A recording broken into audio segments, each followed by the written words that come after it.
Natro. We finally made it. 3 days. Every day we had 4 best of 3s. And guys, you were not here for the second shift, but the final game was definitely experienced that. I was just gonna say, I think you've had a great time, right? I had a great time. The pleasure of starting the day at midday and being able to stay until 3:30 in the morning on the next day, it must have been nice. No, I was in bed at the time. I'm sorry, I didn't watch the last game yesterday live, but that's why we're energetic and ready for the quarterfinals today, because we did get a good night of sleep. Hero, you're Heku, you're a hero. I just got a bit of a tongue Heku's a hero. Heku's hero. a hero. I mean, let's be honest. Like, there's like 2 heroes at the table because both you and me, we went for a run. Doesn't matter. It's like 30 degrees. We still needed to get a bit of energy because even though it is not gonna be a really long day because it's gonna be just like it's gonna be only 2 best of 3s. Yeah. But you know, it is gonna be really, really important. And considering how close the series were yesterday, I don't really know what to expect. I mean, there is a lot we can talk about what's happened, and we can go through all the schedules and everything that's gone down. But we are, as you said, coming into the quarterfinals. You know, we're looking on down to see who's going to be joining Sharks and Echo into those semis. So we're going to get to see a couple of graphics in a moment out here about what's been here and what's to come as well. But honestly, again, Ted, we've been talking about this all throughout the tournament. These are not the names we're expecting to actually make it out here at the end. No, absolutely not. I feel like now that you look at the list of teams, if you're just joining in for the playoffs, you're going to be looking at teams like Ascend and Infinite, and you're going to say, well, these are the level of teams that probably were amongst the best joining into the tournament to begin with. But that was not the case. I mean, these are obviously not bad players, and there's a lot of familiar names which we're going to get into later on. But names like Gamer Legion, names like Focus, like OG, like obviously Eternal Fire, all of these players and all of these teams got eliminated before making it into the playoffs. So now we're kind of getting into the nitty-gritty of things where teams like Ascent, like Infinite, they are the teams that are not used to getting to play on a stage in front of an audience. And if they win today, they'll get to do that. And they don't even have to play against the Gamer Legion or a Focus to get there, right? They have to play against a team that should be a little bit more, much more of a doable opponent for them. I wish we could go just back to day 1 when I was like, hey Ted, you know, who are the favorites here at the tournament? And you just went for the standard, like, you know, like, oh gee, maybe like Gamer Legion and so on. I did say Ascent. And as you were like, you know, like more, it felt like a joke. You were like, you know, like I gotta shout out like my Bulgarian boys, and all of a sudden, like they are actually already guaranteed. Didn't joke. Never joke. For a second, I was completely serious. Look at them now in the quarterfinals. I was fully serious. Didn't joke. Like, no jokes aside, well, we do have 6 teams still remaining in the tournament, and those will be the teams that will be falling throughout, like the today, tomorrow, and the day after tomorrow. Yes, we have, you know, we had Group A, we had Group B. It was really, really intense. But the first series of the day that we will have and will be following will be Ascent and Infinite.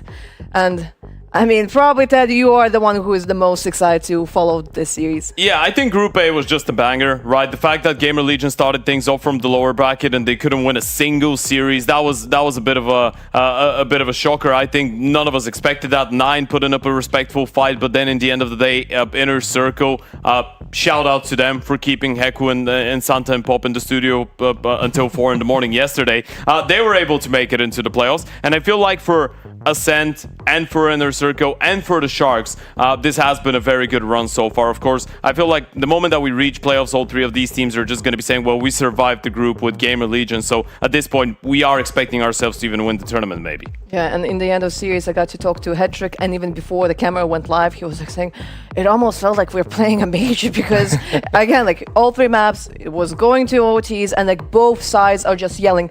We were sitting in the green room and we had like a little bit of delay, so the only way we could figure out who's actually taking the round was like to hear like, what is the language? Ah, okay, we hear like a swear word, you know, like in Danish, for example. Like, so yes, but when it comes specifically to our playoffs, we will be following today Ascend Infinite and then Walzaki Inner Circle, and it was kind of interesting that Hedrick was not really excited to play Walzaki. Yeah, I mean, looking at it, right, you're taking a look on down to, at least for World Jockey, a team that's just been like online merchants coming through. And Ascend were kind of the same, especially when we take a look on down to this first quarterfinal between Ascend and Infinite. Infinite are a team that have actually found a couple of LAN wins up in Denmark. You know what, I'll stop you here. I'm not buying into that bullshit. The Bulgarians are not onliners. They beat Heroic on LAN. They've been traveling to the Roman Imperium but not Cups, as many. Previous Draculans. I'm sure if we compare the numbers to how many LANs they've played and how many LANs Infinite have played, the number is not that much bigger. Recently, for I checked for this. I checked It is specifically very similar. for this. It is, but Infinite not in have recency. beaten Heroic and got on the map off of G2 on LAN. Well, Infinite have done a couple of other things, and they've managed to find themselves out here into the quarterfinal. My point is that Ascend, at least in recency, have been playing a lot of online, whereas Infinite have not. They've been traveling around, and that's the only practice officially that they've gotten. So they've actually come into this tournament, looking at some of these individuals, it's been not as big of a surprise that Slend is playing this good, but the real surprise for me has been Korea's. You know what? I'll just say, the last 3 tournaments for Infinite, European Pro League, that's online, CCT Europe Series 4, that's online, not doing Clutch Series 9, that's and online. Before that? So I'm not taking any of that, because these two teams have been going through the last road heading into the quarterfinals. That's why I think it's exciting, because both of them have been playing equal parts online and LAN Counter-Strike, so we're expecting to see a high level, but I don't feel like any of them has more experience than the other one when it comes down to LAN Counter-Strike. I would actually argue, if we're talking about all of this, we look at names like Spellin, like Harn, like Red Star, these guys have more LAN experience than any of the Infinite players. Sure, coming into it 100%, but coming into it once again, you are going to be taking a look on down on how the teams are going to be feeling on the floor as well. So, you guys did actually get the chance to take a look on down, as we will now, to see how the players are feeling. First day of the playoffs here at Super Draculan. I'm joined by Slend from Infinite, one of the best playing players so far this entire event. It is already the start of the playoffs, so talk to me a little bit about how the event has been going so far through your perspective. You had a bit of a shaky start, but then it felt like later on you were able to pick yourselves up, and you yourself have been playing a very good tournament. So yeah, how has it been for you? I would say we trolled the first game, we lost because of ourselves. But thankfully we picked up, and then we got the 4-8 win versus K27, and then we had a day to practice and we talked between each other, and then yesterday we were able to play our good Counter-Strike and we showed it. Talk to me a little bit about you as an individual, because obviously you were on Gamer Legion last year, and unfortunately you got moved to the bench around June, and you spent a lot of time away from the server, but now you're back with this project, and it feels like you're getting back to a good individual shape. So how was the second part of last year? Was it difficult from your perspective after the Gamer Legion days, and what did it take for you to start finding your form again? I mean, yeah, I got benched, and then I didn't really want to play Counter-Strike for a few months. I took some time off, and then, yeah, I'm back here, and I'm feeling good and ready. Alright, today you're going to be going up against the Bulgarian boys of Ascend. Now, the one thing that is kind of similar is that you both have a lot of firepower, right? Did you manage to watch some of their games? What do you think about the lineup? What do you think about going up into today's game? We played them in Portugal not too long ago, and I feel like if we play our game and don't troll, because that game I think was full troll as well, then we should be able to win, and yeah, I think it should be comfortable for us. Alright, and lastly, that head-to-head between you and Harn is particularly interesting to me. What do you think about him as an opera? How do you think you're gonna fare against each other? Would you say similar styles, different styles?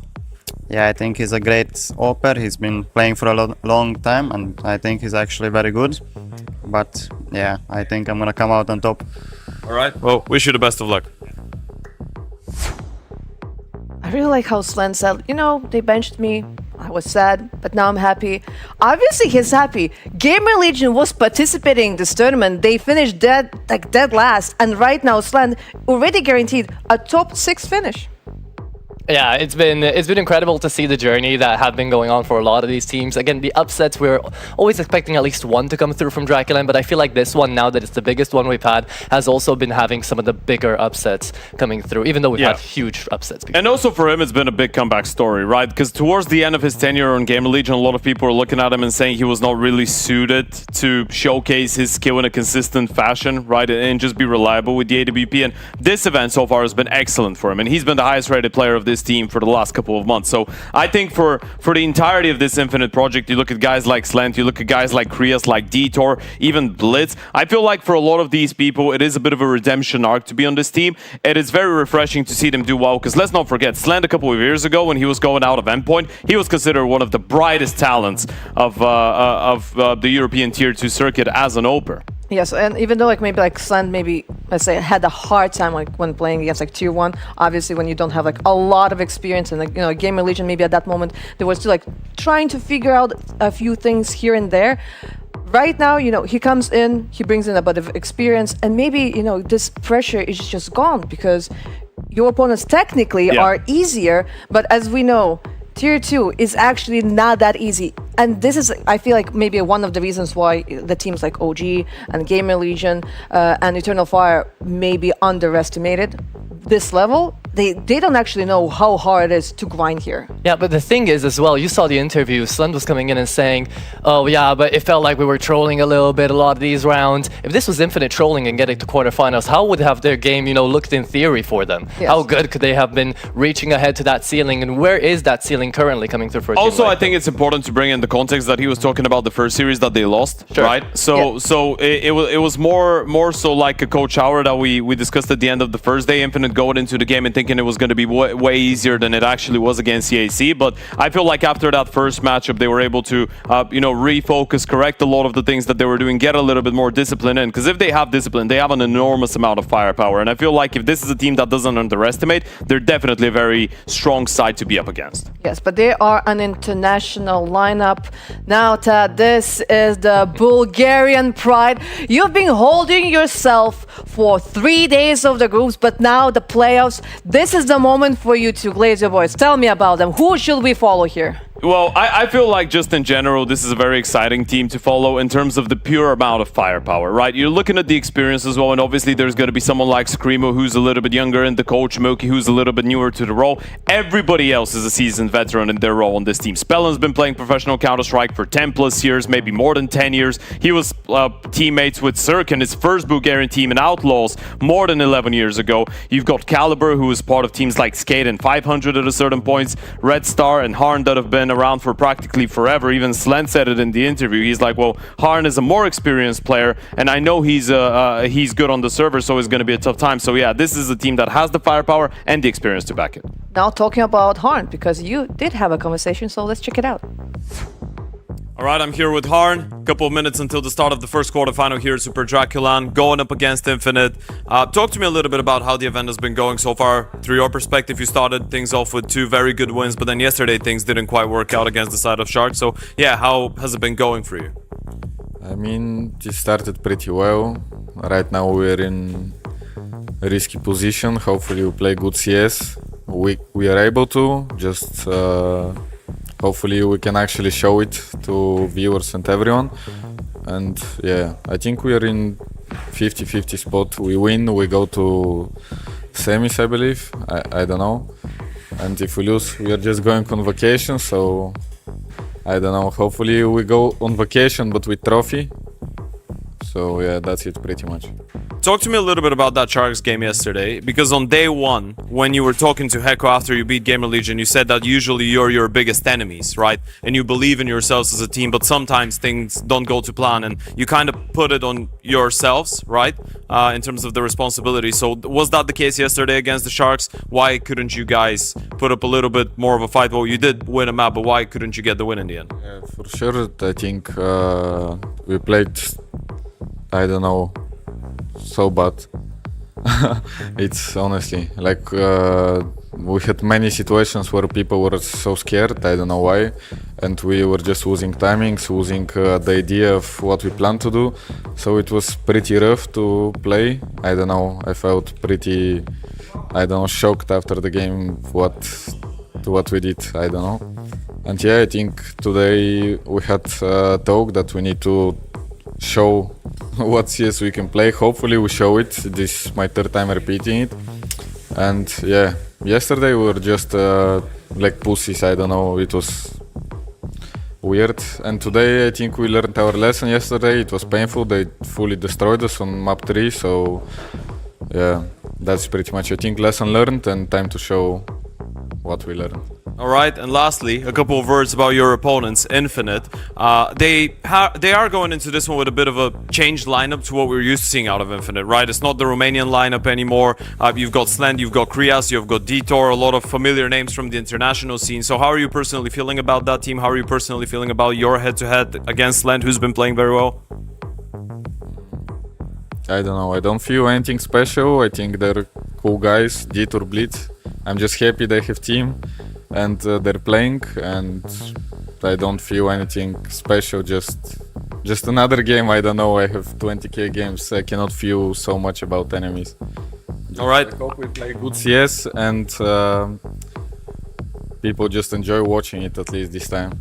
I talked to Slend, and he said he's gonna come out on top in that OP head-to-head. What do you have to say about that? He's younger than me, I think he wants to prove himself. I don't feel like I need to prove myself, especially, I don't know, against him. So I just hope we play some good CS. All right. Thank you. Wish you the best of luck. Ted, I'm gonna be honest, I think the best moment of this interview was when he was like, well, we would want to lift the trophy or go on a vacation, or maybe lift a trophy and go on a vacation, which would be like the best case scenario. But yes, he did address the situation yesterday that they had against Sharks, especially that third map, because it was 10-2 that was happening there. And when I had an opportunity to talk to Sharks, they said like, yeah, we're kind of playing aggressive, and maybe that is not what your boys were kind of expecting. I feel like in the end of the day, it is important to address the fact that these are a bunch of players that play momentum-based Counter-Strike, right? In yesterday on the third map, it was quite obvious that the momentum was not on their side, so it was very difficult to get things going. And it's good that Harn shows that he understands it. It's kind of like when Infinite came out and said, well, on the first day we were not 100%, but then we were able to reset. So this is what we're kind of looking at right now for Ascent, and it is going to be, I guess, about the time, and we're going to find out whether they would be able to show a better face today on the server, same way as Infinite did after they had their lackluster performance in day one. And that's probably really going to depend on the Veto, because maybe, let's say, if they're going to go for the stereotypically like plug-gear maps, maybe they can just like carry on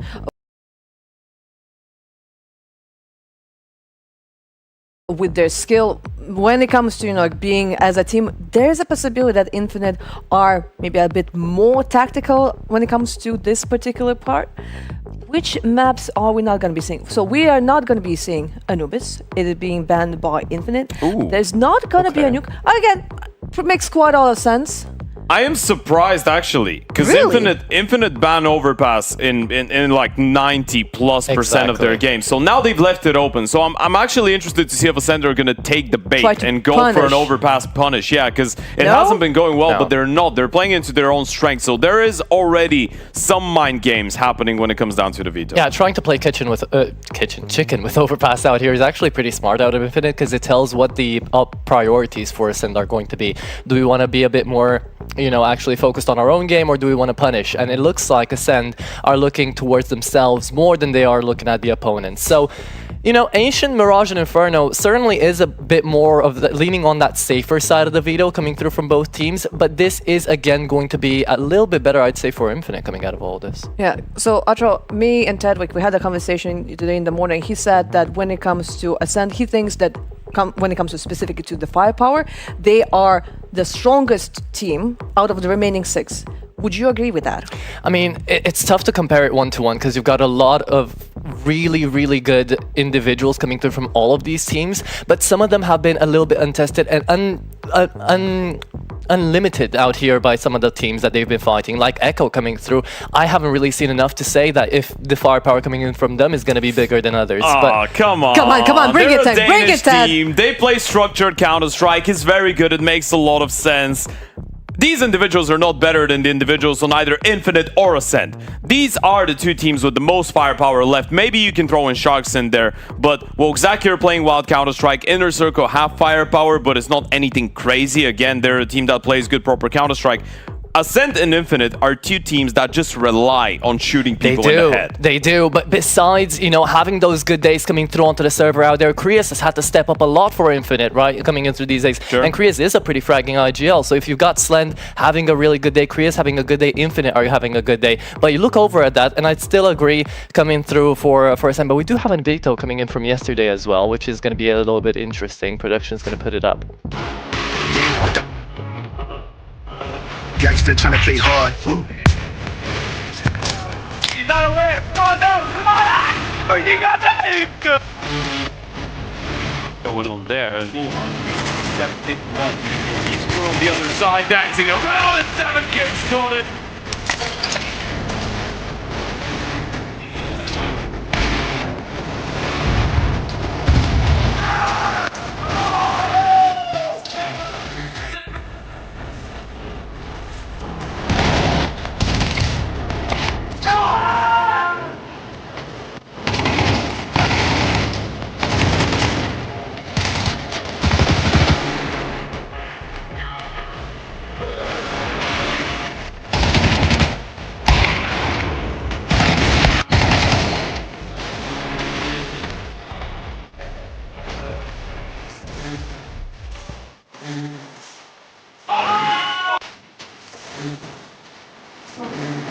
And he's waiting, goes out for the shot. No, but Acer set.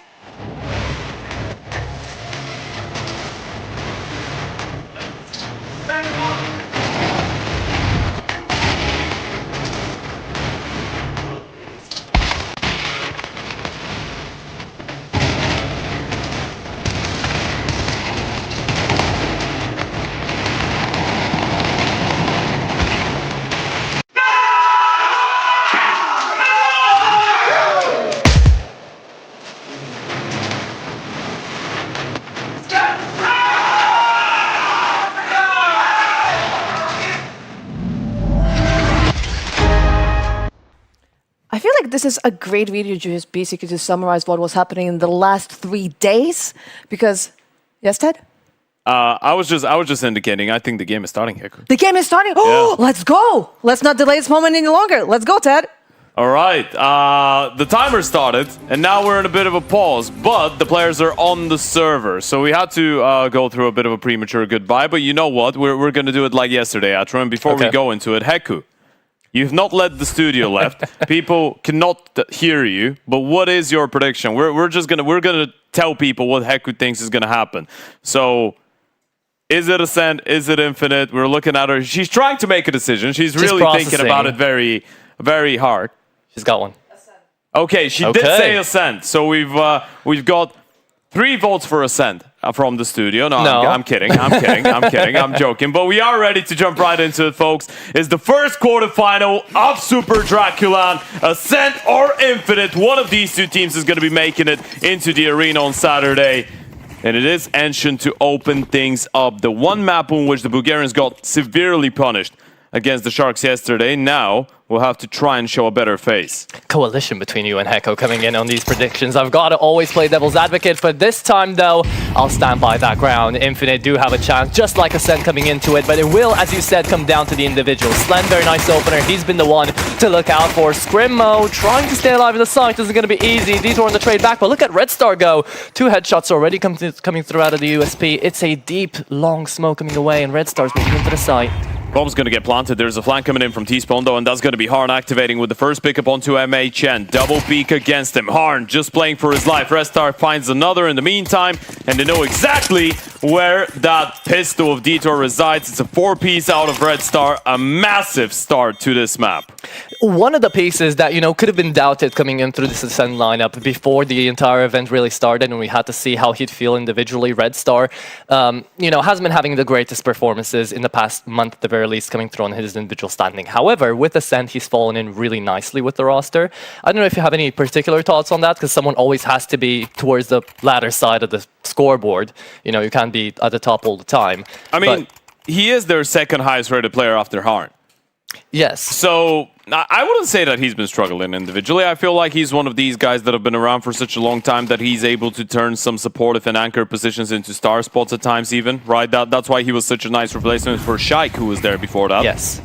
Because he does want to play the anchor spots, and he's still putting on star-like numbers. It's just been the case that it's been pretty hot and cold because of the style of Counter-Strike Ascent tend to play, So some days you'll just run through your opponents. Others, that structured type of Counter-Strike can punish you. We'll just see if Kriaz is going to be able to call that. Half HP left already onto MHN. Orange bike coming through. Double Galil Two Tech 9s, one Mac 10 for the side of Infinite. One of the most solid sides, I want to say, throughout the entire tournament, especially when you look at the games against BetClick and Focus. I mean, yesterday against BetClick, it was kind of like a walk in the park. The Focus game, same thing, 13-4, 13-5 on Nuke and Mirage. Just destroying the Focus boys. And the BetClick game was no different, 13-11 Dust to 13-8 on Nuke. Infinite have been playing some of the best Counter-Strike we've seen out of this iteration so far in Romania. Oh, yeah. Slend going 1-for-1 at the start. Quickly refragged, and it does feel like they will try to lean back. Now, Harn has received the Goosh, but that's a 30 HP Goosh, so he's going to go back for information, even get a kill onto the player trying to get up shelf. That is perfect. They've got so much information. Look at the stack on B. That should have been info that Harn is low right now, but they're not going to punish that. That is going to be Meek. That going down as well. Spell on the double, making things look easy. Ascend on a second, deny the force, and Infinite suddenly find themselves struggling off the bat. It's a very good call and a very good play out of Harn, by the way, because he does get gooshed, and he knows that they know he's gotten he's gotten that ding. So from his perspective, he's like, okay, they know I've received a headshot, so they might think that I'm low on HP and I'm going to play this one passively. So I'm just going to go for the reface, look for the information, get that kill, spot them going up shelf, and that's the perfect call for Ascend to run that 3-man stack in towards the B-bomb site. And it does work out. Infinite stuck in lane are going to be losing out that round, and we'll have around about 2 minutes to talk about it. They will be going in for a half by now, only the Eagles coming out. And Infinite, they're one of those teams where you have to have one guy popping off, otherwise the system doesn't really work. I mean, that's been Slend. It right? has been. He's been exceptional, and I feel like even before moving over to Gamer Legion, while he was on Endpoint, Mouse NXT before that, and even for a short amount of time on Gamer Legion, he was one of these opers that just possessed the X Factor, right? He would be a guy that you would put your money on that he's going to play on a tier 1 team in a couple of years' time. And he still possesses that same amount of skill. So that's why that head-to-head against Harn is going to be so interesting. If Slend plays like he's been playing so far in the event, the Slend are going to have a very tough time doing with him. You know what's also interesting? Coming in through the 6 maps that Infinite have played at this event, they are currently the 3rd highest rated team overall in the event, on a 1.10 rating. But that has been, brought up by 1 or 2 individuals all the time who have just been excelling. So that second individual, as I've said before, besides Slend, has kind of been Krius, which is pretty cool on his side, because fragging IGLs are so few and far between these days, at the very least. But he needs to find that form today as well. It's a great start for the Bulgarians, 3-0 into Ancient. And you have to remember, this is Infinite's map pick, so they'd like to stabilize as quick as possible. It's always been the case with Krius, I feel like, to some extent, right? On a lot of the teams that he's been part of before, you look at teams like E-Clot, like Sangao, even back in the days on Finest and Apex, he's always been an IGL that's been able to hold his own individually. Very proactive type of a leader. Second timing mid-retake for the T-side. Caliber able to dodge the first flash. Red Star will shut down the first, and the spam through the smoke is coming in. Out of bullets and out of health points runs Caliber. So it is a 1-for-1. Riaz on a bit of an island, though, has to take Screamo's position into consideration, and he will. That's a great headshot out of the IGL, but another refrag coming through the smoke out of Spellin. That's even better, because now Krius can't really buy time, so Ascend should realize by this time it is going to be an A-hit. Smokes and mollies do start landing. No one's going to hear them, but look at Harn already. Out into A main, he's on a missed timing here for Infinite, so he at least gets one here. He's so fast. He can even play for more, right? They haven't even planted the bomb, so Harn, does he want to play forward? Does he want to wait? He's going to go for the P. Confirm the kill. Does he want to go for more? Double P comes in. He's able to find one more. And Spellin with the last onto Slend. Harn doing God's work on that flank. Ascend get a 4th on the board. Very nice timings coming out of Ascend as well. It feels like they're, at the very least for these first opening rounds, a completely different team. They're not, just chaotic and trying to thrive in that chaos. They're right now very structured when it comes down to working together. It was a little bit interesting how they tried to retake middle without too many flashes there, the T's. I'm not sure if that was a case of money and not having that extra util, but you saw just one flash to try and go out middle on a second timing through the smoking with the shelf player. He kind of goes out without anybody else being able to help, so it was a bit fortunate that they're able to get the refrag through the smoke onto Caliber. You see the first tactical timeout coming out of Infinite. As we said, one of these lineups that should be on paper exciting, and events like these make you feel like they have a lot of promise. Of course, they've been together for around 2 months now since adding Blitz, 46 maps on record since getting him. It is a little bit interesting how such a notorious organization for the Romanian region now goes down to just having 2 Romanians on the lineup. Yeah, and one of them, you know, it was very interesting because before Blitz actually went back out here with his old Dynamite Clock core, he was trying to IGL for a second out there instead of BTN on Nexus, and it didn't really pan off all that well. So he went back into his own rifling ways, and speaking of rifling ways, spotted on the boost, Kaluber still gets the frag. Could have run away out there, came down to the timing, spelling onto another, as Michna does manage to find a trade. 4v3 and stuck in shelf out here, Infinite. They've got to go out middle, but look at the bomb, it's left on rotation. Yeah, maybe mistimed a little bit, right? The player goes on top of the boost before the shelf players were able to react, and then Spellen gets a kill and goes back. Red Star does lose his life. Caliber spots out the player nearby Red. He's got the info. Spellen gets another one on the spam. They're just tormenting them, and Screamo's right behind Caliber. It's very proactive Counter-Strike coming out of the Bulgarians, not giving Infinite the chance to not even win a round, but even make it onto a bomb site. This isn't the first time Infinite freeze, though. Even in these man disadvantage situations, it's not necessarily like they're trying to, you know, overwhelm a single part of the map. They are trying to peek together, don't get me wrong, but these sort of kills and checks coming out of Spellen, Scrimmo as well playing very tenured.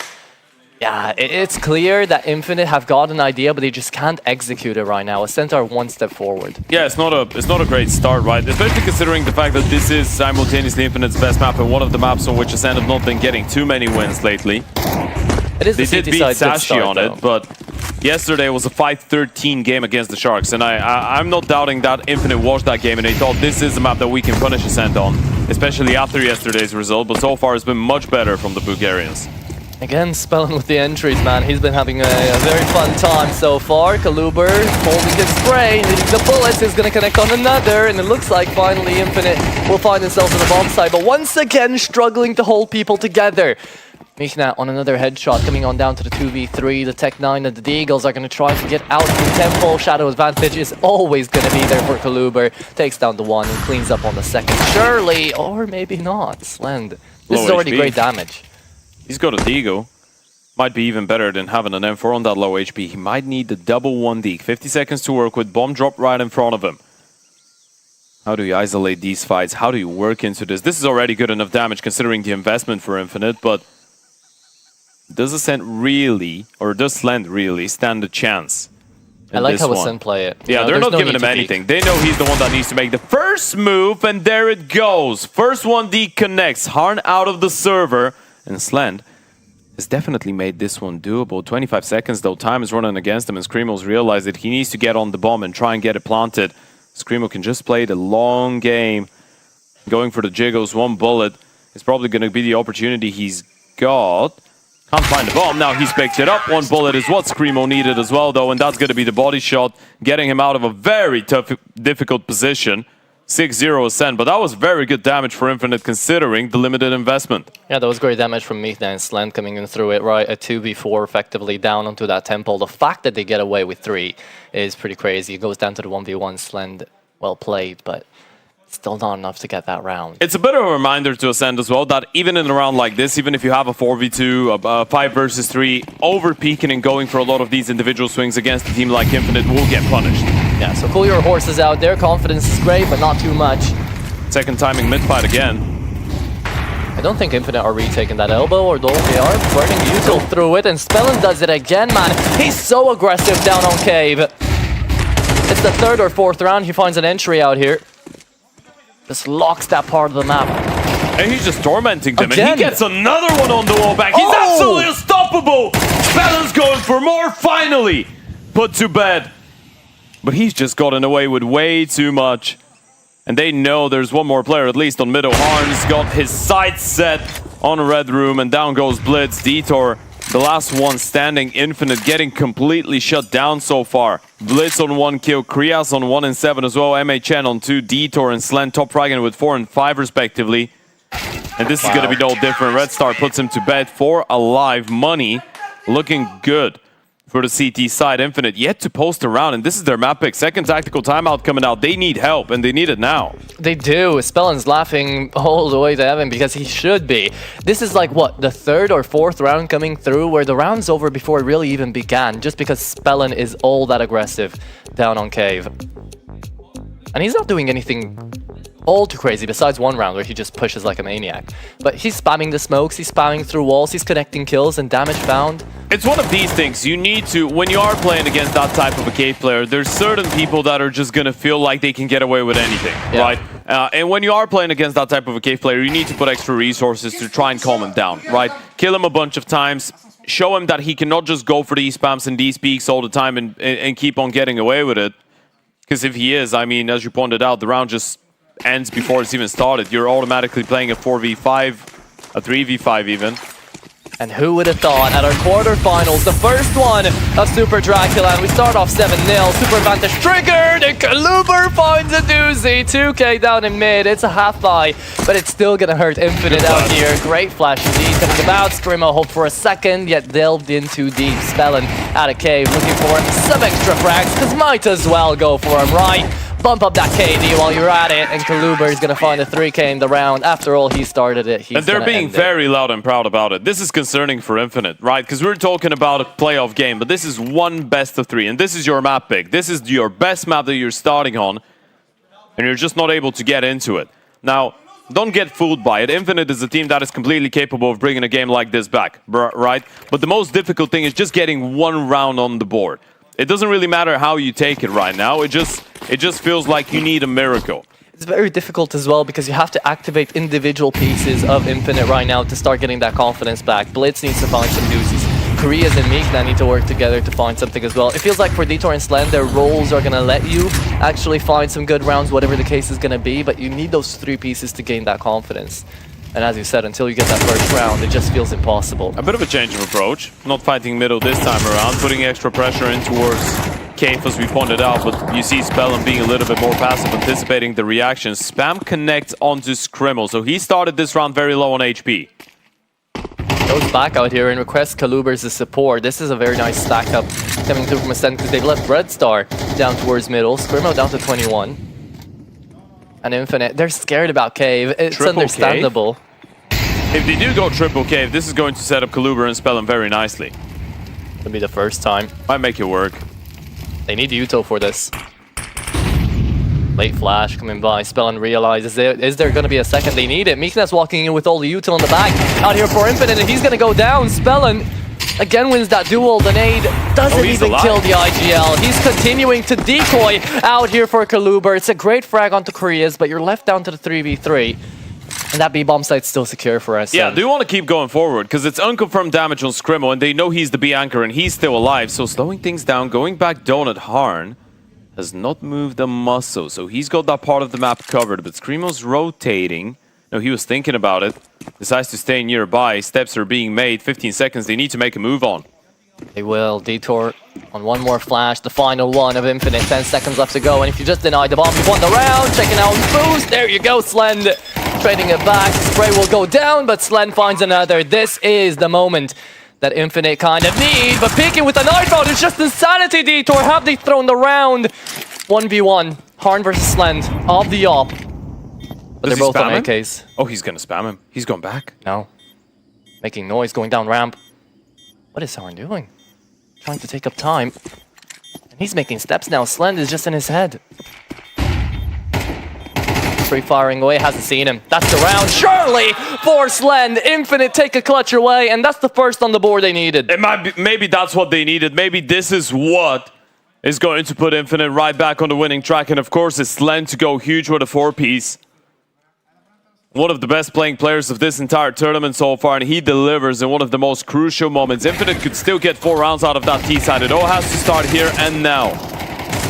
I wonder what was Harn thinking in this 1v1. Probably thinking he's down on ramp, but went ahead, out of cave, checked, and wasn't enough. 8-1. Still overwhelmingly one-sided for Ascend, starting off on CT side. If they manage to put a double digits out here, Ted, it's I wouldn't like to say it's dead in the water, but it's going to be a quick start to our best of 3. Yeah, it might be. But this is still doable. As we said, 1 round, they needed absolutely guaranteed. And the first one is oftentimes the most difficult one to get. Maybe this is what gets you started. Good off angle out of Red Star, not playing it down on the ground. No one nearby to try and get that refrag, though, and that's a bit of a problem. So Krias is just dead. The spam once again coming in from Spell, and this time he's going to receive a little bit of damage in exchange. He called something out quite enthusiastically. Might have heard steps down towards Michna. Although there's a lot of gunfire happening at that point in time, so maybe he just said he's going back behind. Is that how we're saying MHN? Well, his name is actually Michna, and I guess Right. it's just the letters for his name. All right. It's just the abbreviation. Yeah, there you go. That's the Okay. word. Infinite are trying to play contact out on B this time. Double cave setup. You've got a high-low. Spellen's going to roll forward. That's a big first pickup, and you still have Screamo boosted on the box. That Sleeping. should set him up, but MHN able to double up and double down. Screamo caught slipping. Yeah, you're dead right. Caliber's already rotated in, though. Are they ready? Answers yes. Detour picks him up. Down to the 2v2. Bomb's going to get planted. Important 1v1 in towards cave. Another one doesn't go the way of Ascent, but it's Harn in another 1v1 clutch, and he's got MHN on low HP, and he's waiting for that smoke. USP in hand, it's confirmed damage. Harn just trying to bait him out, and MHN's repositioned out of the cave in towards the ramp. Does Harn realize he's got the defuse kit, dropped in towards cave, so he's gonna have to run. Now he's got one picked up actually, not looking the right way, and it's MHN to come out on top in another clutch for Infinite. That's back-to-back 1v1s. And very needed back-to-back 1v1s coming through out here from Infinite. Even though it goes so closely down the line out here, Harn was put into those scenarios both times, and well, Infinite are happy for it because both Michna and Slend managed to take it away. But you have to remember, that was effectively a 2v3 coming down out here between Michna and Slend. And there's the emotion finally coming out here for the T side. That's the way you turn around a game like this, right? Even if it's not pretty, even if it's not easy rounds, well, not pretty, but easy rounds, eventually you're going to start feeling more and more confident. And speaking of confidence, the guy that clutched up the 1v1 in the last one goes in and opens things up in round number 11. That's going to be MHN just running up the ramp, taking that individual fight straight up against Screamo. And he's out of there, and this is good. Regardless of him being on low HP, it just means that Ascent will have to be so much more cautious about that B-bomb side. We know Ascend is a very momentum-based team, right? So coming in through this one, Infinite could certainly start putting a pin in their escapade for their CT side. Yeah, and you can see how slowly the rounds start changing, right? You win a couple clutches, then suddenly you're going to get an opening kill. You get to play a 5v4. You get to dictate the pace a little bit more. And if you get 4 rounds on that T side and then you win the pistol, you might find a way back. Still, Ascend in a very good position. They get 9 or 10 rounds. This is still going to be a nearly impossible comeback going into the second half. But an 8-4 is not out of reach here for Infinite. And that could keep the game alive. But look at the call. Ascend have just called in a full stack in towards the B-bomb side. It's an all or nothing. Because of the cash, right? You have to try to risk this one. You'll take a 9-3 if you have to. Going on down towards Red Room, Red Star. Oh, careful. They're Big steps. rotating away. All of them. They've re-gambled it. This is crazy out of Ascend. Infinite are still going out B, so for Infinite, this is a lifeline and a half coming through. Harn takes down the 1, so now they know what the call is. But no one's going to rotate this. Oh, he's ready for one more. I mean, they're coming in. If Detour goes down, this is still doable. Harn is nearby. Does he realize they're already on the bomb side? He should. Long player. Does he want to go for the peek? You know Harn was playing CT with the AWP, so you want to be very careful with how you peek, when you peek, do you peek? I think he will. They're lining up out here, going out short. That's going to be Slend on the first, and now the peek comes through, but Harn was ready. Very well played. Slend still holding the angle, finds the upper, needs one more, and the flick doesn't connect. 1v1 and 6 HP left onto Michna to try to find this clutch. The problem is he can't find an instant headshot either. He's on the He's got a Galil. molly and a kit. Going out, and that's going to be the fight. Kalubar on the clutch up, finds another for the Bulgarians to bring it up to a 9th. They even made the wrong call. They rotated away from the bomb side, but Harn staying back, able to get that first kill onto the Red Room player, turning around the 1-for-1 refrag. The Oper going huge. And it sets up Caliber for that clutch. A 1v2 out of the Bulgarian. You got back-to-back-to-back clutches. 2 of them going in favor of Infinite, 1 of them now going for Ascend. Well, third one's the charm coming through out here for Ascend. Taking that 9th, and as you said, Ted, if they manage to put this one up, then it's a pretty done deal coming through on map number 1. Or at least we think it will be. Again, we can't really know we've what seen the some incident crazy is. stuff happen so far in the event, so we cannot really write anybody off, but that's a much improved performance out of Ascend on the CT side of Engine in comparison to yesterday against the Sharks, that's for sure, and Harn's already started things off with an opener. Oh, look at that. He's taking up the space. He can catch them on the timing. Yeah. At least one of them is going to go down. Meekna out of the fight. Infinite scrambling to get something done.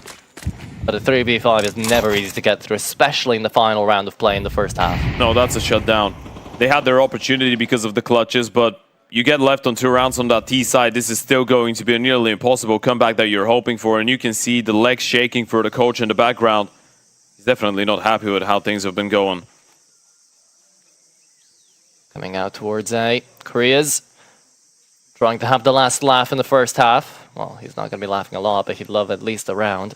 Spellin, he is going to swing, and that is going to be catching off at least Korea's. Hoping he'd get the headshot. Now he won't. Just cuddles up in towards the back of the A bomb site. Flash comes out. Veto takes him down, but they're still playing this one smartly, Ascend. They realize timer's still going down, whether or not they're peeking.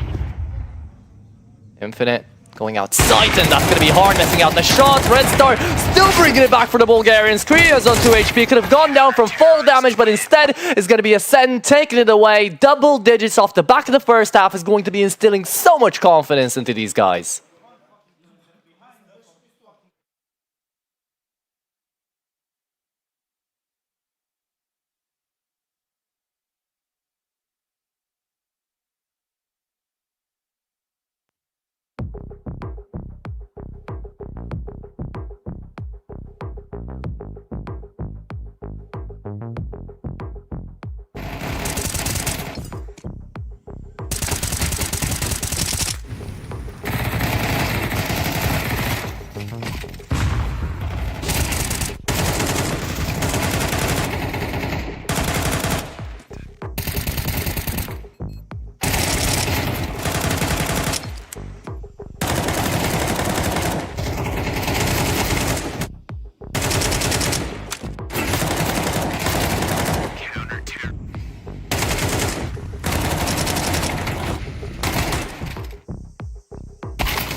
It's been anything but a happy start on their own map pick for Infinite.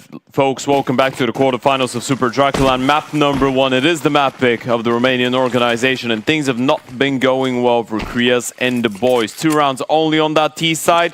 That CT side needs to be a magical one. A bit of a fake being run out of Ascend, though. MHN has shut down Screamo already. Bomb yet to make its move in towards B. Is a slight smirk out there knowing what he's about to go through because he knows the fake came out and Detour's ready to deny it. Smoke out on site. Slend doesn't even give them a chance. Detour on the headshot to finalize it. Pistol round taken cleanly by Infinite, and that is going to be quite important going down later into these rounds because you have to have as much cash as you can. All right. This is a good start. You get a clean pistol round on the board. Not a single kill. Not even getting close to a bomb plant here, Ascend. This is what Infinite need. Get some of that momentum on the CT side. Super bad giving us that head-to-head between Harn and Slend. You can go and check that one out. Alongside with obviously the in-game odds for both this and the next game.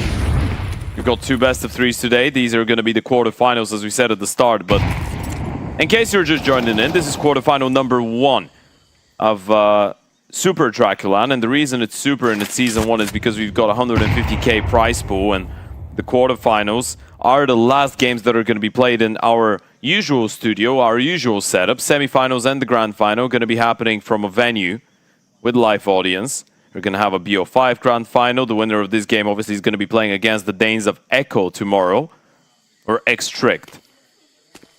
Later on today, we've got Waki taking on Inner Circle. The winner of that one will be playing against the Sharks.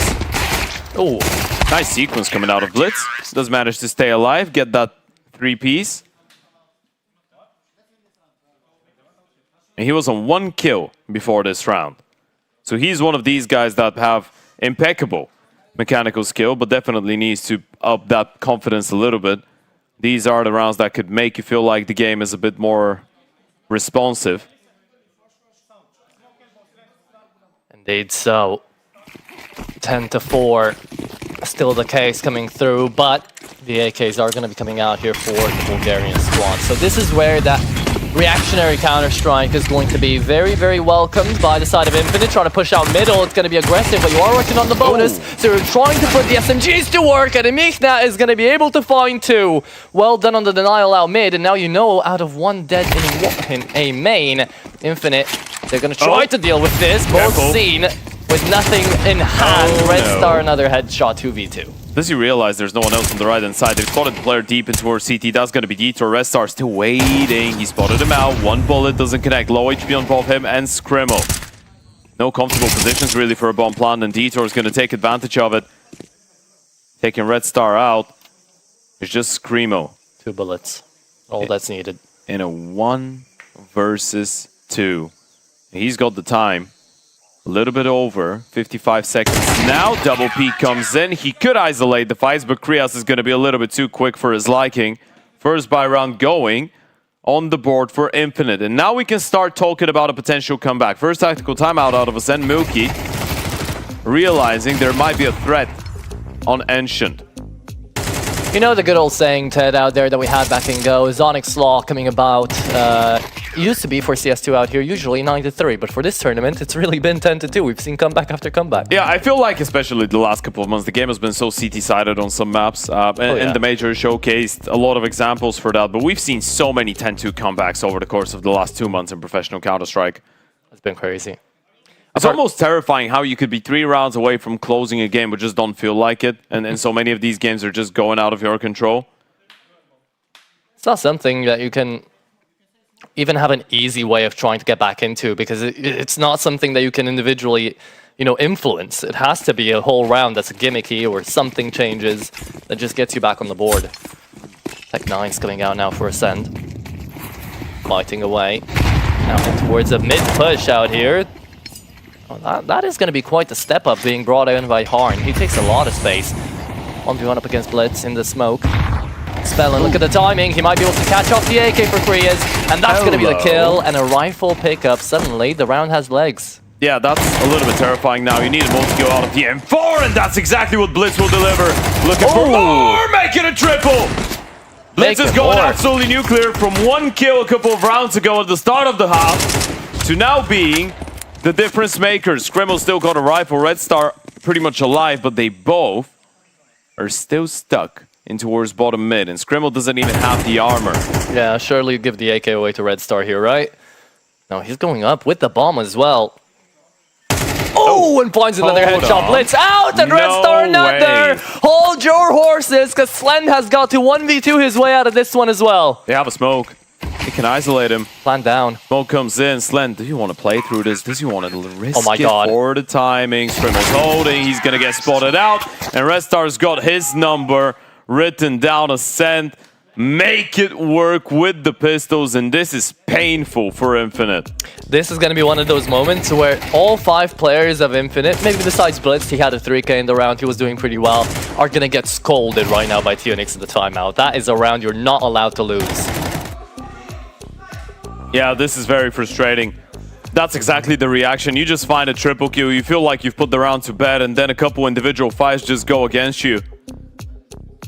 Both Scrimmel and Red Star hitting some zingers. Oh yeah, that Eagle headshot down Donut makes it all worth it. I mean, you just look at the kill distribution right now for Ascent. Red Star's on 16 kills, Spellen's on 15, Harn's on 12, Caliber's on 14, and Scrimmel just had a big round. He's on 9. Yeah. So basically, everyone is stepping up to the plate. On the other side, you've got Slend, who's on 15 and 13. Blitz just started waking up slowly. It was 1 and 12 at the halftime. Yeah. Detour and MHN are on 10 and 11. So there has been some close rounds. You're still 5-11 down, though. Yeah, and it's that one round we were mentioning that's so tough to bargain for here at the beginning of the T side of Ancient. Once you get that, the gears start turning and suddenly Ascend are much more confident looking towards the end of the map. That could have been a good timing out for Blitz, but the bullets whiz past by just 2 They're doing centimeters. basically the same thing as they did the last round. That worked. triple walk in towards Red Room. The bomb staying down. That's going to be an A split through CT. What a shot out of Caliber. That's going to leave one solo player in towards Donuts. This is going to be MHN. How do you do this with an MP7? Sure, you might be able to clean up on Kaluber, but everyone else is still full on HP, and the ace side taking over. Spell on the timing doesn't even get caught. Infinite. Oh, what do you call? You don't even have money out here, so if Meekna falls for free, God. you might not attempt it. And Injury plant the bounces bomb. off. Oh, wow.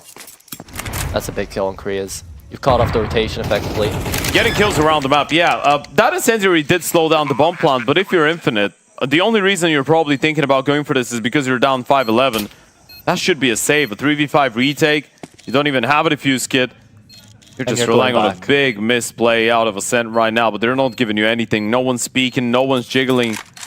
And you might even lose that one player in towards Red Room. Detour has to be careful how he's walking away from here. If he stays in this corner, he's dead to the bomb explosion, so he's gotta have to move. And he will now. Smoke goes down, and Spellin just takes him out of the server a couple seconds early than the bomb would have. Points coming out of Ascend, and here we thought, you know, the Bulgarians were going to be hotheads and they were just going to be running out, being aggressive. They have been, but with a lot of structure. There's been some very good calls made out of Spellin. Yeah. And apparently the preparations have been good. Infinite, it just feels like a lot of the individuals have not really gotten to shine. They've not gotten the opportunity. Bar those 2 clutches from the end of the first half, there's been barely anything to get excited about. Slend on 16 kills is good, but it doesn't really make that big of a difference when you're down 7 rounds on your own map pick. No, I was expecting a much closer map, so this is very surprising. Are they trying to close it with a B-Rush? I think they so, are. yeah. Yeah, pedal to the metal. Let's go, Speed go, go. going through the rooftop. Max 10 leading the charge. Krias needs to try and step it up. They've got just the SMG in the D. Down goes one. Krias holding Mouse 1, but is running out of ammo. And they're trying to fight back. Down to the 3v3 it goes. Blitz picking up that AK. Slend keeps him in this one. Low HP on Spellin. Gonna get hunted down. Harn keeps on fighting back, but the refrac's coming in, and that's gonna throw Red Star in a 1v2 clutch towards the back of the pillar. Needs to try and isolate these fights. They still don't know exactly where he's at. Smoking towards the cave. That actually provides a little bit of extra space, and he's going to line them up.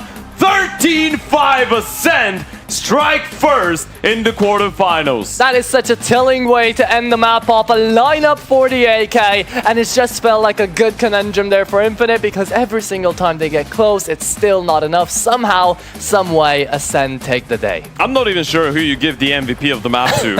Everyone. If we're talking Ascend right now. Yeah, Red Star had such a great map of Counter-Strike, and we talked about his individual level before the start of it, but I feel like it was just a team effort, right? Spellen terrorizing them from the cave in the first half on the CT side. Harn having a couple good moments. Caliber and Screamo stepping up at important times. This Ascend team came here to play, and that was a much better showing on Ensign than what we saw yesterday against the Sharks. I might be misremembering, but one of the interviews as well with Ascend was just like, yeah, we're here, we're wanting to play, we're wanting to have a bit of fun, you know, whatever may be the case, we're here to win, of course, but if it doesn't happen, we won't be the saddest people in the world about it. Well, I think it's more so, I think we might be confusing it with another team. Because knowing the guys and seeing the reaction, I feel like, especially with the words that we did hear out of Harn, they know that they have been their biggest enemies. And that is the way that they feel like they could lose games. If they are showing their A game, they feel like they could win, which is the case for a lot of the teams. But this first map definitely was A game out of Red Star. 100%. Not only out of him, but out of everyone on the server for that Bulgarian squad. Honestly, the production is going to be hard-pressed to give away this MVP, but I think Spellen had so much impact, not only in his cave holds, but also the way that he was just lifting up the team. He was the one smiling all the time, and usually we know that the Bulgarians coming out on the server, whenever they're having a great game, there's smiles all around, there's shouts all around, but this one just clicked a bit more than the rest, I think, did. Yeah, it absolutely did, and Red Star's performance was just telling. Even the clutch towards the end, the fact that Infinite was starting to build up right back into it, and with the amount of comebacks that we've seen over the course of the last couple of years, it is possible for a team that's got a well-playing Slend, Blitz, Detour to bring a game like this back, but then Ascend able to run away with that pistol round, and it kind of felt like that broke the little resurgence that Infinite were trying to go That for. was the toothpick that just broke the camel's back out there, because Infinite have been trying to make these rounds work, but they said it best. I mean, Slend said it best. A couple of rounds have been trolled away, and that's just how it goes sometimes. This time, though, Infinite, they will still be looking to call this one back. As we said, great individuals can still prove great plays in the games out here. One more map that could be the end out here for Ascend versus Infinite, but to figure that one out, we're going to be jumping into a break and we'll see how things go.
Every round starts with a question.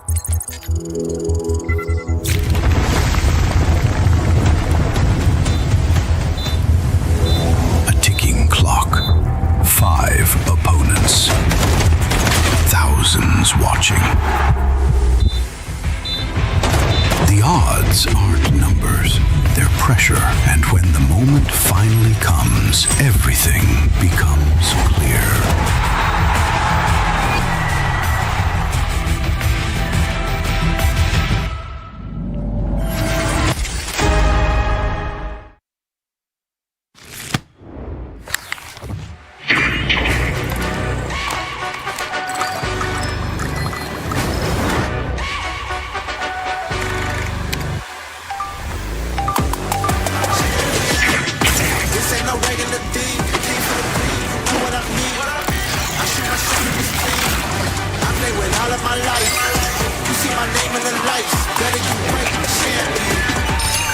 The game is in trouble, I've been in my depth for the piece of the puzzle. Let me switch the flow, a new bounce. Know I've been a king for a while, got a ring and a crown, let's lean with the flower. This ain't no regular thing, king for the rings, you know what I mean. If you're talking, it's hard to be nice. I play with all of my life. You see my name in the lights, better get right. This ain't no regular thing, king for the rings, you know what I mean. I see my shine in this thing, this is my city, talking, it's hard to be nice. You see my name in the lights, better get right, champion.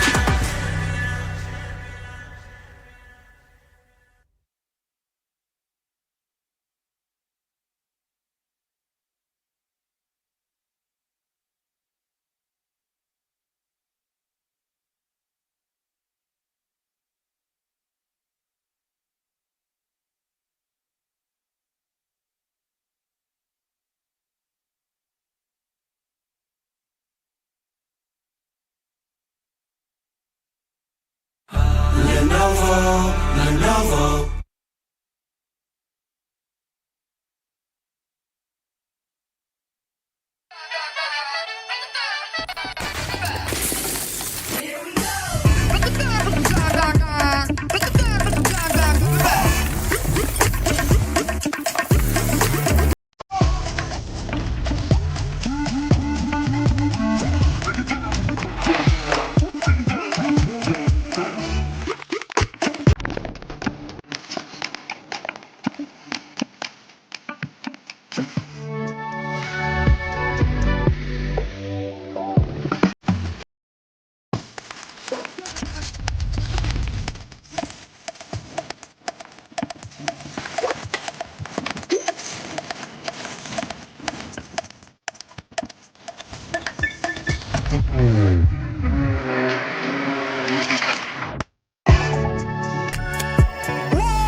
A 13-5 on Ancient to start us off here in the first day of playoffs at Super Draculan, folks. Welcome back after the break. I'm Ted, still joined by Atro.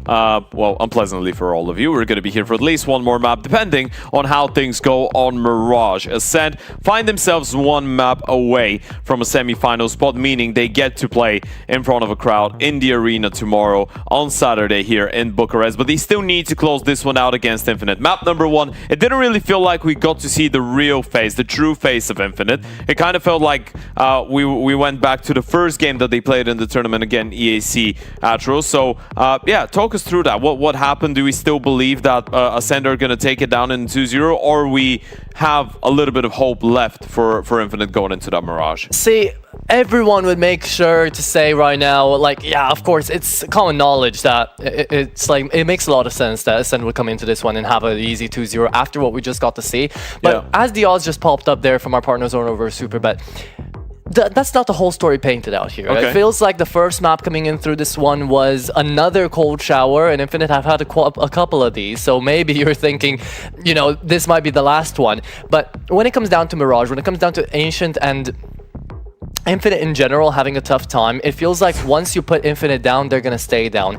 If they're going to be able to actually have a better map coming into this one at the very beginning, then I can see Infinite coming back into it. Otherwise, Ted, I do believe that the Bulgarians could take it 2-0. One important detail that we should address is the fact that both these teams, I think, feel much more comfortable because of the reliance on firepower when they start on the CT sides, right? And this is where Infinite will get to kickstart their campaign here. But in terms of what should change, you're probably looking at some of the individuals and saying, well, Slend didn't have too bad of a game, right? He had a couple moments where he looked good. Blitz was able to pick himself up later on the CT side. So in the end of the day, ultimately, it went down to the fact that they had a very, very slow start in the first half. Getting just 2 rounds on the T side, no matter how good of a CT side you're going to get, Ascend will eventually get an opportunity to run away, especially with the man on our screen right now and the one next to him had such a good map. Red Star probably playing the best Counter-Strike that we've seen out of him in Bucharest so far. So in the end of the day, Ascend just needed a bunch of clutches. They needed a bunch of rounds with pistols, and they were able to get it over the line. Infinite were showing some signs of life towards the end of that first map, though, and this is the one thing that might fill some of these Infinite fans with hope.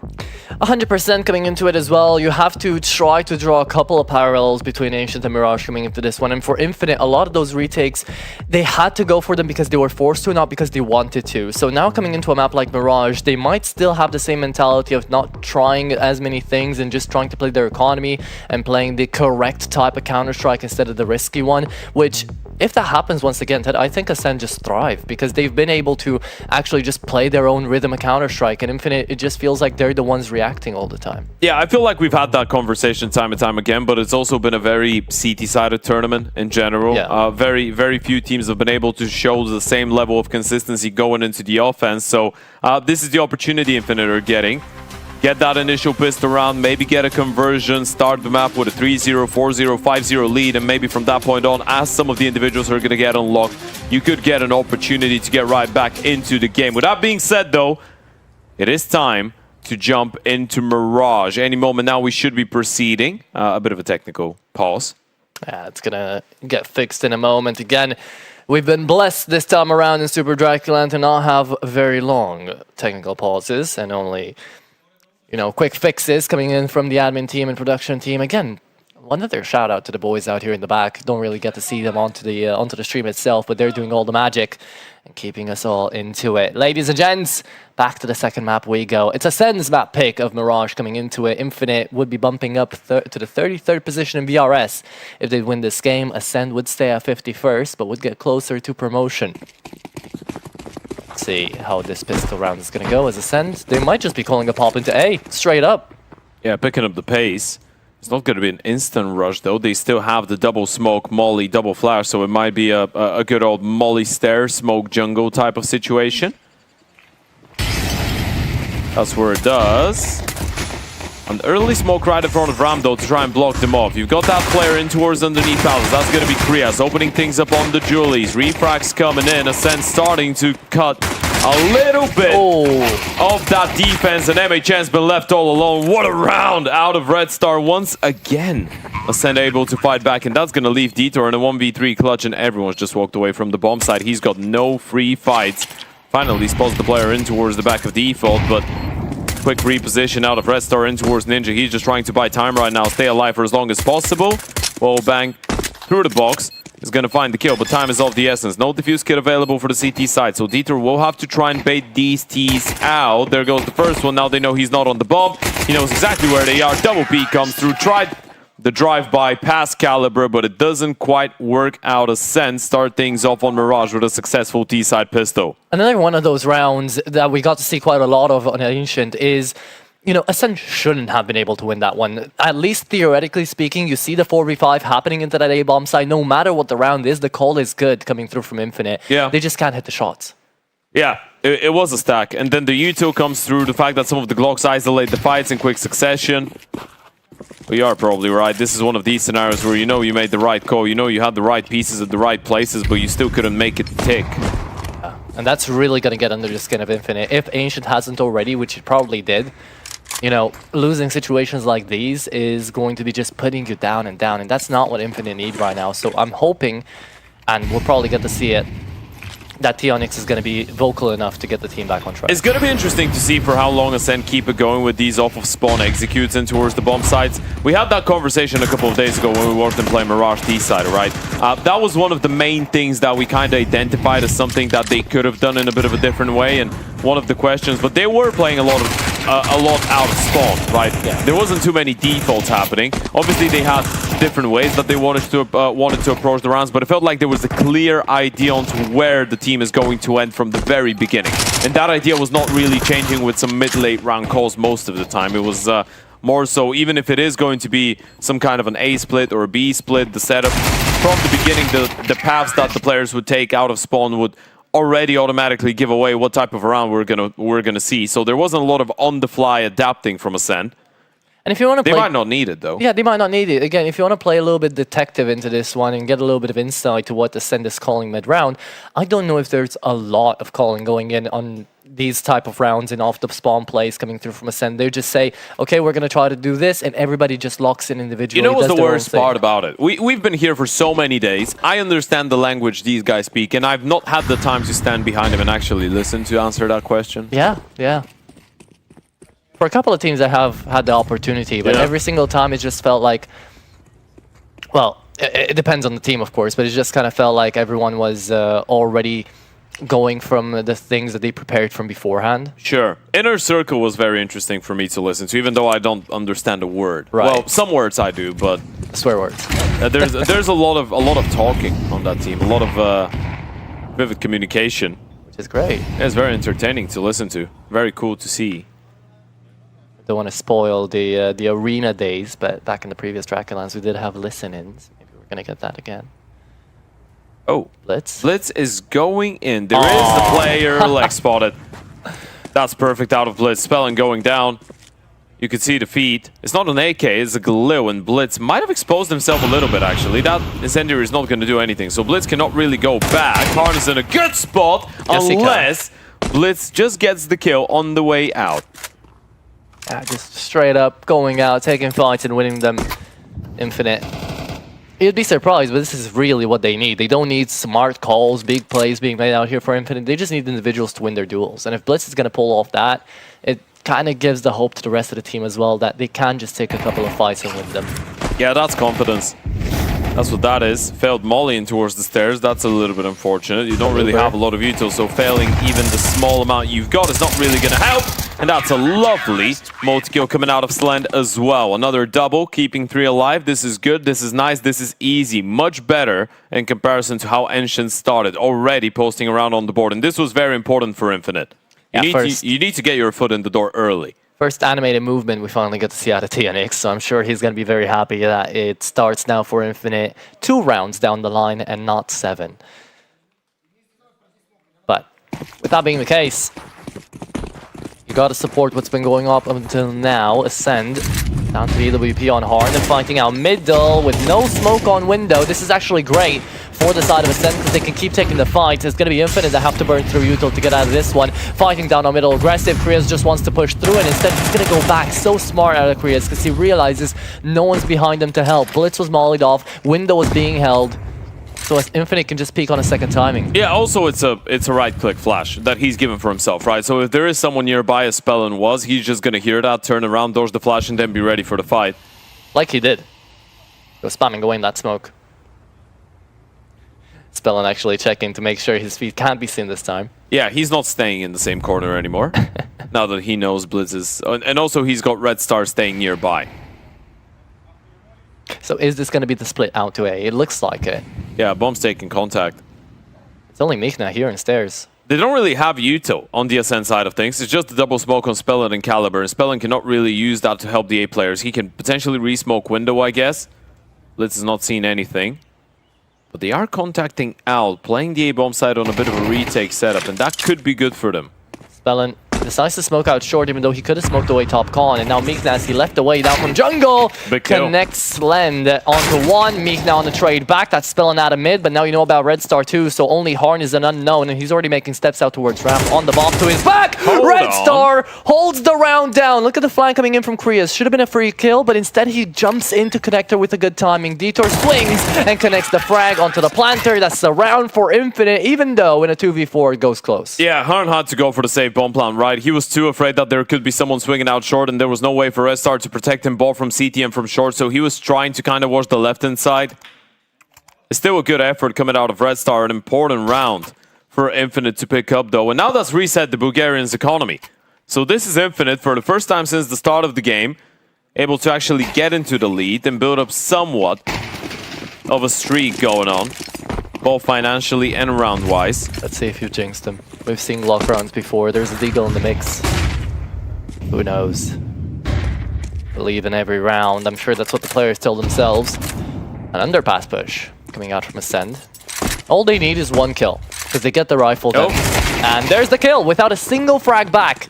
So now we play. Big They name. don't have a player with armor, though, and that's a bit of an issue, right? If you had someone with armor, you give him the AK, and then that's real dangerous, but now you just need to basically play the refrag game. Oh, Nice kill. Luber doesn't even know what hit him.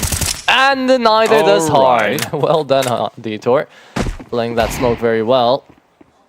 Red Star efforts gone in vain with that opening frag, and now Meek now trying to push up as well with the MP7. Triple P coming. And only good for one. They are overpeaking this a little bit, right? These are the fights that you don't really need. Detour has been able to get a double kill, and that's put the round to bed, but you want to make sure you don't lose more players. This is supposed to be the round where you strengthen up your economy, right? Yeah. Strengthen up the finances. It's not supposed to be the round where you lose more than one player. You've already lost two of them. Courtesy. If Detour goes down and they get a bomb plant, this is a better round for Ascend than it is for Infinite. Yeah. Courtesy of Red Star, though, with those headshots, been really clean trade backs. It is a good angle, but it's very prefireable. It depends on whether Screamo's going to look for it. Right now, looking over towards that blitz, so he's taking away a lot of attention. Detour could just swing out. Here's the drop down in from the waterfall, and Red Star doesn't get checked out there. He's going to keep spamming. Red Star on a third. This is already amazing damage coming through for the Bulgarian. It is Infinite to win the round, but not really. Yeah, they should be happy about this Ascent, right? They lose the round, but they take 3 guns out of the hands of the CTs. This is a job well done. Only a bomb plant would have made it better, but this is still some very crisp shooting coming out of Red Star. He's already on 8 kills, even though his team is technically losing. First tactical timeout coming in from Milky. We saw some of the reactions of the players after map 1 Infinite. Looked pretty composed, by the way, but Ascent had their smiles back on, and those were the same smiles that we saw Winning Ancient. during the first 2 days. Yeah. When they were winning their matchups, when they beat Gamer Legion.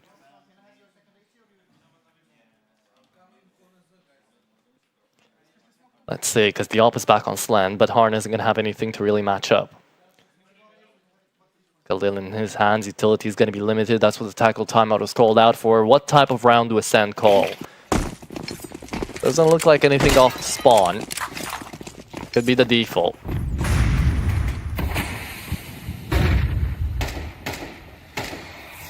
Double apartments default usually relies on someone pushing down underpass, trying to take middle. If you are trying to take mid, this is a bit of a rougher timing out here for Ascend. I like the move from Slend, by the way. He gets the spawn, jumps short straight away. He knows that Spell and the rest have been putting a lot of emphasis on getting at least one player towards the back of white box. And that's exactly what Spellens tried to do again, and this is how you deal with him. The extra util, the Oper in position, Spellens out of the equation, and you can see that little sign of frustration on his camera. I mean, you should have expected it. They're gonna burn utilities to try to take you out of that angle. Already in sandwich, great. He's seen him. Doesn't matter there. Meekna's still gonna fall. Headshot connected by Scrimo. You know about one, but everyone else is effectively offline. Ascender going back.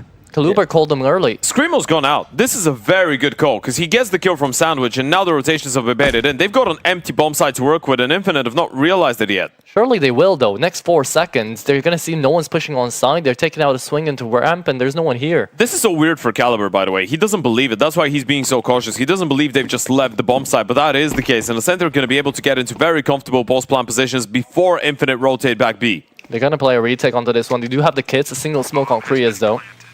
And he's the furthest one out in towards apartments already. They just don't want to overpeak. That's why Caliber's not walking inside of Kitchen right now. He doesn't know exactly how much space he's been given.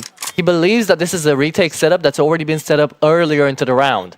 But Infinite, no, they just went out A, and now they're going to be retaking. This is still a great setup for Ascendo. Looking down market, it is going to be the kitchen push coming through. Kalubar on the one, on the second with the help of Scrimo, and that's the entire round denied. Krias is already running away. Slend taking off a couple of bodies before he goes away too. And that's a third on the board for Ascend. Felt like it was given to them. Yeah, that was a steal and a half. Yeah. And there's going to be a lot of screaming after this. Bomb even takes down Scrimo, so they lose a lot. Every single one of them going down here, Ascend. They will have to reinvest into 5 guns, so this is not ideal. They're not in a great position still financially, but this is such a legal steal because of Caliber's lurk. And because of that 1 kill out of Scrimo in towards A, it just makes everyone over-rotate. And I guess props to not only Kalubar, but for the entirety of Ascend left in that 3v4 to actually go off Kalubar's small call on going in towards B, right? Because they went immediately, they didn't wait for anything. That's why Infinite were just stuck into that A-bomb side. They were expecting a timing. Now, though, we go into another round, and the buy, it's going to be interesting, because Ascend don't really have utility, but they do have firepower. Putting a lot of emphasis in towards middle once again, Spellin. Has not been as successful, but this time around they're just walking out. A bit of a fake happening in towards that A-bomb side. You're hoping for Spellin and Harn to get into a comfortable position up con. Oh, there's the spam down. Spellin finds the one, Blitz on a late trade, and he doesn't expect Harn, yeah. Is gonna fall, so now you have a flanker active in mid. Meek now on 2. Down Tetris. They picked him 1 by 1. Just held left click down. What a turnaround. What a reaction out of MHN. Yeah. Caliber had him dead to rights. He was just blindsiding him, shooting him from the side. MHN turns around, instant headshot. Harn somehow left in that 1v3 clutch. And unfortunately, he's on the wrong side of the map. It's the one side they won't expect him though. 50 seconds, he could attempt something. They don't have cash for this. That's the big conundrum here for Ascend. I like Detour's position around like this, because he gets so much information wherever he might be. I don't think Hard can win the round. I think he's just looking for kills right now. 30 seconds. Did he hear the player jump in towards window? I'm not sure. Might get a kill. He gets 1 kill, it's approachable. There's one. Yeah. 20 seconds. Knows where the bomb is. All about the damage. 19 HP as well on one of them. Now he knows about the O. 10 seconds. And the countdown continues, and I think he's given away. Yeah. Walking back in towards jungle. Maybe if he gets that insta headshot onto Slend, he might have considered it. A couple nice moves, saving in towards the ladder. Infinite will get their number 4 on the board. Okay. Styling a little bit out there, Harn, towards the latter side of the round. But for Ascend, that was a done round by the time Meekna finds the double kill. So, Infinite back on the advantage, but it's much more neck and neck. This is feeling like the type of map that we should have started out with. This is how Ancient should have gone. At least in the heads of Infinite and their fans coming away Ascend. It's not like they're in a horrible place either. This is T-side Mirage that is starting to, you know, get a bit of sense, get a bit of rhythm into it. They're looking for stability after a round like this. They just got to keep that one rifle alive. That's going to be an interesting round. Even though they do have pistols and 1 single AK, that's going to be a triple walk out of Palace with the AK in there as well. There's a bit of a fake happening in towards the B-bomb side. Utility in, there they go. AK needs to get the kill. They know about the player in towards ticket. Bomb's going to get planted. No peek coming in. The spam is good for the damage. Red Star's gotten into jungle. This is very weird. Yeah, because they're playing retake, so they left the bomb go down and they haven't killed anyone towards B. Do you know where these players are coming in from? Harn got another one in a second. Those are rifles to pick up for the T side. Ascend. Don't do it again. Another buy like this, and the Glock finds the kill on the burst down on Detour. It's an instant one. Spellin sees the AK down on site. 25 HP onto Meekna as well. I think They're you just about recall. A save. Yeah, you just recall here. Yeah, look at the money. It's just broken. Krias is still lingering around. Is he thinking about going for this? There's not enough time. I mean, he's going to get the kill, but he just simply has not enough time, and you can hear the screaming. What is going on with this game? 1 AK, 4 Glocks, and they make it work. A double kill and a half coming out of Harn, but is the fake in towards the B-bomb side. That isolated player in towards Ticket that wants to stay alive and doesn't dare make a move. But look at that from Harn. That's the double kill that secures the round. And this Glock, that was a burst from Red Star. Yeah. Deflected. Was there no head armor? I think there was. I think that player might have not had head armor. Because that was... I know it's a burst. So how many of these bullets actually found the head? 3 to the head, it was a triple, all of them in the skull. Yeah. We just got a word from production. Yeah, all 3 bullets right through the skull. When does that ever happen? That is the perfect burst. Yeah. When was the last time you've seen something like this? When you hear people training their sprays down, it's A1Ss, AKs. Yeah, Red Star is just going into deathmatch playing burst Glock. 4-4. Equalization coming up and going into a run like this one. Infinite will half buy it out. So you've got 2 rifles available from those saves. Everybody else on a USP, 250 on Fear Blitz. It's been a very tough game for the CTs to build an economy into, right? Because even when you do something good, then you've got a round that is supposed to, you know, build up the money. Yeah. But then you end up dropping it. Then now Harn's found an opening kill onto Detour. Jump spotting player out of the equation. Harn lands the tag onto one more, so make it a triple. He's just playing DM. Send him all alone. Finally found that M4 as well. Kriya's gonna go down. But Harn's just playing solo matchmaking right now. AWP jumping out the bomb site. And Red Star spotted both these players. Gets the kill onto one. He knows that MHN was somewhere around kitchen and he's walked back in window. He's thinking about holding on to the rifle. Fade of the smoke. Fast shot onto Kaluber. Give it a go, Mikna. What do you have to lose? Just that AK. Find another one in the next round. That is going to be Scrimo taking him out.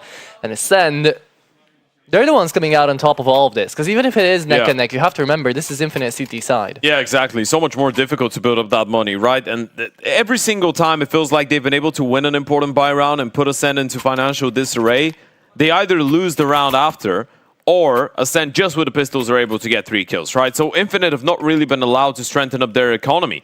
And now you look at the buy that they're going to be working with. You've got M-Force on everyone, bar Blitz, who's going to be in the FAMAS, no AWP, utilities dire, no defuse kit.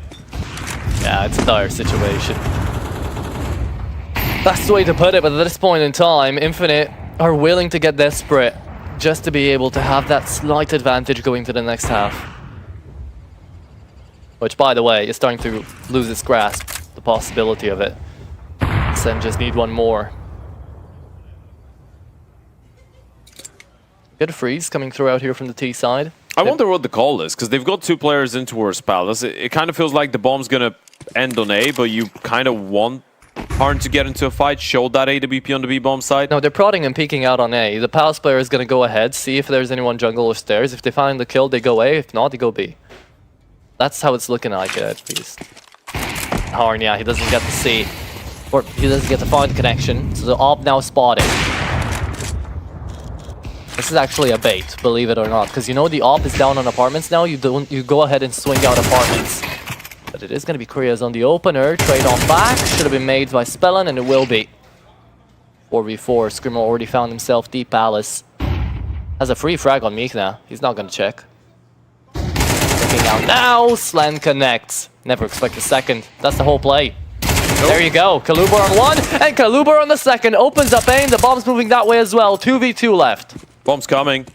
Harn just needs to make the cross, and I think he's going to be able to do so. Fight in towards CT spawn, though. That's going to be the key one. Kaluber is low on HP. If he gets that kill, this could be the round put to bed. And you've got that flank coming out of Blitz in towards T spawn. Harn should not be ready Detour's waiting for it. something like this. It's such a big play. So quick on the flank as well. Harn, So smart. not thinking about it. Not even going to turn around. And Caliber, low HP, a 1v2 clutch. Off angle is good for the first. And regardless of being low now, he's got the advantage. First tap on the bomb. Kaluber's not buying it. He knows Blitz wouldn't stick it. He's just going to play it a little bit deeper. Yeah, it has to be a 10-second defuse. Blitz is going for the kill, but time is running out. Kaluber's going to start running forward. I'm not sure if there is enough time, and no, there isn't. No defuse kit. He's going to pick up that big green, and Caliber knew they didn't have the money. Ascend get away with another one, and it's going to be devastating for Blitz. You hold on to the O, but at what cost? You know who it's even more devastating for? Detour, right? He holds down his CAT for all that time, waiting for Blitz to activate. If he had gone and won the fight against Kaluber, of course he has no way of knowing, but it went down to the second. Could have been the difference maker, but it's going to be the Bulgarians shouting and screaming, being happy that they just managed to break the economy for Infinite as well as win the round. On a micro level, it's such a sick play out of Kaluber as well, because he realizes he's low, and if he stays close to the wall, he's probably just going to get pre-fired and die. Yeah. So he's the one that peaks first. Goes and holds a little bit of a wider angle, but not wide enough that the player from the side could see him. Just perfectly played on a micro level, and Infinite now another situation where financially they're just in the doldrums. Slend at least has got that hero AWP, and he's posted in towards window, so should be able to help his teammates the moment that they start making contact. Contact it is. Scrimmo out Palace once again, wants to drop down, and the flash is well timed. The Blitz is going to get traded out. Still good for one. Meekna needs to pull off a red star, and he won't be able to do it. Down on stairs now. Detour! Goomba stomped away on Detour, just gave him. Dropped him an AK. Red Star running out of bullets, has to go down jungle. 2v3. Slend's scared about this one. Oh, what a shot. Okay. Good on one. Player on top of triple. Smoke's fading away. Kriya's only on a pistol, but he's got a god flank. Another flank. Does the Palace player turn around? Caliber's not even thinking about it. There goes Kriya's and Harn. This one thrown into the 1v2, able to get the first kill. And now he's just playing the headshot angle, trying to bait Kriya's out. He knows the time is going against him. Kriya's needs to go forward. He doesn't have the defuse kit, doesn't have the time. Harn's not giving him a fight, and finally goes down. But back-to-back rounds, Infinite take every single kill and simply don't have enough time for the defuse. This has happened twice now. Yeah, that is a heart-wrenching one. What a kill out of Slend, though. Coming around into it. Infinite. He's losing his voice already. Yeah, he sounds like he's already lost his voice, Spellin.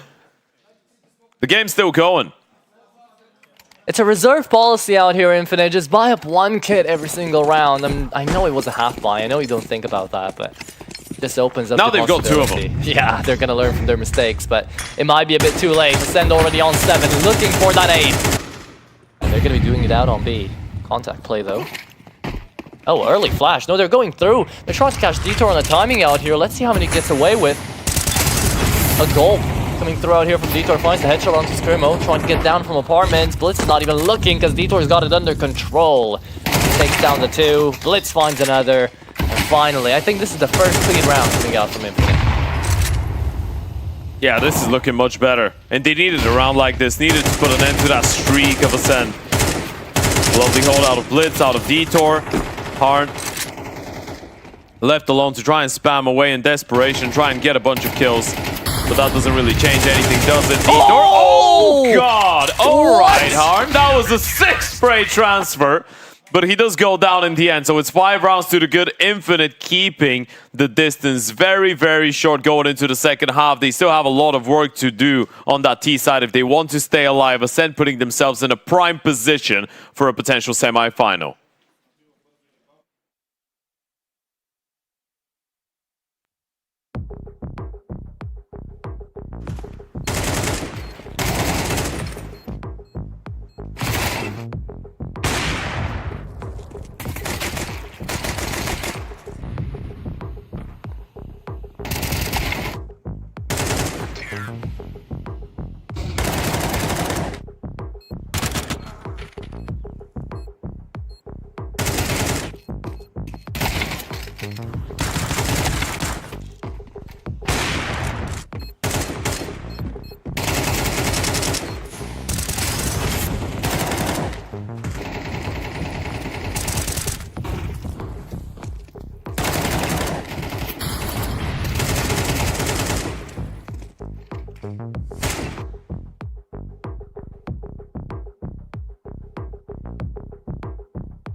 Welcome back, folks. 2 rounds the difference as Caliber's performance has hit a very high note.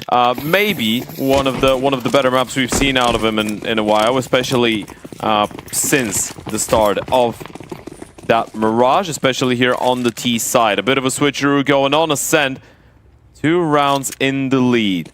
Closer to the semifinals, not riding off Infinite though. A big pistol round needed for the T side. Krias and the boys need to muster up something quite special. Mid-round calling has been good in theory coming out of Infinite, but in practice there's been lackluster performances going down on the server now. As you said, Ted, something needs to change. They would love a pistol round to bring it back out here. Make some brain rotters happy. It is looking like a B-pop here. Question is, do they want to boost the player in window? Red Star getting 1, should get refrag. Harness drop 1 more. Blitz is trying to fight back, but there goes Kaluber. Unclear, unchecked, unfound. And that pistol round win rate not gonna stay at 100% for Infinite. Unless Mihna goes insane, but there's such a slight chance of that happening. Slim one. Going on down, stuck in top mid. If he had the bomb, I'd have Needed given an it to answer him, back, but this is back-to-back pistol rounds now going in favor of Ascend on Mirage. This is the map pick of the Bulgarians, and now they've been able to win both the T and the CT side pistol. Unless, as you said, MHN with 25 seconds is able to somehow win that 1 versus 3, but look at him just sitting ducks. Even gonna throw a smoke right in front of him. He's gonna use that to jump, try and go towards the window. Jump misses. It would have been very impressive if he was able to hit that. Might give it a go again. Nope, gonna try and go through. His spell's got the knife! Oh no, this is just putting insult to injury, just waiting on the other side of the smoke with a knife in hand, and now he's got all the money in the world. Bulgarian streets will be proud. Coming in through into this one. Spellin yells back out. Wild. And wins the round. And that's a knife kill as well. That's the op that could have gone in their hands. Wild. You really said Bulgarian streets would be proud. There you go. Everyone was happy on the side of Oh god. Pushing up mid. Aggression coming through. Infinite have got to deny it. Force by coming out of their side, of course. Actually, I say of course, but they didn't get a bomb plant, so... Red Star's here. Do they realize? Oh. I'm not really sure. This is a bit chaotic. Harness found a double kill. Red Star activates, and he's going to get a double himself. That looked a little bit sketchy for a second, but they have cleaned up house. Slend is not going to be able to find anything for himself. Another triple kill coming out of Red Star, and that was a full-on investment out of Infinite, so full eco coming up. 10-5 supposedly the score, the time that Infinite are going to have the rifles out for the first time. It's going to take a bit. Infinite slowing down into this one.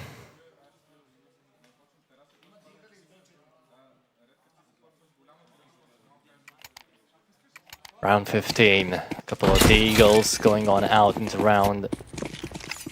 But around that, Ascend are just going to try to play heads up, be aggressive. Kalubar onto another. The second doesn't come as easily. Slend already found one headshot. Would love a second. Missed out nade. We don't look at that. Out on apartments. Scrimmo. Just jump spotting away. Infinite. Playing for damage. Playing for kills. Are trying to find those. And the flick on the Deagle doesn't land. Detour. Nice try, but goes on mistiming alone. And that is going to be the 10th on the board coming through for Ascend. All right. Yeah, Korea's no more damage. Stuck in Palace. That's the round. This is the point of no return for Infinite. This is where you prove that you still have a little bit of fire left in you, right? Your map pick didn't go well. Your map pick was not even close. As far as they're concerned, it was a 13-5 on Ancient. Now you're 10-5 down. You've got your first buy round on the T side. We're not talking about... Okay. Surely Put a pin on that. Put a pin on that. He doesn't even have armor. He doesn't... I mean, he's going to pick up the bomb, but there's 40 seconds. He doesn't have the armor. He needs to get the bomb and sprint towards the bomb side. That would be the craziest round I've ever seen if Krias is able to win that, but it should be impossible. They've just left him entirely alone. Even if he picks up the bomb, he's going to have to get a gun, and time's already run out. 20 seconds. He's going to have to start running towards the bomb side, and Scrimmo's just sitting like a duck towards the back of bench. Imagine he one-taps him. He doesn't need to go down before time. I mean, he's got money to buy an armor technically, but Is he going? 8 seconds. Let's I save think this, he's yeah. saving. Yeah, just buy the armor, buy the util, hold on to the M4. It's not too bad. It's good damage, honestly. Nice attempt coming out of Krias.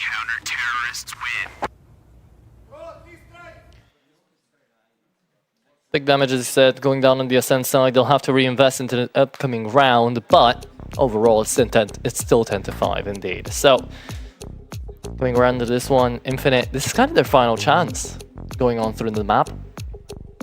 You have a full buy coming up. If you lose this one, map points on the board coming through for the Bulgarians. And they haven't necessarily struggled to close in their, I would have said past best of threes, but there was one best of three where they did struggle to close. Round after a tackle timeout. See what they've got prepared. What do you take out of the attic here of Infinite? Odds out there onto Slend with the assist from our partners on over a 2 per bet.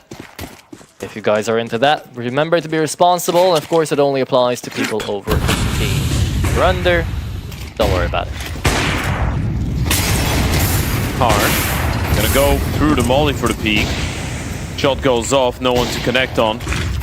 That's the chance. 5 people in towards middle for the T side. It's full-on brawl. They want to send everyone they've got in towards that part of the map. Just fight with Ascent, but they're not giving them anything right now. Just playing from the back. Spellens reacted, pushed in towards the ramp. Red Star playing in towards that jungle side, and Caliber's rotating all the way around. Scrimo's pushed, B Absent cleared it already. So unless they go 5 people with the bomb up short, Scrimo's gonna get a free kill, and they'll know exactly what's going on. The moment this smoke fades, Scrimo's gonna drop the bomb. They're checking. Or Detour should be ready for this. They've done this specifically, and Detour Hello. still gets caught. That's Scrimo on the first. bomb dropped, and he can get out of there. There's no one in position to get the refrag. Got beautifully played out here by Scrimo. That's how you should go about it, but Ascend need to at least rotate one guy in towards B because short is still unchecked. I mean, Scrimo's back, and he's not seeing anything, right? And he's going to check short any moment now. Bomb still dropped in towards underneath window. So what do you do if you're Infinite? Surely you realize if Scrimo's pushed all the way in towards under, you must be running into an A stack if you want to go away. Now they've heard the ramp flash. Imagine Spellin just clears out ramp. It would give so much information out It's here to probably the Ascend. best thing to do, right? Get inside of ramp, play in there. He decides to go back. They still don't know about Palace. It will be an A play. Oh, but that is going to be Kaluber going down Oh, he's immediately. taking his position. He's out default. Second guy default. How They're many not does he checking get? This. No more than one, They're surely. not ready. Surely, there's the first, and the bomb still goes down out short. Hard misses the shot, and that was a must-have coming in for the 3v3. Molly Spellin doesn't stuck. spread. Out Ninja, yeah, but they know about him, and it's gonna be the op going down. Meekna, good shots, but Scrimo now known down CT. 1v2, and a 13 HP Korea is trying to help out his teammates. Spotted out short, but maybe not. Scrimo's just trying to close No line. way. Down on the short play, down on the low. sandwich player. 1v1, both 13 HP. A single bullet will do the trick. But running out of time, Scrimo picks up the op. It's a last effort gamble. Coming out here, the Bulgarian's going to try to fake it away. The shot doesn't connect. You're not Zaiwu, but you are still going to try to find a headshot. It's not going to work. It's Infinite to bring it back. What a big clutch out of Krias, they didn't know he's low on HP. That's why Scrimo's picking up the AWP. He needed one bullet out of the M4. Taps the bomb, goes for the shot. Krias plays this one to perfection. Jump spot on the first one, peek on the headshot angle on the second. It is the captain to step it up so much to get him out of a tough zone. I do respect the attempt out here from Scrimo, Yeah. though, right? The jump up coming through. Let's go, guys! Could have Infinite connected. needed that though. Yeah, Krias needed that. must win. Ooh, hold on. Look at That's the going to be economy. quick in towards the ramp. Yeah, they're looking for an early fight. Ascent have a 3-man stack with the AWP though. They're ready for something like it. Depends on when they want to go. Bomb still dropped behind. Do they just contact out? They're gonna try. They could go in the smoke as well. Out here, Koreas could try. Bomb left out rotation. Infinite aren't 100% about this. And now they've been smoked off. Someone's going through. Harn needs to be careful. First shot misses. Spell and Restart both get dropped. And Harn is going to move forward. There goes the first. Looking for a second. Tough shot on the headshot angle though. And the A-bomb side has fallen. And we can go on ahead out here into the 2v3. Scrimo's down to 5-7. There's an op right in front of him, and that's Kaluber. On one more! It's the 5-7 to do it! The Bulgarians are making it happen! 11-6. How are these rounds going their way? Just when it feels like Infinite have had the perfect execution, getting those 2 kills onto Red Star and Spellin, overrunning that AWP. They get that man advantage up against the rifle in the 5-7. Look at how clinical Caliber was on these shots, and Scrimmel wins his fight in towards CT spawn as well. It's just going down to the pure firepower, and right now Ascent just have plenty of it. It's insane. Infinite. It's the individuals letting them down. That's the hard truth of it. Slend is in though. Another headshot coming by. The bomb's on B. And still Scrimmel here. He's not moving away. No reason to. Yeah, but now that they got that kill onto Spellin, they might want to call this one back, right? Because this is another gun that you can pick up. Now, sadly, it's not a rifle. It's just an MP9. And you still don't have armor. Oh. Still though, Slend is there. You don't need a rifle when you've got him. Eagle connects on 2. Kaluber sends out the nade. Might be able to get the kill. 2 HP left onto Slend. Lucky to be alive. It is a good follow-up nade, right? It discourages Slend from going for more repeaks here. He does want to reunite with his teammates and play that 3v3. Window boost coming up. Yeah, you're gonna go up on this one. Not to catch timing though. For now, Scribbles it's Kaluber. aware. He's moved towards the back of the bomb side, and you've got Red Star covering for that, so they do know it's a possibility. And Kaluber's pushed all the way inside of Ram, so he doesn't really care what's going on towards Connector. This is a very good setup out of Ascend. Lots of info taken by Kaluber though. He's out ramp, so this could be, you know, a bit of a red herring going down here for Ascend. Thinking A is clear. That's a steal of the off as well for Krias. I mean, they are going B, right? Krias is going to try and sneak Jungo in towards the B bomb side. Thing is, Red Star should be aware of the possibility. He should be checking for this periodically. Timing. They're back to back. The essence, 18 seconds. Red Star is not looking. Now he's turned around. Is the most opportune of timings, and now that's going to take the attention away. Red Star takes a second. And Scrimmel now spots out Detour. It's just the Digo trying to get a kill, but it's the flying MP9. 12 rounds Ascent, 1 round away from semifinals, and this quarter has not been going well for Infinite. Surprising to me to say, but it's been a one-sided affair on both maps coming up right now. Ascend are just doing it. That last round, it was timing-based, right? If Krias gets the kill out here, they can still get onto the B-bomb side. They can definitely win it with the rifles they pick up, but overall, Ascend have been playing the better Counter-Strike today into this best of 3. Yeah. It's just been individually on another level, another weight class. Not letting Infinite into the games, not letting them build up the economy, not letting them feel comfortable. There's so much pressure. Another 5-man start in towards middle. They just want to fight. They just want to brawl with Ascent right now. Try and win themselves a couple more rounds, and they might be able to do so. Detour and Krias with the opening kills. Scribmel's going to get run down, and this round already looking basically over. Yeah, it's only Spellin left on the other side of the map, so he is just going to save it away with the cash situation here on Ascend. And Infinite, you need 6 in a row. Well, only 5 now. Not going to be easy, but we've seen crazier things happen, haven't we, Ted?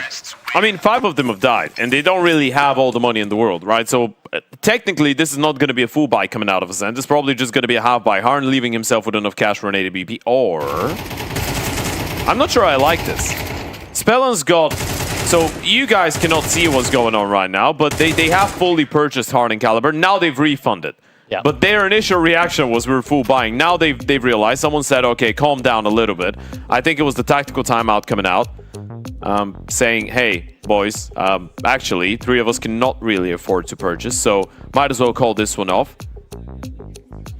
So Infinite do have an opportunity to go for one final hurrah, one last-ditch effort. They're going to get a 12-8, most likely. And from that point on, you win 2 full buy rounds if you get all the kills, and you've got OT. That is true, yet we've seen a lot of half-buy rounds that have still gone the way of the team, you know, that's least expected the round to work out. It tells you how close a lot of these rounds have been when you look at the kill counts for Infinite, right? Yeah. Just look at the distribution. Everyone's between 11 and 15 frags. No, 16, sorry.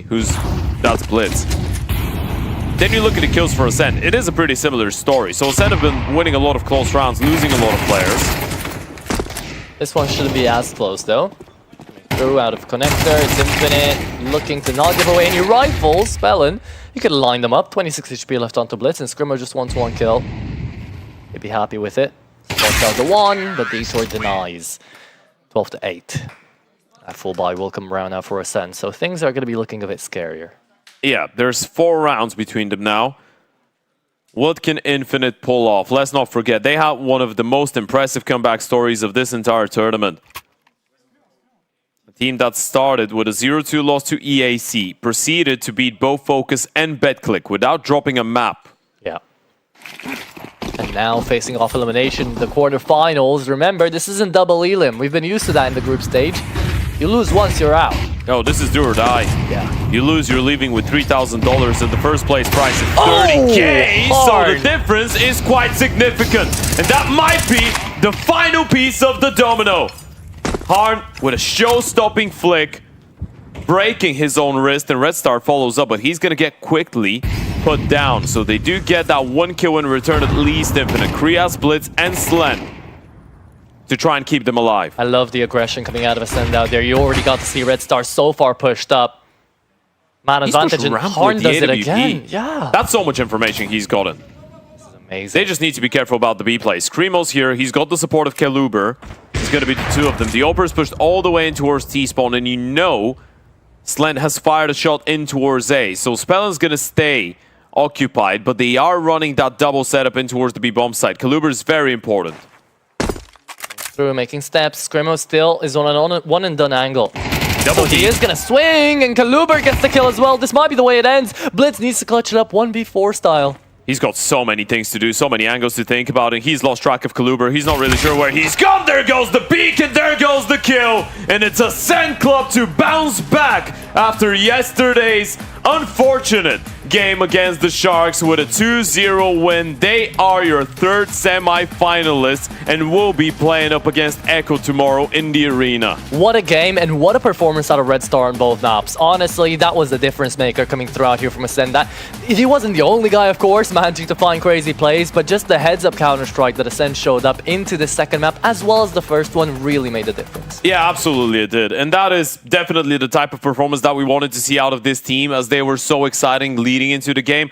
I do believe that we expected this game to be a little bit more of a brawl though, right? Sure. With how well Infinite have been playing so far, I think it was fair to say that guys like Slend, like Blitz, like Krias, it was a pretty unfortunate game because we couldn't say that they were cold. We couldn't say that they didn't activate. They just lost a lot of close rounds. Some of these rounds could have made at least the second map a little bit closer. With that being said though, Red Star, MVP on map 1, MVP on map 2, what a day these guys had. I mean, Ascend overall have just been having a very, very good run over here at the Super Draculan. But, you know, there's still a lot more to go. Coming in through into the semifinals now, they are going to have to meet up against Echo. Ted, I think that's going to be quite interesting. That's going to be very exciting, right? Because with Infinite and Ascent, we're kind of identifying similar playstyles where both teams love playing off of spawn, out of spawn. They love playing up-in-your-face Counter-Strike, and apparently Ascent were individually feeling a little bit better today. But now you're going against a very tactical heavy side of Echo, right? So this is going to be a stylistic clash between Ascent and Echo on the stage, so everything changes. There's going to be people watching you live.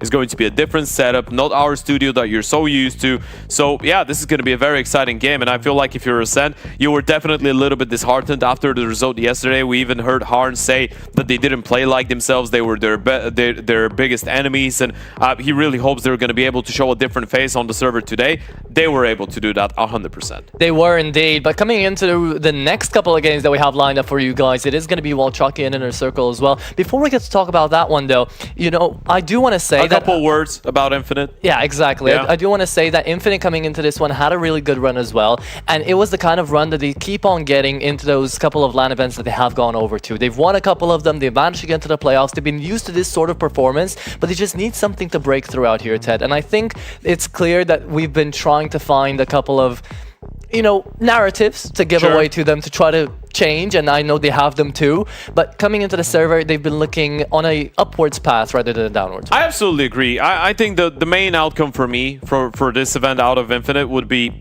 Slend's individual form. I think Krias has done a good job to activate a lot of these different pieces, and it's not always easy because you've got a lot of personalities, but I like the I like the balance that he's found with the roles on this team. The fact that obviously Detour is down to play more supportive roles is it's been a while since Detour was kind of like that star player in the Czechoslovakian scene years ago.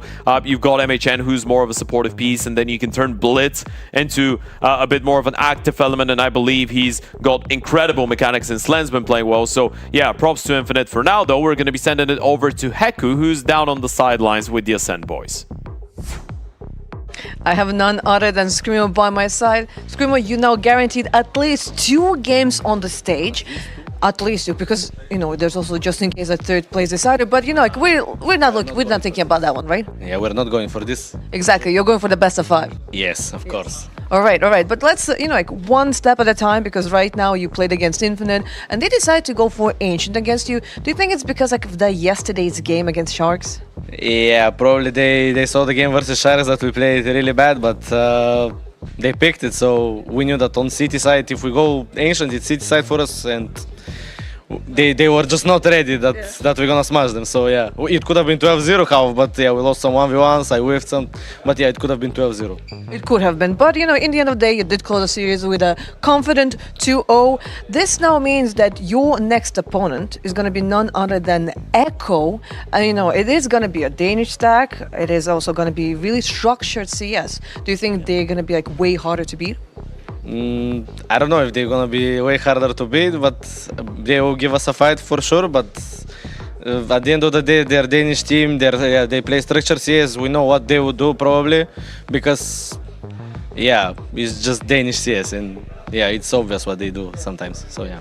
Sometimes obvious. All right, but as I understand, like yesterday after the loss against Sharks, the team had a conversation. What exactly did you guys talk about?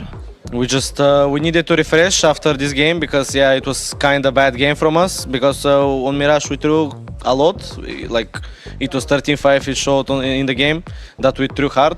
We could have won it, but yeah, we just didn't play our real game. We were sleeping at the start of the game, so yeah, that's why we lost the Mirage. On Anubis we woke up, we won, but yeah, after that on Nation they were just so ready for us. They knew what we were doing. They had a good ante, good plan, and they just fucked us. So yeah. I mean, it happens sometimes, but in the end, now you closed the 2-0, and now you're gonna be already playing at least a semifinal. Looking forward to playing on the stage? Yes, I'm looking forward, and it's like maybe my 2nd time playing on stage. So yeah, experience. Getting that experience. All right, thank you very much, and let's go back to the desk. Definitely going to get that experience. It's going to be exciting to see them go up against Echo. As we said, a bit of a wilder, aim-reliant team going up against the Danish tacticians, right, and the structure. So, yeah, as Scrimble said, might be a little bit easier for them to anticipate what Echo are going to be doing. But on the flip side, if you're Echo, then you probably feel like you can very easily know what Ascend's game plan revolves around, and you're like, well, if we shut down some of these individuals, if we don't throw the rounds against the pistols, and we don't let them go away with all these clutches, we should be able to control the game. Yeah, see, that's a conversation for tomorrow, but I feel like that is going to be a very big if you're managing to find those things. But overall, I mean, this is going to be really exciting. I'm looking forward to seeing more experience coming out of Ascend. The only team that did beat them was the team with the most experience in the tournament, left, right, up against the stage as well. It's going to be a lot of fun going into those semis, but what's also going to be a lot of fun is our next quarterfinal. You guys stick around for that. It's going to be around about a bigger break, but overall, it's going to be Pop and Santa taking away the casting desk. Hope you have a lot of fun. Thank you for joining, and we'll see you after the break.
Better get right, champion.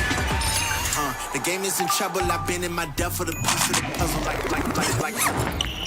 Let me switch the flow, a new bounce. Know I've been a king for a while. Got a ring and a crown. Lean with the flower. This ain't no regular beat. King for the ring, you know what I mean. If you talking, it's hard to be nice. I play with all of my life. You see my name in the lights. Better get right. This ain't no regular beat. King for the ring, you know what I mean. I see my shine in this thing. You see my city, yeah, this is a team. If you talking, it's hard to be nice. You see my name in the lights. Better get right, champion.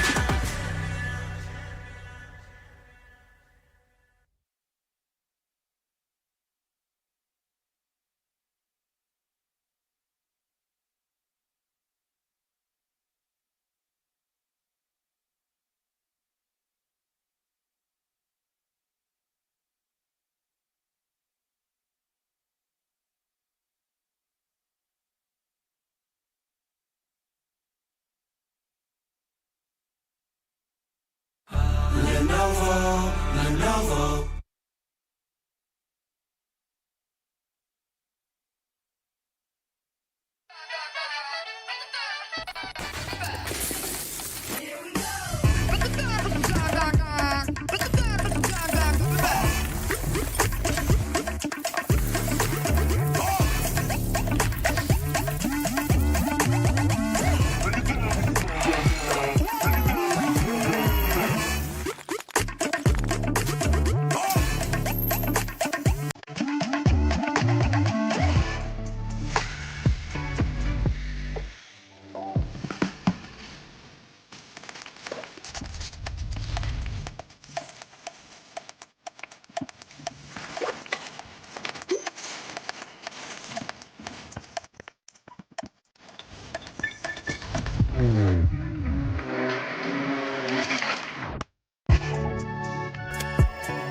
Hey everybody and welcome back to Super Draculan. We're done with the first best of 3 and now it's time for us to find out our remaining semifinals, who is gonna get there.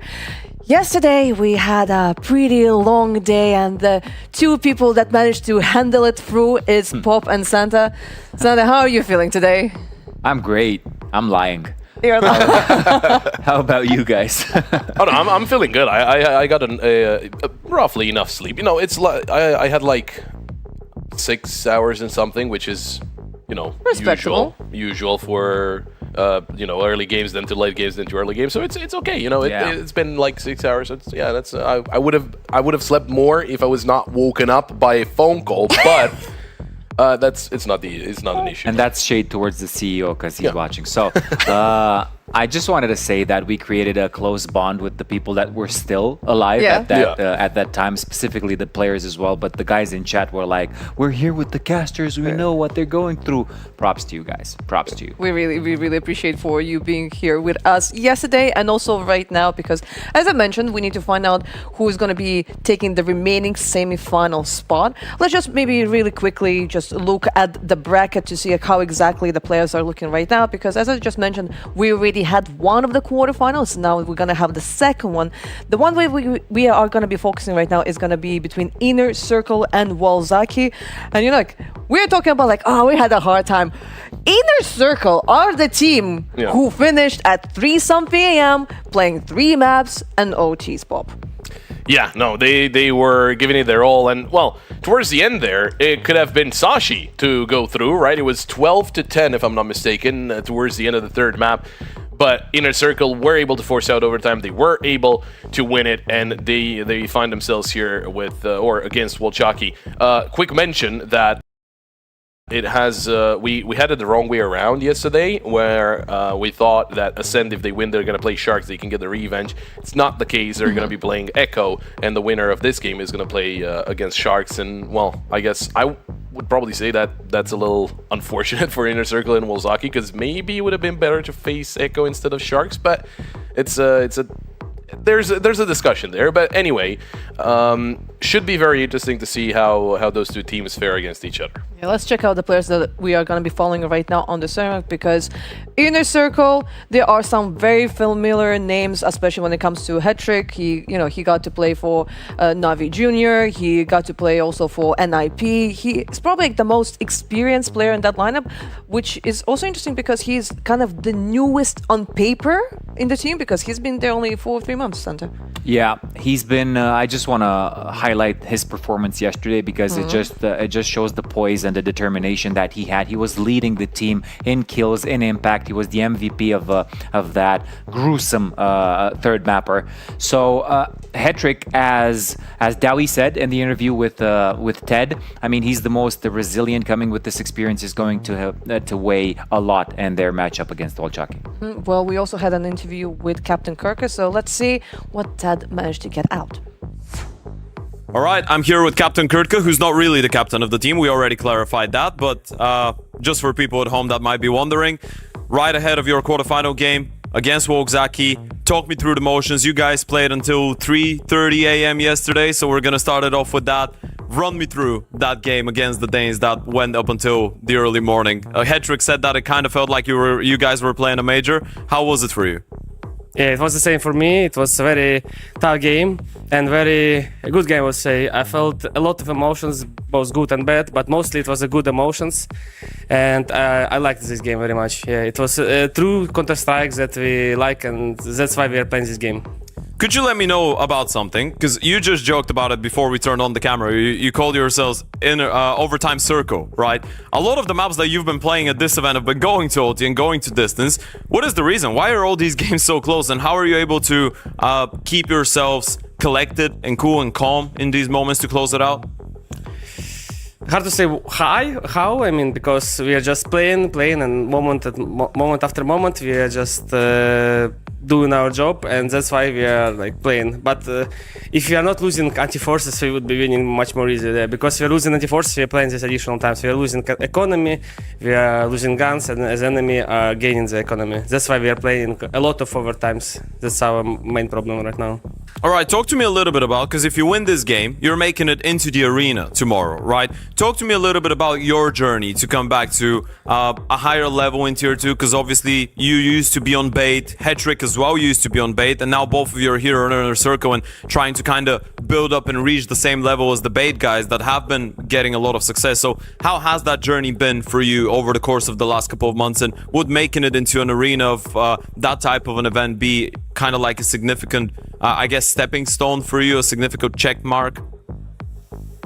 We played a lot, practice, and we really practiced a lot. Not so many officials because we now mostly trying to play on the lands because online it's just a big swamp. You're just losing, winning, you're not getting any points, so yeah, we just decided to play on the lands and preparing a lot.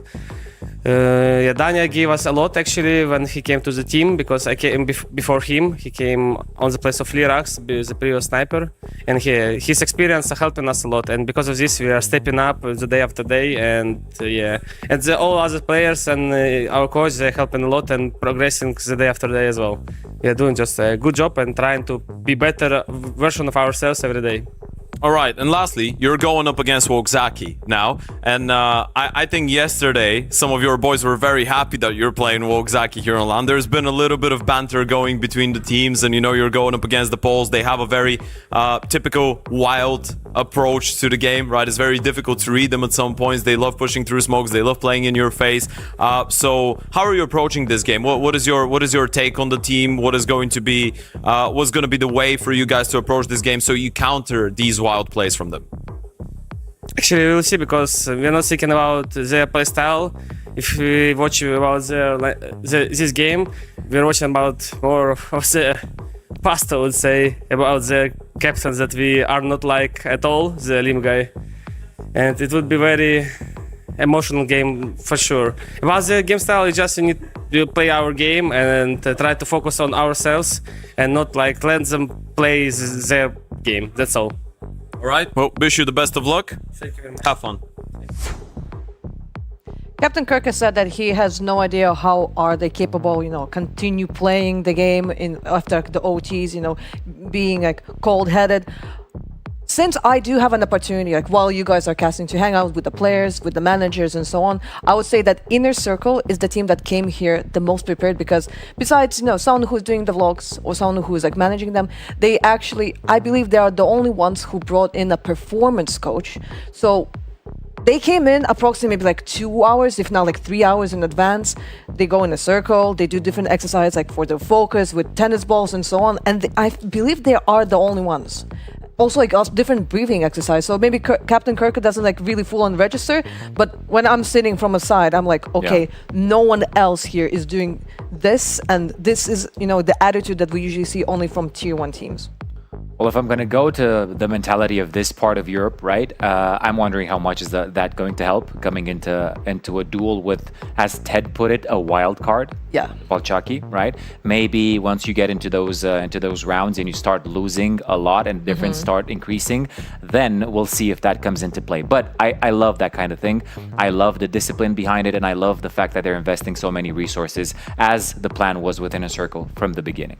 Yeah, and also Captain Kirk mentioned that with Hedrick being added to the lineup, he brings the experience. And also, I don't remember who exactly in the team. I think it was Dario yesterday in the interview. He mentioned that Hedrick doesn't talk a lot, but when he does, it's really impactful. And maybe at moments like this is like what actually helps, cross the line. Yeah, I think so as well, because obviously as he comes in with the experience, he knows how to filter the things that he don't need to be said from the things that are actually going to be helping the team. And that is a very big plus for players that maybe have been quite a lot in tier 2 space, and they're trying to make it through, and then a player that made it through comes in and they're like, okay, can you share a little bit with us? And he's like, okay, during the game I'm gonna tell you certain things, but you need to respect those because I know that those things are the ones that actually work because I've been there. I've been, to the upper echelon. And sometimes, obviously, things can turn the other way because playing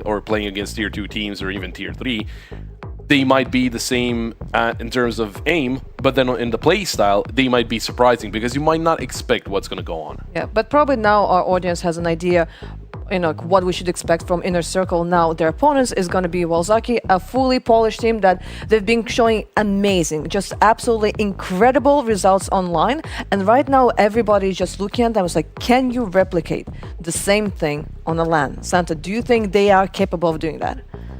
I want to take in everything that everybody's saying lately, and I'm gonna go with these guys to have a good performance, and I'm gonna stand a little bit behind them. Although I know there's a cloud around, I'm not gonna stray away from that. But I think they've been showing a good form in this in this environment, in this tournament, to be more specific.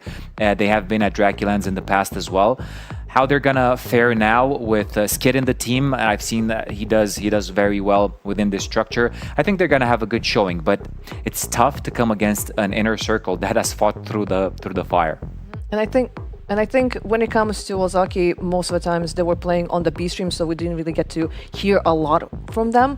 So Ted tried to do his best in order to find out a little bit more. Let's check it out. All right, I'm here with Sami from Ozaki, obviously the Oper, ahead of your game against Inner Circle in the quarterfinals. Let's start it off by talking a little bit about your experience so far in Super Draculan. Have you liked the LAN? How have the games been going through your perspective? Has it been a fun experience?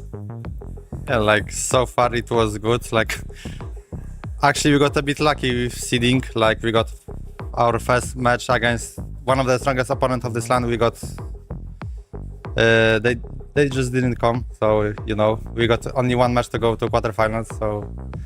So far it was chill. Like the match against Iho, it was for nothing, I would say.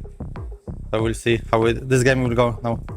Talk to me a little bit about overall the experience that you're bringing to this team. Do you feel more comfortable playing these LAN events? Because I know there's a lot of jokes going on that a lot of your teammates have played the majority of their careers online, right? But you yourself, you were part of the international circuit as well. Before that, you played on Sango, so you played a bunch of LANs with guys like LNZ, like XFlout, like Youngster. So do you feel like you're much more comfortable? Do you feel like your teammates as well are starting to get more comfortable with the LAN environment? I would say so. Like if we are playing, I think you can hear us, so it's they are feeling comfortable on the LANs, I think. All right. Yesterday, Inner Circle, your opponents now, played a game that lasted up until 3 a.m.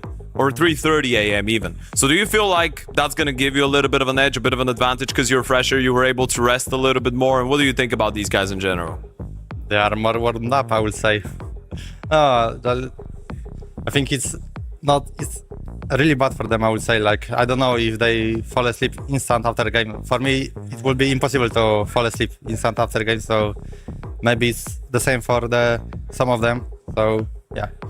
All right, and lastly, obviously you guys have a bit of a crazier playstyle, and Captain Kirk has said that as long as they play their own game, they should be able to deal with you and counter all of that. Do you feel like you're going to be able to catch them off guard though? Because you've been doing that to a lot of teams so far, and very few of them have been able to kind of follow through when Olymp is going to go on a rampage and push through a smoke, go for a bit of a wild play. So yeah, how do you think your style is going to fare up against Inner Circle? I guess we'll see. Yeah. All right. Well, looking comfortable. Thank you very much. Thank you. Wish you the best of luck. Thank you very much, Ted, for trying to do your best to get like maybe like a clickbait of like what should we expect, like, and he was basically what happens. The most typical thing you could say, like, well, everybody's gonna be playing their own game and the better team is gonna win. Luckily, he didn't go for the full-on stereotype, but I guess maybe the conclusion that we can make like from this interview is like, yes, they do understand that when it comes to Inner Circle, they might not be coming to the server on the same level just because, like they came in tired. And as he also pointed out, you come back home at 4 a.m., your adrenaline is still pumping. You might be like up for until like super late, so like you wake up and then you still need to do the preparations. It is so in a way it can be something that can have an influence on Inner Circle, right? Yes. But once that adrenaline is gonna kick in, you're gonna have a tough spot against these guys. I think that's all the tiredness and everything is gonna go away, and it's gonna be full focus because it's not their first rodeo. It's not the first time that they've been up so late. I mean, yes, as Walchaki and Sami from Walchaki said, you can get deep into things, but I think we're gonna have a game in our hands. What do you think, Pop? How it's gonna go? No, I agree as well. I think Inner Circle, they're going to be 100% when they get into the server and they get the feeling of the game. But I think Chucky will have something to say here. At the same time, I would say that their road to get here was not the most complicated one. I don't want to bash on anyone because they did win over EAC 2-0 and they did lose to Echo, but you're playing against the Inner Circle, who sure they were in their lower bracket, but they lost to Sharks. Yes. So, they're going to be a tough opponent still. Definitely. They're going to be hard opponents. Let's check out actually the Veto. What are the maps that we're going to be following throughout the series? Because I guess when it comes to Inner Circle, I am expecting there's not going to be an Inferno anywhere. There's no way they will have let Valchaki have it, considering it is a map that they feel pretty comfortable on. Now, regarding Overpass, Valzaki, usually they ban it, but sometimes they can decide to keep it open. So this is how the veto process went. And the bans... So yes, no Overpass, that is pretty expected, and no Inferno. I guess here we have no surprises. What about the picks? I think it's going to be Anubis, first pick for, Valchaki. And it's going to be a Dust 2 for Inner Circle. For the decider... No Nuke. No Mirage. No Mirage. Wait. Last but not least is Ancient. Oh, this is... I'm looking towards Valchaki because I know 3 maps that they're really good at. Yeah. And they picked into one of them, and another one is Ancient. But yes. I'm not discounting Inner Circle, of course, because we've seen them on these maps as well. It just depends on how Anubis goes, my opinion. So you would say that Anubis gonna set up the base of the whole series? Yeah, for sure. If Inner Circle take Anubis, it's gonna be a 2-0.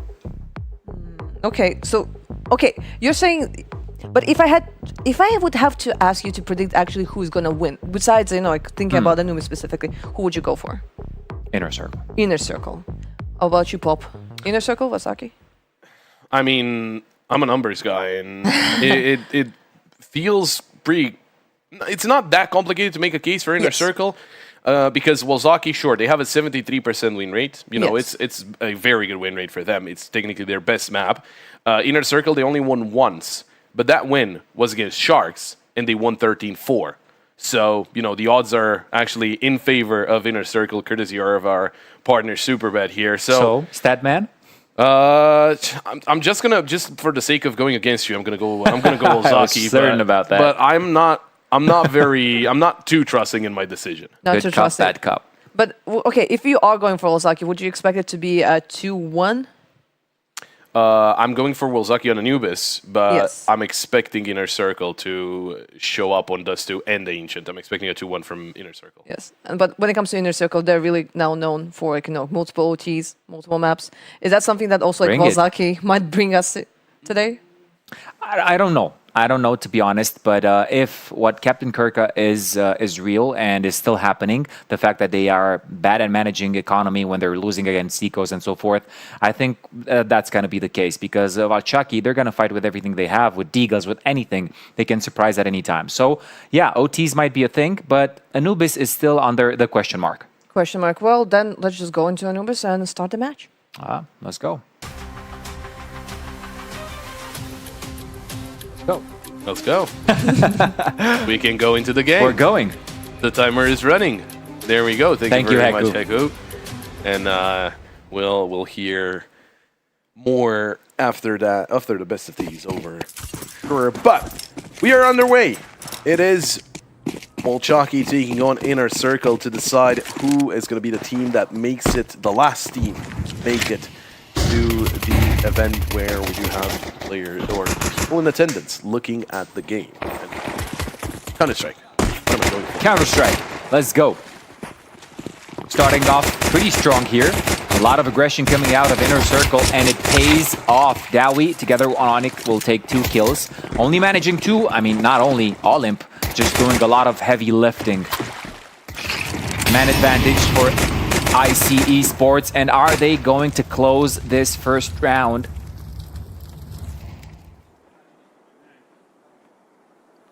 Oh, Olymp. Moving through Temple.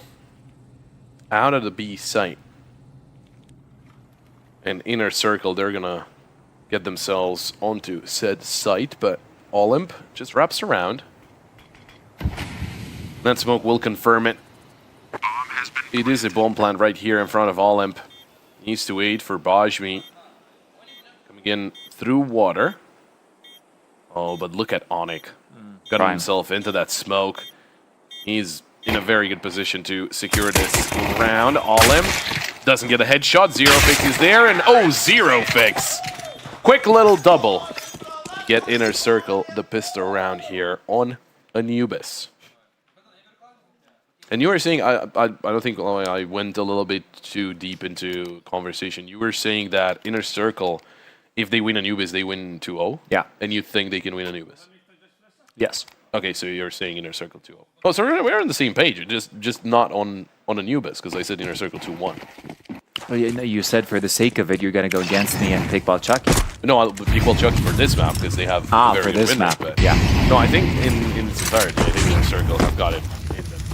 I can give an argument on that, but after this aggression coming out of Inner Circle, picking their fights is something that they do splendidly. Apparently, Olymp does as well. They have a rough idea that they're going to go camera on towards the A site. The CTs, that is. Olymp trying to cover up any kind of flank that is going to come late into A main. Not finding anybody, and this is a game of timings. Is Hetrick going to have a perfect one because he has a prime time positioning to catch off this whole three-player flank?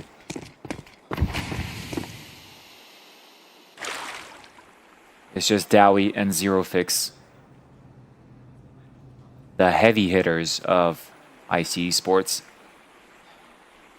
Where do you go from here, Pop?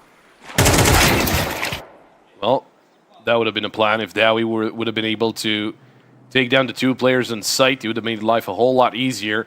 Zero Fix, he's going to have to go for those peaks. 40 seconds on the clock for him. Try and get his play done. Bajmi does have an AK. And the help is on its way because you know where the last player is. Might as well take the fight. Zero Fix. Spotted out Olymp. Reconfirms Bajmi, but the time is going to force Zero Fix to get something done. And the decision is to just save the Galil, save the armor, save the smoke.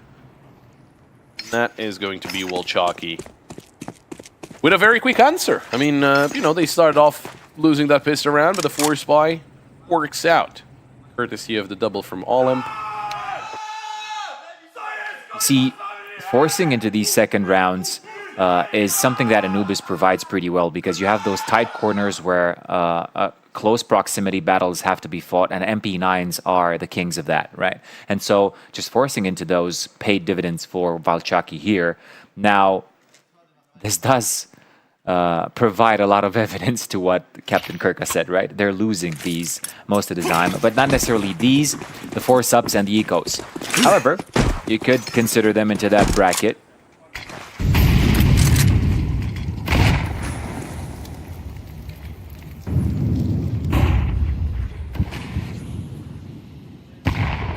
Walk. Getting ready for the push into mid. It does come down to timing, and he's looking the right way, but it doesn't matter. Captain Kirka. Opening kill with the 5-7. Olymp's going to keep them at bay for a little bit longer. Then comes the swing.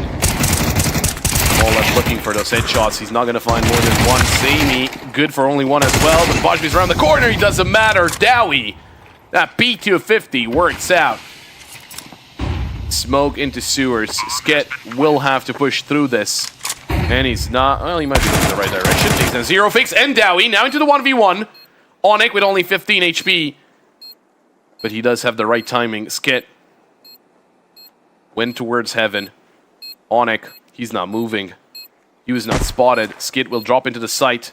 And Onyx is waiting for the defuse sound. Oh, spotted there. And he's not on the defuse. Onyx playing this one to perfection. Just hiding behind the box. Another tap onto the bomb. Another check from Onyx. And he's not there, but he still might have time there. Yeah, I think he does. It's going to be close. And he's got it! It's a 2-1. Onyx just had to go for another shoulder peek there, but he thought that there was plenty of time. Or not enough time, I should say, but there was plenty of time, and it's the tactical pause called in by Walchaki. They were really close. I mean, you can just say nice try.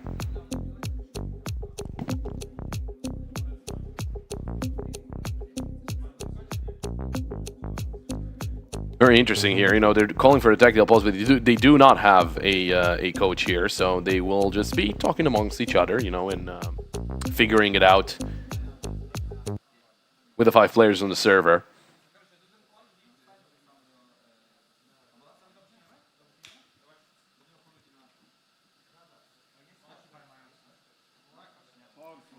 Well then, a round like that can hurt, but the plan is here for Inner Circle to force up, interestingly enough. A couple of Galils and some pistols and a Mac 10 for Captain Kirka. It looked so good for Inner Circle with all those pistol kills, even when, you know, you're expecting the SMG or the FAMAS to get the kill, but P250 from Dowie was wonderful. Skit, there's the swing, and he takes down Dowie. Onto 5 HP now, Skid, but he makes it out alive. Sami, good for 1, but Onyx is there to trade. They lost the Mac 10. He did take down the Opper, but there's still a player disadvantage, so it's not going to be a comfortable situation here.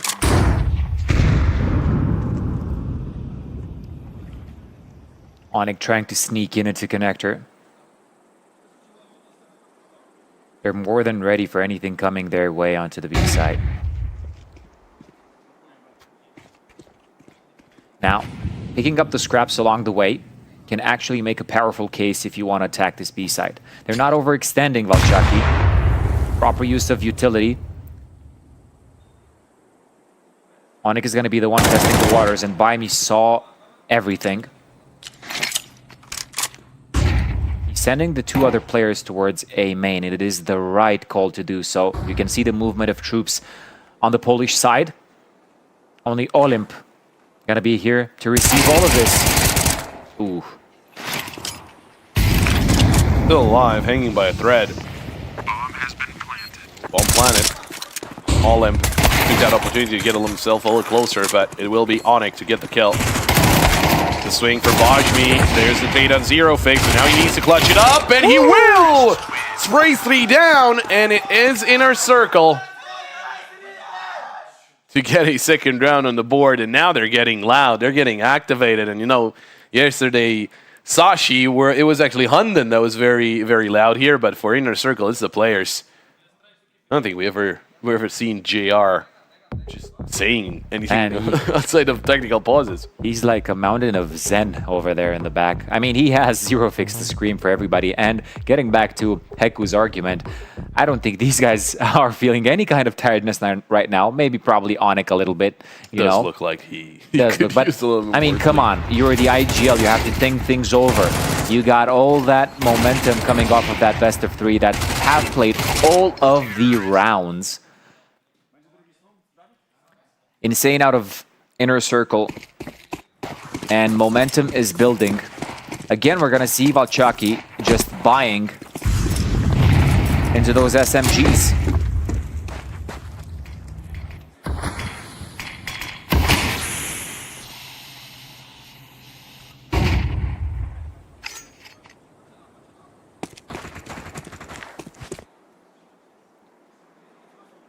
You know, both teams are very good on force buys.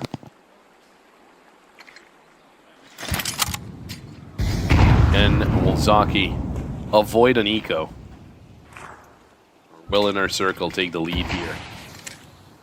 Once again, we do have to remember, it is an Ubis, it is a T-sided map. Wolzaki have a lot of experience. 22 times played. Captain Kirka takes down all. A lot of experience, but there are have a lot of members onto the A side. Moonwalk with a double kill over there. Hetrick answers with his own, but it is a 2 versus 3. And the position of one member of the T side is already known. Silence creeps onto Anubis, but not anymore. Skit, he was making his way back to the A side, finding a stray along the way. They just keep finding success with those force buys, man. This is exactly what Captain Kirk was talking about in the interview with Ted. How can you answer those? I mean, you know that they're going to come. You know the exact round and moment that it's going to happen because you definitely took a round from their grasp the previous one. And you decide to man up and go towards A main, but then you're just gonna fall into a grinder.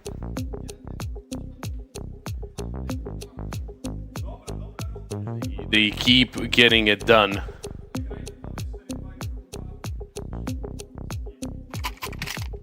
The tactical pause out of inner circle. They want to break the cycle here.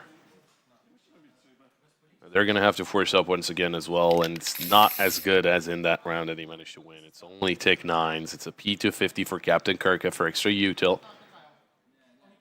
Onyx going to get one as well.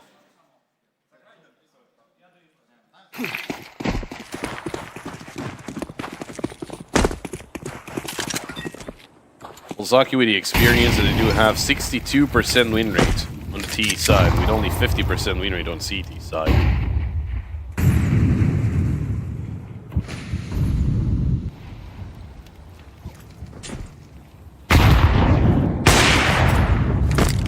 Tag onto Onyx.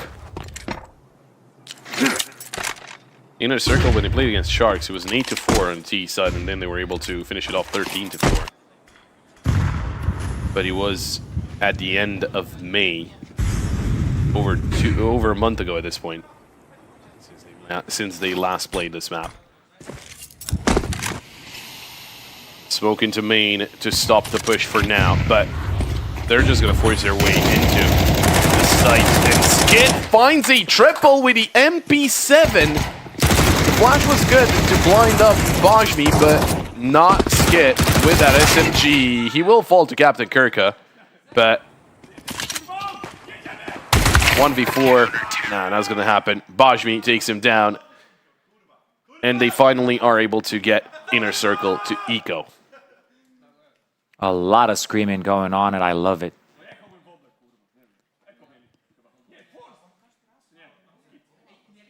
The polls being very loud about the rounds that they win. Skitman, such an important piece in the Walchaki puzzle, turns out.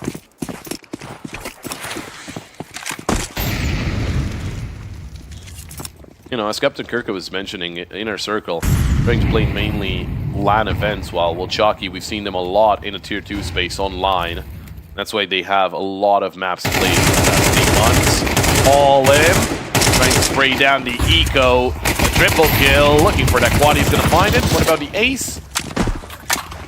Not enough bullets. He's gonna let his teammates get it. Moonwalk finishes off on it. It's a quick round. Oh, a little bit of BM there from Olymp, shooting the bodies, but he's known for this.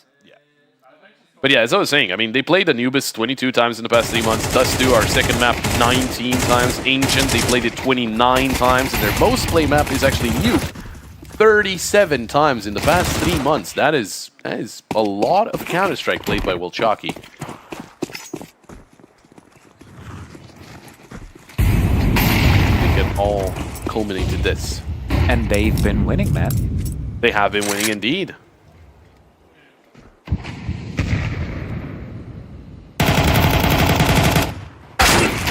Ooh. What a shot from Sami. Takes down Zero Fakes. There's the need to tag up Onyx as well. You can see Walchaki, I mean, shoulder peeking the angle there is pretty risky, but they're not shying away from that. They're actually embracing it.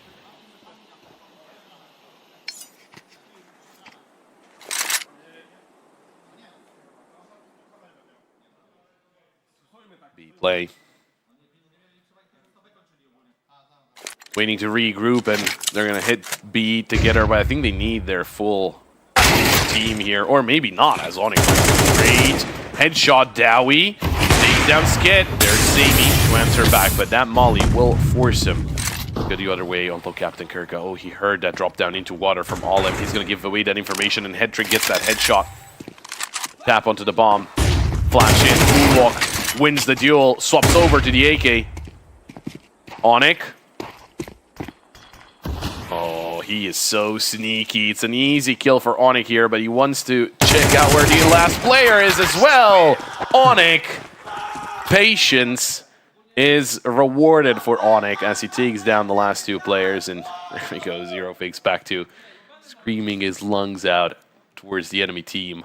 I like how some of the players, you know, they do remember to get their microphone up so that they don't damage deafen their teammates. Man, it must feel comforting to know that your IGL is doing these kind of plays and managing to pull it off at the end of the round. And I'm talking about Onyx, of course. At the same time, All MP is also doing crazy good work on the side of Waki. Nades into main. And a little bit of chip damage into 3 players, but Sami's here with the op. And Hedrick will have to hit this shot. Hit the shot into Bajmi. Oh, Sami takes down Zerofix. Is there another nade because Sami's low HP? I don't think so. No, they don't have any more nades.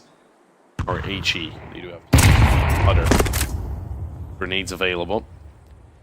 Dowie taking a little bit of damage, but they're thinking about changing up the play. Going towards mid. All-Emp and Moonwalk are looking in that direction. At the same time, Captain Kirka walking towards A, and he could be walking into an empty site. Although Moonwalk is close by. And I think they read it. I think this is a read from Inner Circle, and it's not a gamble, because Captain Kirk is just walking in. Obviously, he's going to check these angles and everything, but... yeah, he can just start throwing util. There's the smoke for Khan. All-Emp taken down by Captain Kirka. Never expected to already have an opponent onto the site itself. Molly for Sewers, and well, I mean, with that kill onto All-Emp, it seems like the round's done. It seems like Waki are just gonna save. Yeah, re-smoke for camera, but that is the end of the round, and that will be the end of the round, and it will be Inner Circle to claim a 4th round on the board here.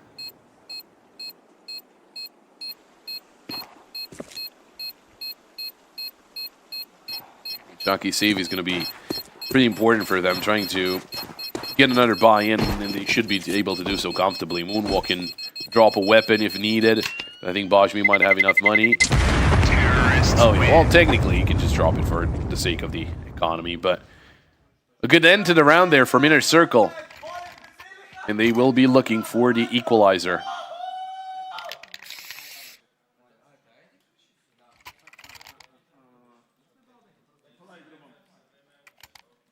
Five to 4. And Waki, I wanted to see lose this one, and you're in a bad spot, but they do have some money in the back pocket. And again, that save of the 3 weapons did help out. You don't want to run out of money towards the end of the first half. Although, you know, looking at it, being Anubis, even if Inner Circle get here 7-5, it's really not the end of the world for Waki. It's an okay result for Inner Circle. But obviously, on the T side of Anubis, you want to get a lot more than that. Get at least 8, 9 would be great. Molly in. Bajmi. Smoke comes through. Oh, Zerofix. Oh, there's Dowie. Find a kill into Bajmi. Skit will take down Zerofix. There's a swing from Skit, but Onyx will answer back, and it's again a 4 versus 3. Dowie eliminates All-Imp, and there we go. They instantly react to that. Round is over once again, and Inner Circle with a good push-in. I think Zerofix has just been a little unlucky in some of those rounds. He just gets taken down without a chance to answer back. You know, he was taken down through the smoke here. Previous round, he was taken down by the op, but he was not the main target. So, a little unlucky for Zerofix, but it doesn't matter. As long as the round is being won, that is what you're gonna remember at the end of it. So, all tied up, and we've got 2 more rounds to go through. 2 more rounds indeed. Sami getting to keep that off, as you said. And having as many rounds on T side being the favorite one, as I'm quoting here, definitely a greatest scenario. But now, it wouldn't be a point in this playoff where we don't have round by round. Technically, it's Valchaki's.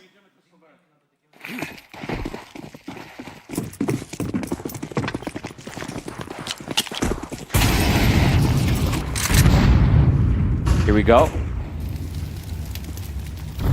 Now they could be in trouble. if this one goes south and they lose a lot of members. Moonwalk spotted on the aggression. Dowie in the meantime takes down Bajmi.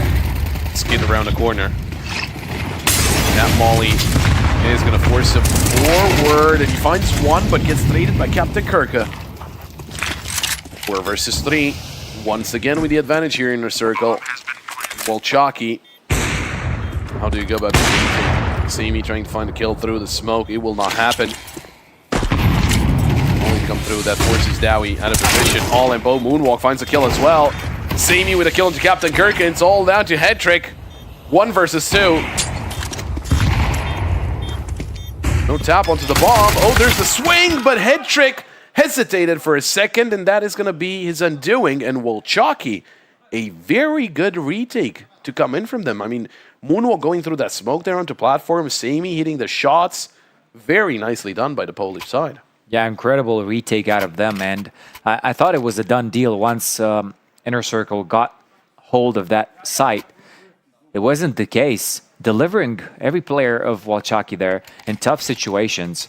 I mean, this is championship mentality, if you ask me.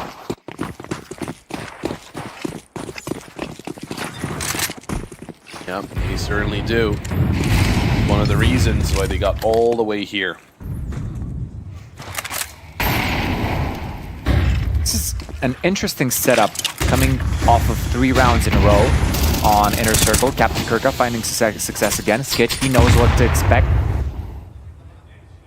They're not really exploring opportunities along the map. They don't have anybody lurking on. Captain Kirka just doing that now, maybe wanting to find some success over at B main.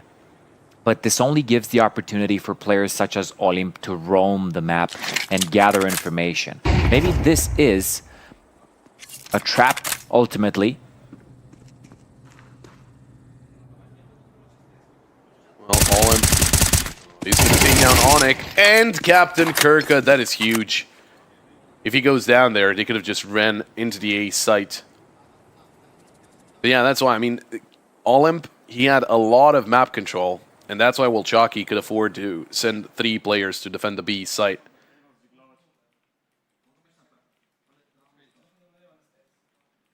Now they're not moving, which could be a little worrying. Oh, Sami's gonna smoke up Temple. In case Inner Circle want to flank. But they are trusting quite a lot into Olymp that he's able to defend the A side all by himself if it comes down to it. And I think that is the play. 20 seconds on the clock. Throwing the smoke in. They're going to be pushing through it. Olymp. Find another. It is damage for Zero Fix, but it is still going to be a 3 versus 3 retake attempt. Bajmi's coming in from main. They heard that. The need confirms it as well. Zero Fix. Up towards sewers. Oh, Bajmi.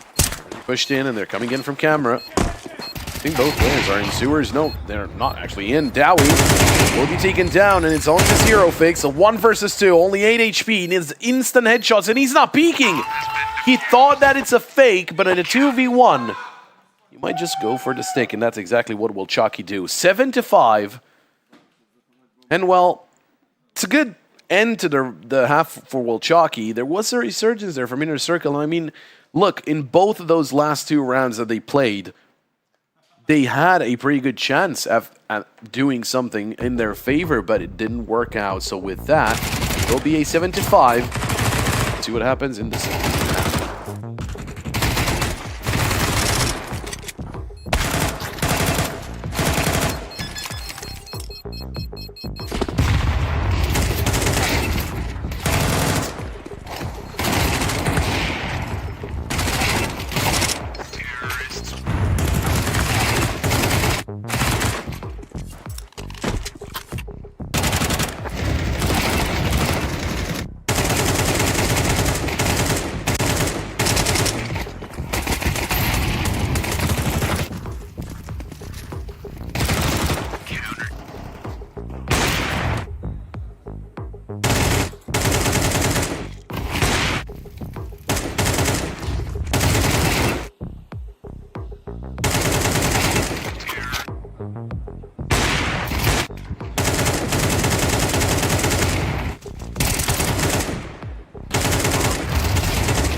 getting back into the action here. 7-5 for Wolchaki.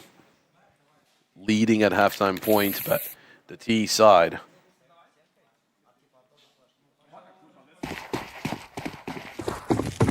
That's the favorite side of the map, and that is the side that Wolchaki are on right now. On their own map pick, nonetheless, and the one that they are doing the best on in terms of win rate. Having 7 rounds coming into the T side must feel comforting, but how are they going to manage this? Oh, the flashes come at the perfect time. Hetrick, can you get even more of those dualies? Double kill for him. They're trying to re-aggress Hetrick. Giving him these opportunities is not something that you want. He's going to take advantage, but is Onyx seeing the last player left alive over the side of Wolchaki? Sami, what can you do, my man? Just one is not enough. And there you have it. Inner Circle with the pistol round in the second half. That flash pop was everything because Baimi was laying in wait. Yeah, just wonderful, wonderful stuff there from Inner Circle to get themselves a resurgence here as they start off the second half. They're looking for the tie-up, but Wolchaki will be looking to deny as it is a force buy, and we do remember what happened at the start of this map. A lot of back and forth.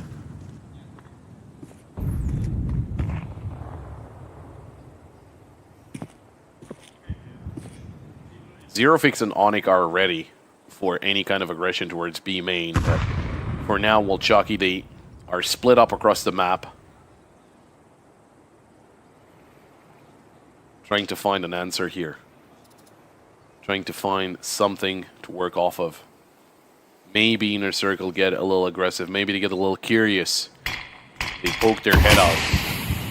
Wolchaki are able to take it off of their shoulders.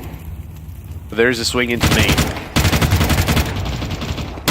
give them Dowie, finds Sami. Dowie with a double. Zerofix in the meantime eliminates Boshby. Oh, and Zerofix will find another kill. It's all down to Skit. He made it through water and through E-Box. He's on the B site right now, and he could surprise at least one of the players here to the right. There's a Famas on the ground. Great headshot. Oh, Zerofix. It was a little awkward, but he's able to get the kill nonetheless. It is all tied up here, and Wolchaki, this is going to be an eco for them. Maybe some upgraded pistols, but I don't think they want to force up into this one. It would be a little too risky, maybe.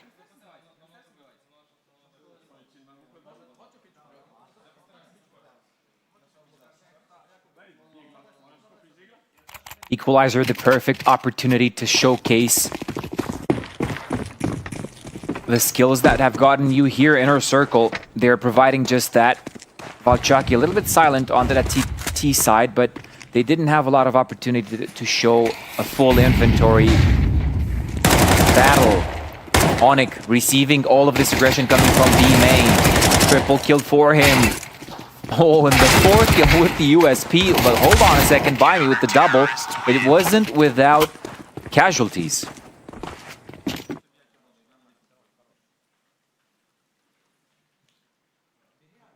For the first time in this game, Inner Circle in the lead. You're starting to switch up with the opinions on what's better, T side, CT side. These guys are just faring a little bit better in CT. But they're going to have to do a lot of the heavy lifting there. Wolchaki, now that you do have the buy, what is the approach they want to go for?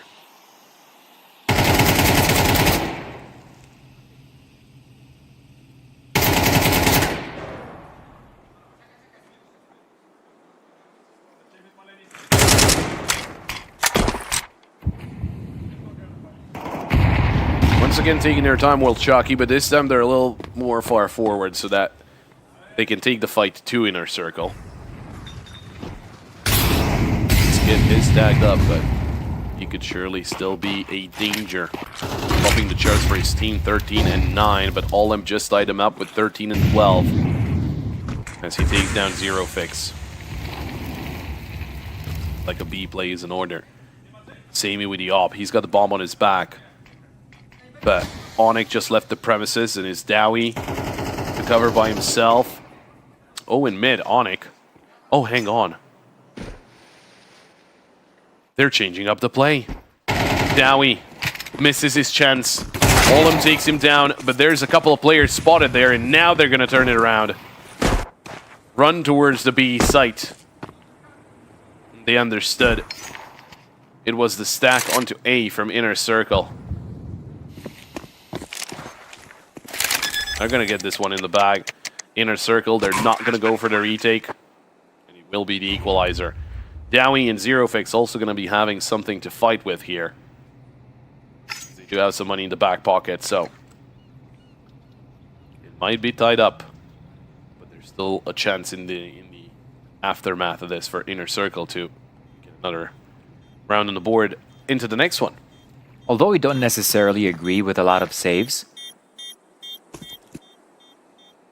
I think Onyx has brought a lot of firepower in yesterday's game against Sashi, just because they were able to save in a lot of those rounds whenever they were missing a couple of players, depending on the situation. And so not going for those retakes, not forcing your way into clutching the round might prove extremely useful economically and impact-wise in the later rounds. So that's what a good IGL is doing. But if there's a risk in it and it pays off in the end, you could make the argument that making risky decisions is actually the counterpart. Is it the better counterpart? I think Pop would say that saving in these situations is the way to go. Well, let's see what else is in store for this map.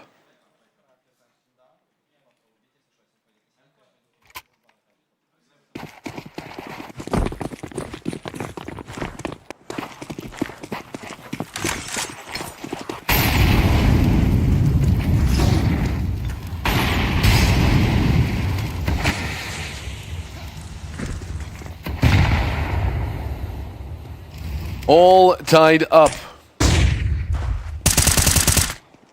Oh, all imp. Might be the surprise there. But Zerofix makes it back to the site. We're gonna play it a little safer.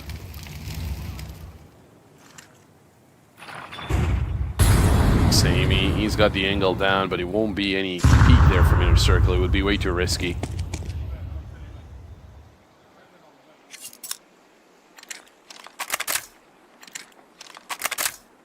And it does seem like they are grouping up for an A play. Are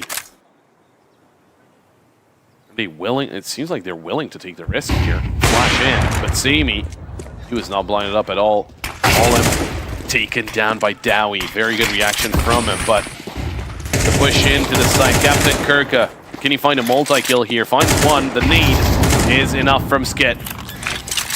Down to equal numbers. What do you do about Sami in mid? That's the big question. That smoke actually might help Dowie get out towards heaven. Nice shot by Dowie. Oh, and he finds Skid as well. It's down to Sami. Able to find a kill, and head trick. Spotted towards heaven. Flash deployed. Sami will dodge it. But there's the swing from head trick and Inner Circle. He claimed the lead once again. Nicely done by head trick as well with the op. Able to overpower Inner Circle, even though it looked a little shaky there. Super important that Captain Kirka, first of all, gets a kill as they're pushing in.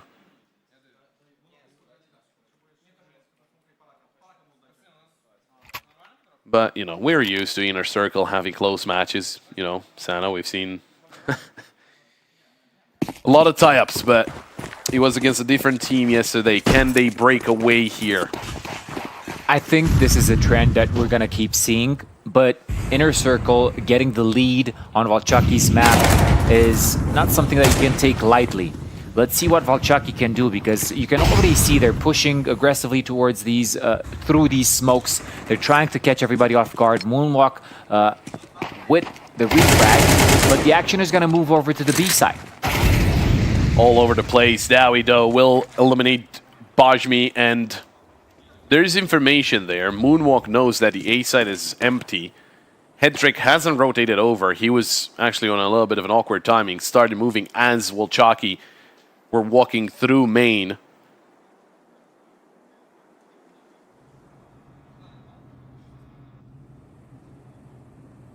I think Inner Circle are going to be focusing on this B site mostly.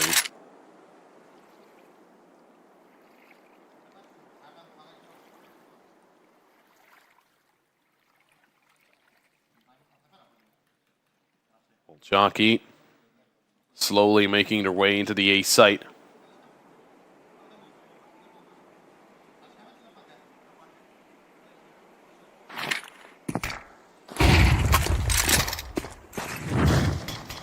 Yeah, Inner Circle is just going to save the two weapons. They were ready in case Walchaki came towards B. They're ready to fight. If not, they're ready to save. Hang on to the AK, hang on to the AWP. All that util, so that you can get another buy into the next round. But there's the answer from Walchaki, and it's a very quick one. A very all-over-the-place round for Walchaki. They were getting kills in B, they were getting kills in mid, and the answers were not clean enough from Inner Circle. If Hedrick hangs around the B site as Walchaki are pushing in, I think it's a quick kill from him there. His teammate might not have been eliminated at the same time, so small things that can get a team into a very advantageous position. But we are back to an equal score. You know what I've noticed about Valchaki is that when it comes down to the basics, they really nail the spot almost every time, right? Because there haven't been many chances where they did a split up, where they decided to fake an idea or to sell an idea towards Inner Circle. And whenever they do it, it's up to a T, right? And now they managed to get control over the A side, or at least just try to go that way. And it panned out in the end. So how's Inner Circle going to respond over from the CT side? I think it's going to crumble if they get onto an eco situation, because then we don't have a lot of rounds up until the 12th. Yeah, we're getting closer and closer. Zero Fix lined up. Oh, the nade. That could have dealt a lot of damage.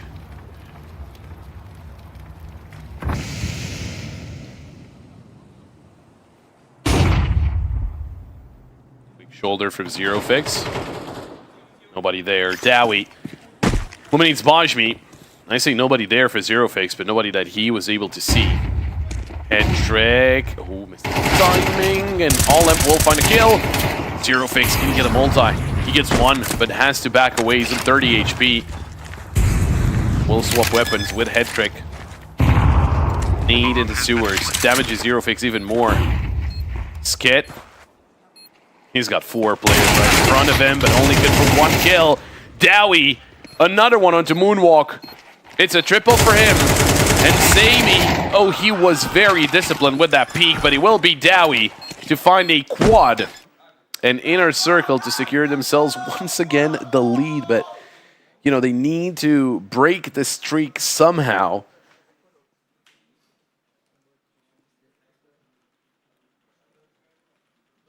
And he might not be here. It might not be right now because there's still enough money for Walchaki to get another buy-in. If this one is messed up for Walchaki, Inner Circle can run away with the next 2 rounds. Could be a 12-9. But only if this round goes south. And it's a fast play. It's a rush into the B site straight away. Onyx through the smoke finds one. Dowie, good for 1 as well, and he's going to double up. Puts out another player. It's Dowie with a triple to shut down the push from Walchaki. And All-Imp is the last one standing. He was the last of the party. Didn't even push in, and Captain Gurka just swings in from mid. It's a flawless round from Inner Circle. That is going to mean a lot.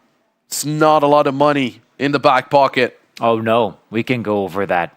We were talking about this just the previous round. If you're going to fall into this deep pit without any kind of investment possibilities, it's just going to go sour from there. But is this statement going to age like milk, or is it just going to be a little bit better? Waki, known for getting results in these situations. However, it must feel good to be up by 2 rounds on your enemy's pick. And Dowie, man, he has been so pivotal, crucial even in these plays.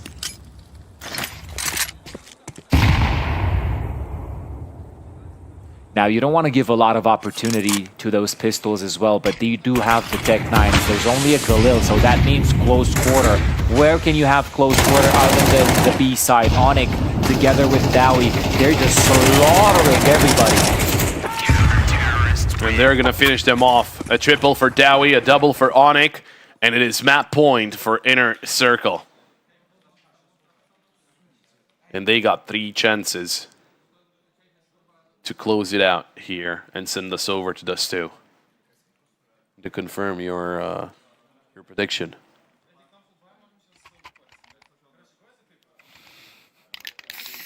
Three chances. First one's here. A lot of Galils. Basically only Galils here for Waki. Onyx. First time we've seen him do this, but are they ready? Yeah. Not following through. Well, that Molly failed, so they could use that to their advantage. Try and get themselves next to that smoke and try and push in. Skit, he's going to have to go through Dowie, but Dowie's having a crazy match. 25 kills for now. They're going to start pushing Dowie. Good for both as they start to swing in. Missed shot from Onyx. But he's still alive courtesy of that smoke. Dowie, good for a third. Can he find even more than this? He's going to play it safe. Drops back. Gets the molly out. Spots out Bajmi, and that's a quad. He's looking for the ace here to shut them down. Oh my. And it's an ace from Dowie to finish the first map off for Inner Circle. 13-9, and what a way to do it. What a way. Come on, finish it off with a screen. Okay, now I think we got that now. I was expecting Zerofix just to blow out his lungs, just screaming that he won on the enemy's pick, but what a game at Dowie. Man, he was kryptonite, he was almighty, he was everything in this game for Inner Circle, and I think it must feel great to have your star player position actually delivering in his spot, right? And are you a believer now of what I said? Oh yeah, I am. No, Dust 2, I think it's just super leaning towards Inner Circle, so it's not a good showing from Waki, the fact that he lost here. But I mean, how can he not lose to Dowie, who dropped a 30 bomb in regulation in 23 rounds, so just 22 rounds actually, just crazy stuff there from Dowie. And obviously, you know, some help from Onyx, some help from Zerofix, Captain Kirk as well. Headtrick was a little silent. Only 9 kills for Headtrick. But in comes Dust 2, right? The Op Haven, the map where Headtrick can really pull off a crazy performance. But yeah, it's just, I mean, it was super complicated to stop Dowie there at the end towards the end of the map. From the get-go, he was not the heaviest hitter, right? But he just kept going, and he kept getting kills, going further and further into the heat of things, and just wonderful stuff from him. And I'm very curious to see what he can do going into the second map. Headtrick as well, and everyone on the side of Inner Circle, but everyone on the side of Waki. We're going to be taking a break, and when we're back, it's the second map. It will be Dust 2.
Every round starts with a question.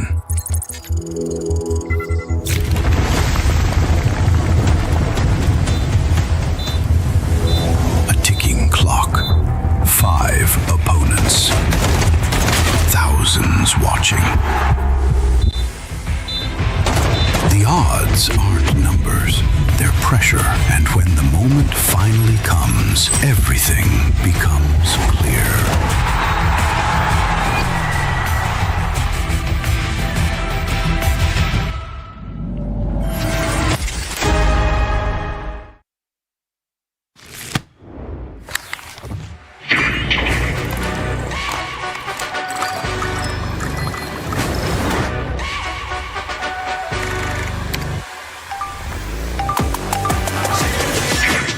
This ain't no regular thing. King for the beat, you know what I mean.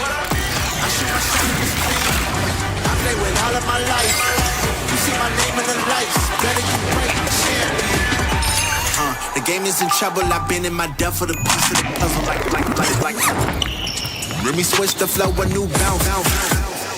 Know I've been a king for a while. Got a ring and a crown. Let's bling with the flower. This ain't no regular thing. King for the rings, you know what I mean. If you talking, it's hard to be nice. I play with all of my life. You see my name in the lights. Better keep right. This ain't no regular thing. King for the rings, you know what I mean. I shoot my shot in the street. This is my city, yeah, this is the team. If you talking, it's hard to be nice. You see my name in the lights. Better keep right, champion.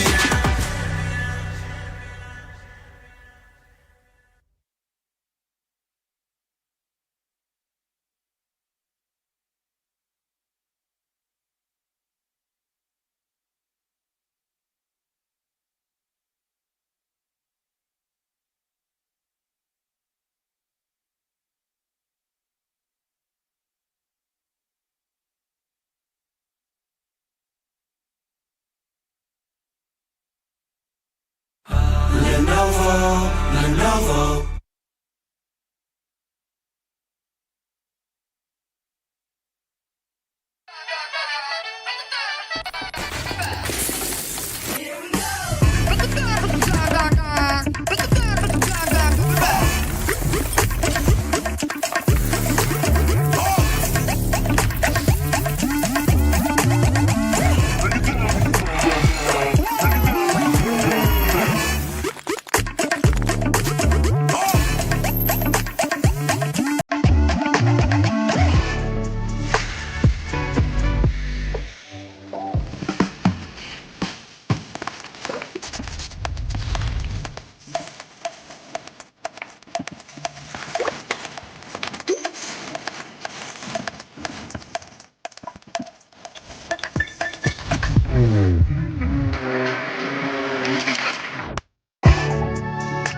back. We're getting ready for the second map of the best of 3 here. It is Dust 2, and it is a map where Inner Circle are going to be feeling very comfortable. Waki, regarding their win rate, it's not great. It's technically their lowest out of all the maps, and they usually have very good win rates. I mean, their lowest after this one is actually 56% on Inferno, and everything else is going on the brighter side. But here, this seems to be just not a good map for Waki. Although Inner Circle, they did win that first map with only 33% win rate, but here they do have a lot more experience. Yeah, I mean, I kept saying that if Inner Circle are going to take Anubis, they're going to have a very good day at the office moving towards Dust 2, and you said it as well. It just comes down to how these teams are going to show up on the server now. Waki, they know they're in a pretty dire situation, right? And if Inner Circle manage to be composed up until the end, and more specifically, if Dowie is going to show up at the same level as he did on Anubis, I think there's no chance that they're not going to get a lead on Dust 2. Well, I guess we're going to have to find out, because obviously Inner Circle, they're going to be feeling very happy about what has happened on that first map, but then Waki, you know, they are feeling the pressure, because this is not a chance for you to either get into the upper bracket or into the semifinals, or get into the quarterfinals, and you're still in there. It's just a seeding game. This is not a seeding game. This is a do or die moment, because as Hecke was mentioning as well, if you do make it to tomorrow, you are bound to play 2 series, one on Saturday, one on Sunday. It does depend what you're doing on Saturday, which of the series you're playing on Sunday, obviously. You're either playing the third place decider or the grand final. But at least it's kind of double elim from tomorrow. Today, it is single elimination, and we already had a team that has fallen short. It was Infinite. They lost 2-0 to Ascend.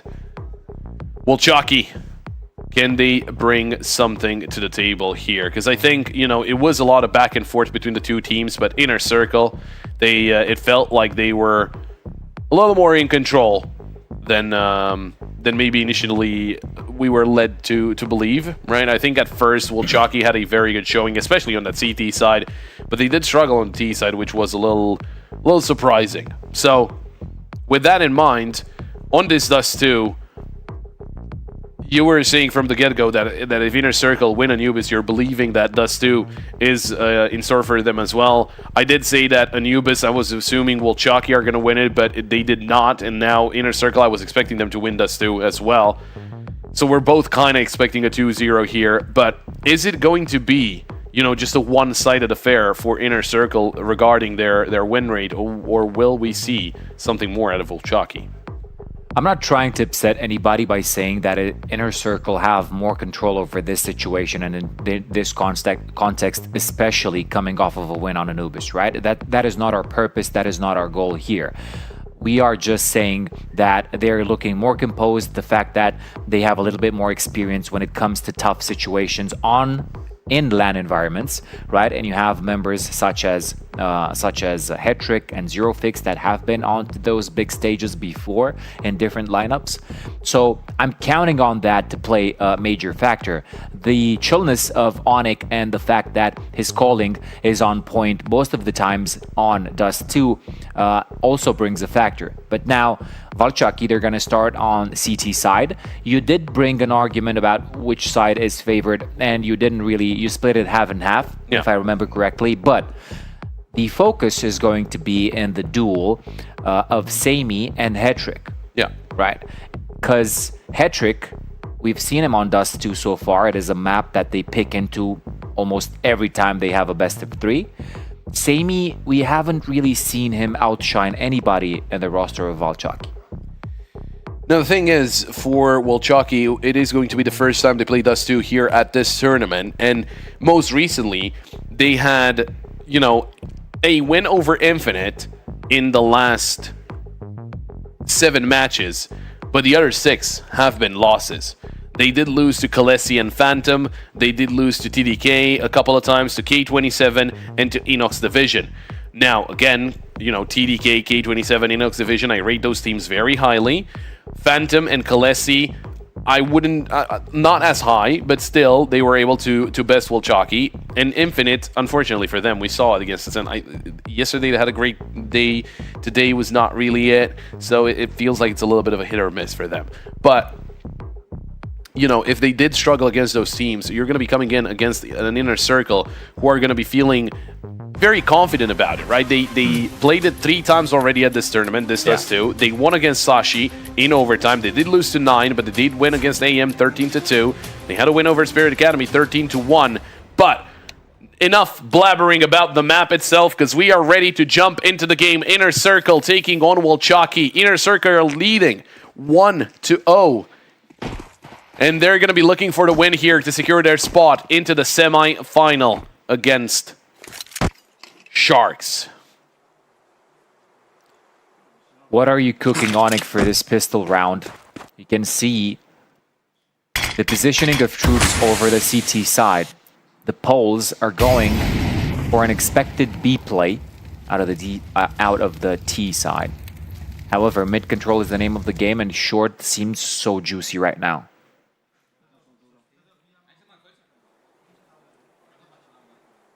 Radio silent, as they should. They're gonna pop up on the radar of Sami pretty quick.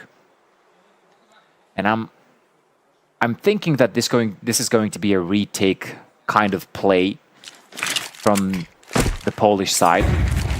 Let's come down to what Bajmi is able to deliver here. We'll back away for a second. Oh, and that's a headshot onto Captain Kirka as they did bump into each other there, getting back. Where it's short. Bomb planted.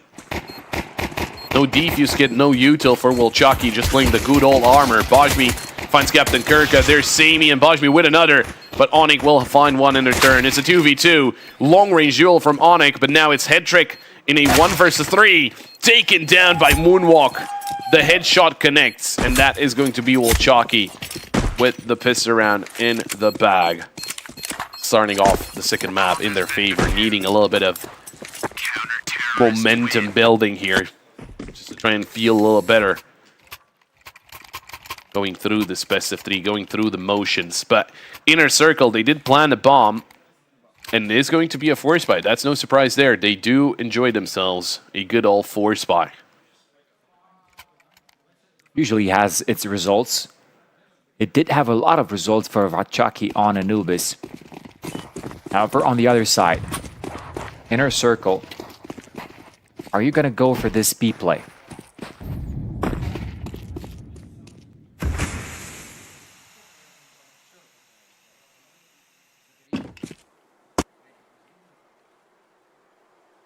This setup might be impressive. It all comes down to the utility that Inner Circle are going to throw. Captain Kirk are fishing for information. It could always shift into a split or just trying away at A again through short. It's curious what's going to happen. The utility is existent in the hands of IC. And it is going to be a push towards mid. How is that going to unfold? You're taking away the pretty setup that Waki has at the exit of tunnels. Oh, they catch them completely off guard. Specifically, Olim. Not sleeping at the office, are we? Bomb gonna come down. 3 players left on the Waki side, and they are not known for saving these. They are known for taking the charge. Well, this time they will be denied. Sami will find a kill into Headtrick, but doesn't really matter at this point. The round is over. Headtrick just hiding in that smoke there. They're next to CT spawn to be able to find a kill like that. That was wonderful out of him.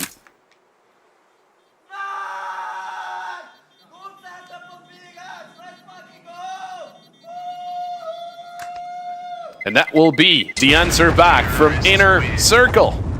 Not allowing too much to get through there. Might have lost the pistol round, but the second round is never safe.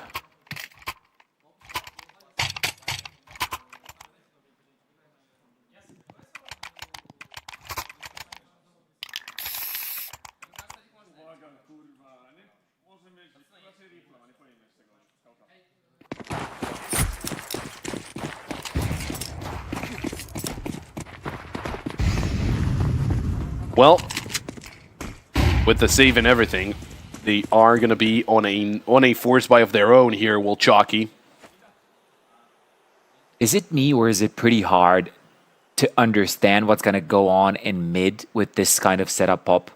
That was what caught them off guard as well. Usually there's one guy just jumping off, getting information out of window, seeing if anything's going to go down, but this is such an exploitable setup.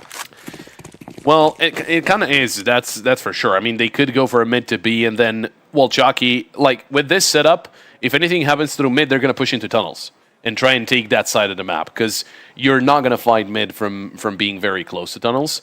They do have some kind of a cover there with Skit and CT, so that's good. Moonwalk here towards Long, he's going to have his work cut out for him, because there's a lot of players around the corner, and Moonwalk finds only one. Been great if he would have found a second kill there, would have been super important, but that will not be the case. But hang on, inner circle, sure, they get that kill, they get that trade, but they will back away. That was not the plan that they wanted to go for. That was only to get their attention, to focus their attention towards Long. But change up the play. Oh, and look at Onyx. He could be on a perfect timing. He can hear the push from short as well. Dowie takes down his teammate. That's a problem. Bajmi and Olymp will defend the B side, and Onyx, even with that flank, it will not matter anyway. He goes down to Skit. And well, I was singing the praise of Inner Circle and their force buys. Don't forget about a Chalky force buy, because that can also get you over the finish line. So it is Chalky back in the lead. And Inner Circle with another force buy. A lot of real estate that Onyx can take advantage of, and we've seen that in their movement in the previous round, and that's just middle completely empty. They're not fighting for it, which is an incredibly important piece. But now aggression towards Long. They're catching Captain Kirka off guard. Dowie with his own. And the double comes out of IC Sports. Inner Circle. Will you follow through here? Will you try to capitalize over Long? Already rotated the entirety of Valchaki. Zero fix. Gonna find Skid. Head trick takes down Bajmi and Olymp. Finishing off the round in favor of Inner Circle, and this is just yet another back and forth here in a force buy situation, but those force buy wars are going to be ended at some point. One of the teams is bound to win a couple of rounds in a row, or, you know, the situation gets to a point where it's just worth it to eco so that you get a better buy following that one.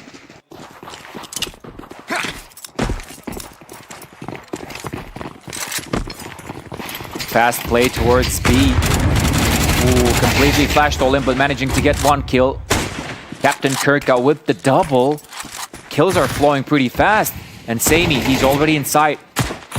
Is that scout going to provide anything else? 1v1, and Captain Kirka takes the 2.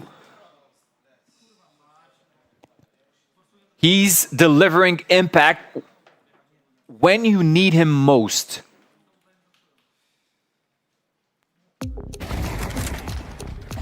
Ted was asking him how he's faring with this level of competition, considering that he has been a part of BO3 and facing the upper echelon of our beloved sport or game.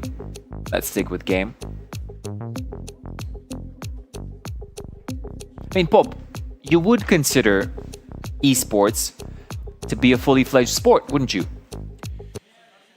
Well, that's a discussion. It's a yes or a no. I'm going to say like halfway yes. I think What's it lacking? it's not lacking anything. It's just I think it needs kind of a distinct category. Just because of the fact that So esports is esports.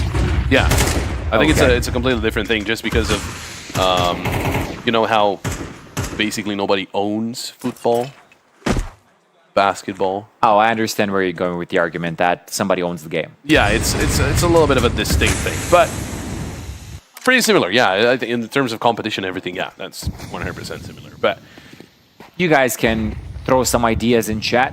Do you think this is a natural and healthy way of where we're going right now?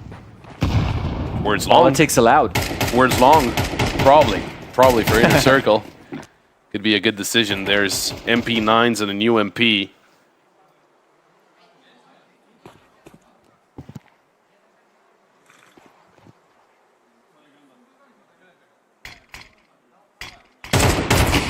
Pushing into the A site. They're throwing the U till N, and they will find Skit. They keep on spraying. Bajmi will be taken down as well. Moonwalk comes in with a trade on 0 fix, but it is a 1 versus 3. Moonwalk looking for a jumping shot for anything, but Onyx will deny it. And there we go. It's Inner Circle to finally finish off those 4 spies. Those constant 4 spies that were going on. Expecting a full-on eco here from Waki. I mean, not, some upgraded pistols for sure, because they got to the loss bonus of doing something like that, but it should just be good old eco.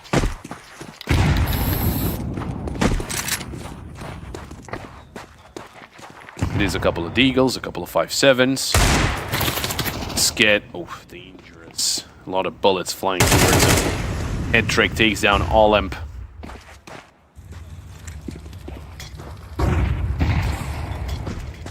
Unless they get surprised by someone hiding around a corner, I think the weapons should be okay. Moonwalk with a lot of information given here, but what can they do? The answer needs to be there, even though you have the information. But coming against those high firepower weapons, ooh, apparently the Deagle wins some of these as well.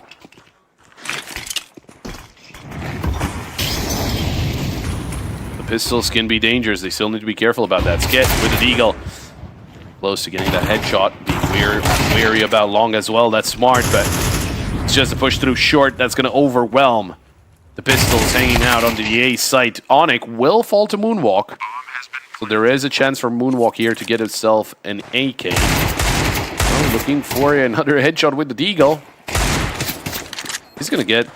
No, he doesn't get the AK. He's still fighting with the Deagle, but finally, he gets away from there.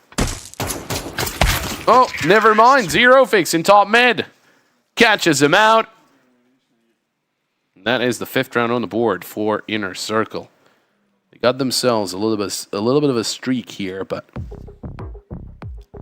what about the first proper buy round here on this too?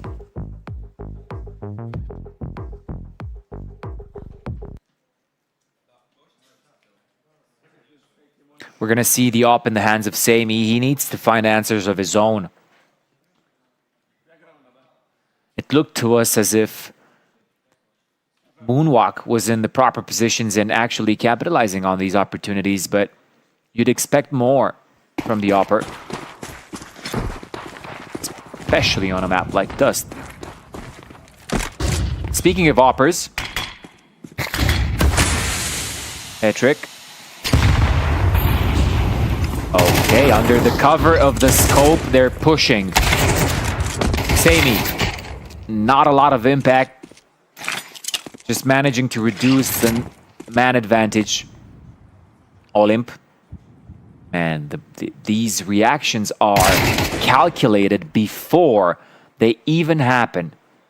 0 fix, with some impressive kills lurking around.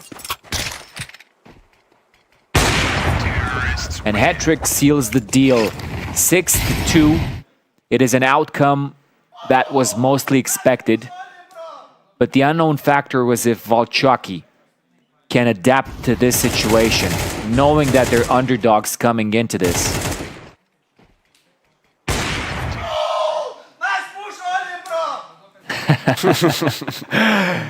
You know what's that saying? I mean, if I were to go technical with it, it's saying that we knew you were going to push because we're going to have success over long, bro.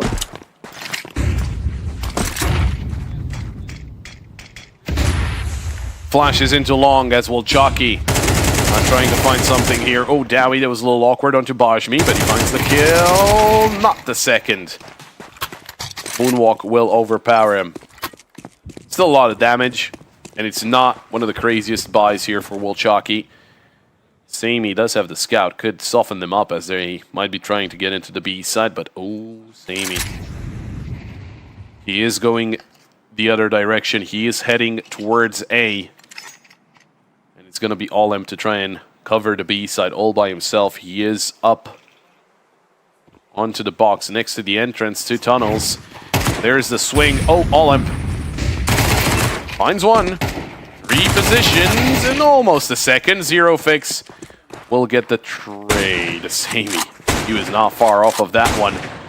But the bomb will be planted, and I think that might be where this round ends.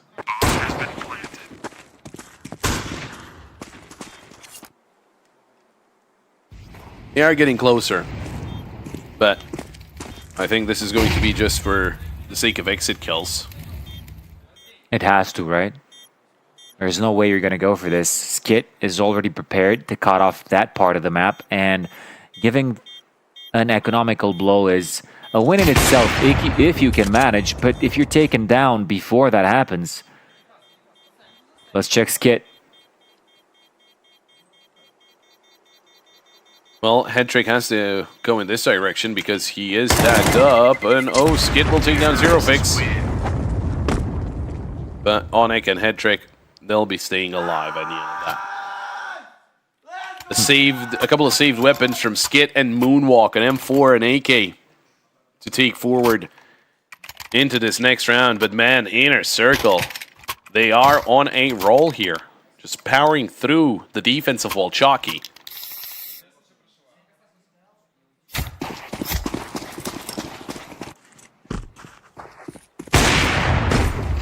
Headtrick misses his chance, and he instantly repositions. Doesn't want to re-peek the same angle. That's a smart decision, because Sami was ready for that possibility.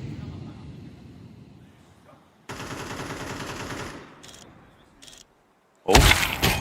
Sami. I think he barely spotted Headtrick there. Had a good idea, Headtrick. He was right on the money, but he didn't know that if he fired off a shot, he would have gotten a kill.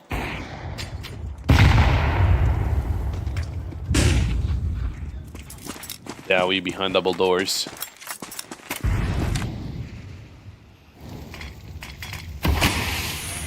He's gonna start moving in. Surprises Bajmi. Sami with the op is towards that B site.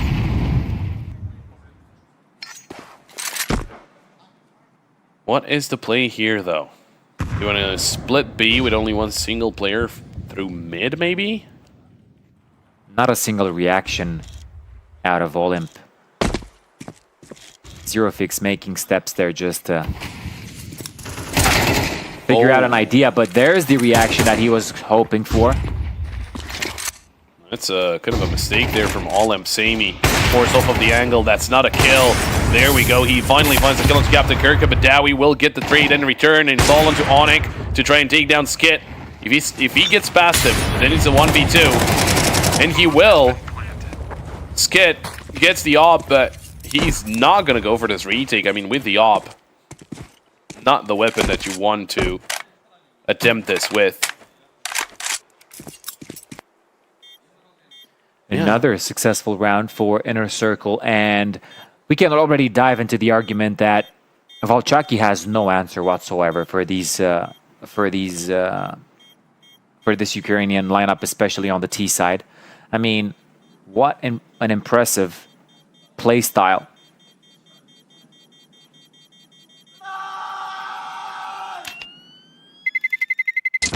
Terrorists win.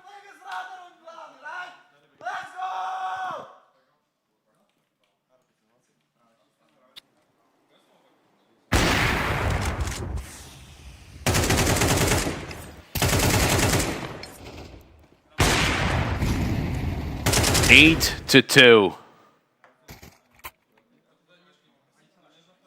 Showing up big time here, Inner Circle. Their map pick working out wonders. There's still a couple more rounds left out of this first half. Sami looking for an aggressive angle. Oh, Dowie. He's going to find Moonwalk. Head Trick eliminates Sami. There's Skit with a trade. Nice angle found there against Head Trick. Both Oppers out of this round. Oh, what an angle from Dowie. That is so disgusting. But he read it perfectly. Just at the edge of the box there, you saw him look down so that he can place himself on the perfect position to find the angle in the corner there as well. Skit all alone, taken out by Onyx. That's a double from him. He's not the Opper, he's the IGL. What is he doing? Good, apparently. Yeah, he's hitting shots. 9-7 for Onyx. 13-7 for Dowie, who's been having a great best of 3. Hedrick 10-6. A little slower for Captain Kirk and Zero Fakes, but it's 9-2. It's just they're not ready to get themselves there. And there we go. The super advantage has been triggered as Inner Circle have a 7-round lead here. Make sure to check out Superbet for the odds and upcoming matches up until the final, guys. Do so responsively. Wants to bleed. Also that. Now I understand, because you said, you were using the V, but yeah, that's... yeah. Yeah, it's not wrong per se. Did I say again responsively? Yeah. Be responsible. Yes, there we go. Opening kill already found onto Sami.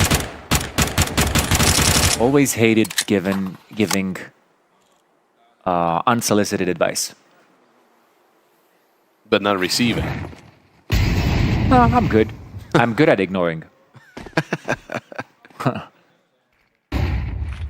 Man, I think that's most of the mentality that you're going to find in this part of Europe, especially in Romania, Slavic countries, Baltic countries. Fix. Doesn't necessarily take no for an answer either. Gets himself a quick double. Oh, Bajmi found by Dowie, and it's all onto Olymp. He has an AUG, but it's not really going to be the difference maker. It's a 1v5. Everyone's basically full HP. He's not going to give it to them? I don't think they really want it. Gonna find a kill into Dowie. Okay, but now they know where he is. And he is being held by Head Trick.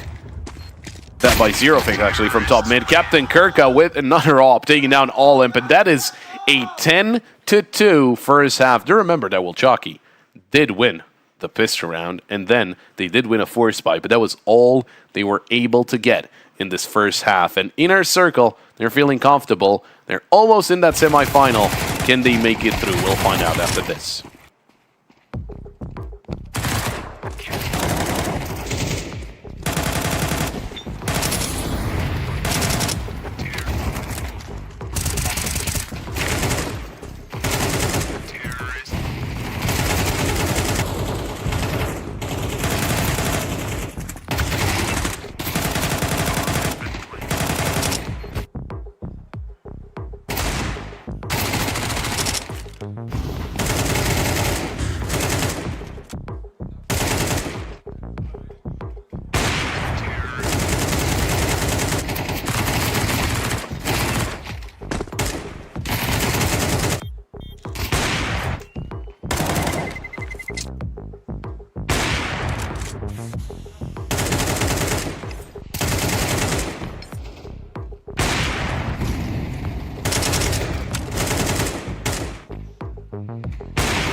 A Yes. very dominating first half from Inner Circle. 10-2 and 3 rounds away from closing out the second map and secure their spot in the semifinals against Sharks. Well, Waki, they're going for a fast B play. Captain Kirka already finding the initial headshot onto Bajmi. Zero Fix helped out there by Captain Kirka. Onyx taking all the kills away from Zero Fix, and Onyx will find a triple kill. Zero Fix, he's not even going to shout for that because he was hiding by the car and everyone took his kills. He couldn't land the headshot in time, but it is a piss around in the back for Inner Circle, and well, 11-2. And I was about to say, well, Chucky, need the piss around here to try and get something done. Well, we're going to force up here, and we know the forces work, right? We've seen them win a force buy in this map as well, but I don't know. It's not going to be easy. You know, the most entertaining part about this, for me at least, is JR having 0 reactions. Yeah, he's behind them there. He's like, yeah, just as practiced. The boys are doing well. Oh, Sami. Nice headshot onto Onyx. Don't fight this. Oh. Dowie and Zero Fix, they will fall. B has been overtaken, and they just lost to the Force Spy. It's something with Inner Circle and Force Spies, I swear. It's something that doesn't add up.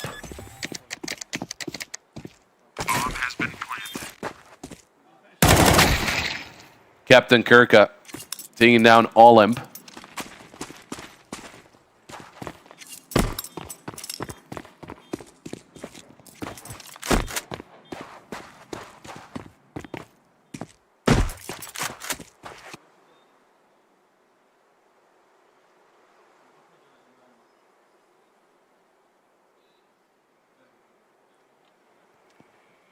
Well, Jockey, is this your chance to get back into this?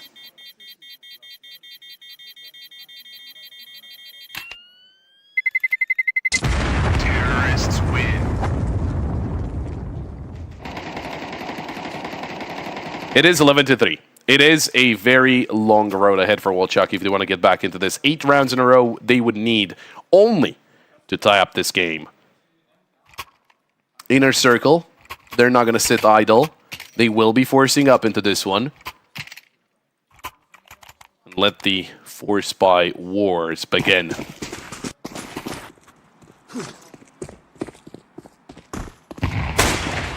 Ooh, this is the second time Sami finds a shot, especially with the Dowie. He tagged up Dowie in the previous round as well. Hold on. Oh. Hold on for nothing. Olymp is prepared for that aggressive push. They're not shying away of making a noise, stepping as loud as they can, and being as loud in their accuracy as well. I don't know what that is, what I just said, but they're loud. Headtrick finds a kill into Bajmi, but Onyx, unfortunate timing as he was trying to retreat in CT. That's when Sami catches him out. I'll get a bomb planted. I'll get around in the bag. Now he gets himself an M4, so he'll be happy with that. Is there a weapon that Zero Fix can find? I think an M4 into short?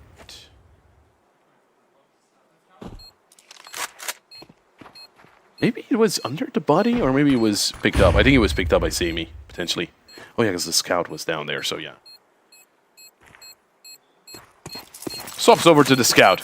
At least you can play the long-range duels.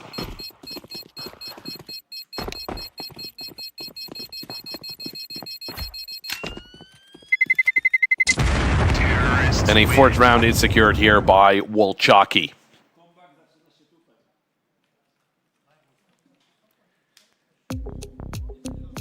There we go. JR's time to get a talk with the team. It's the second tactical timeout of Inner Circle.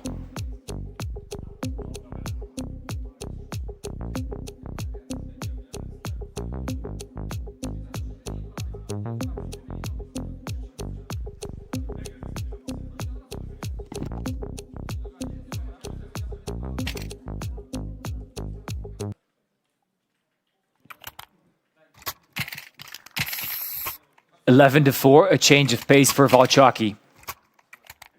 And I don't think we got an opportunity to send the message out there because we were questioning what Valchaki actually means, drums or something like that. All right. And I talked to Baimi, and he said it's as plain as day, warriors.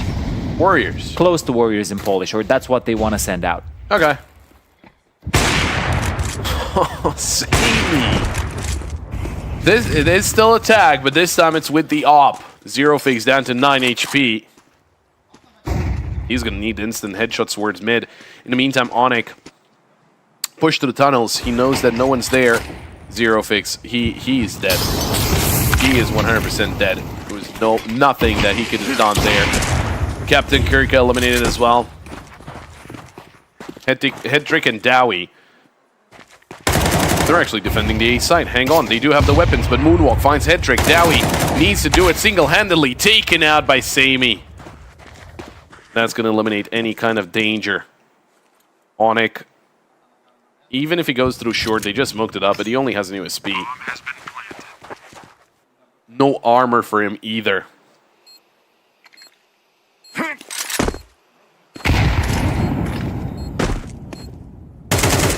M4. There we go, something to use to their advantage. Or to his advantage. Or save. Finding a lot of success here, Valchaki, and they're taking it round by round, being extremely aggressive. Nothing lost in the nature of how they're playing. It feels that is as if it's coming so organically out of them, right? And Sami has been an important piece of what they're trying to build on T side. Getting those tags through mid doors, even kills at certain points, but you have to beware now. Inner Circle, Esports, with a full inventory.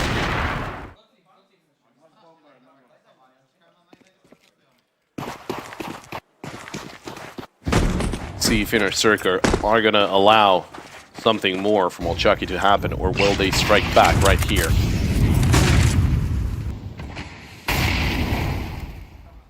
Well, some kind of rushing towards the B side. Dowie, nice find. Oh, he's going to find a second, and Onyx helps out.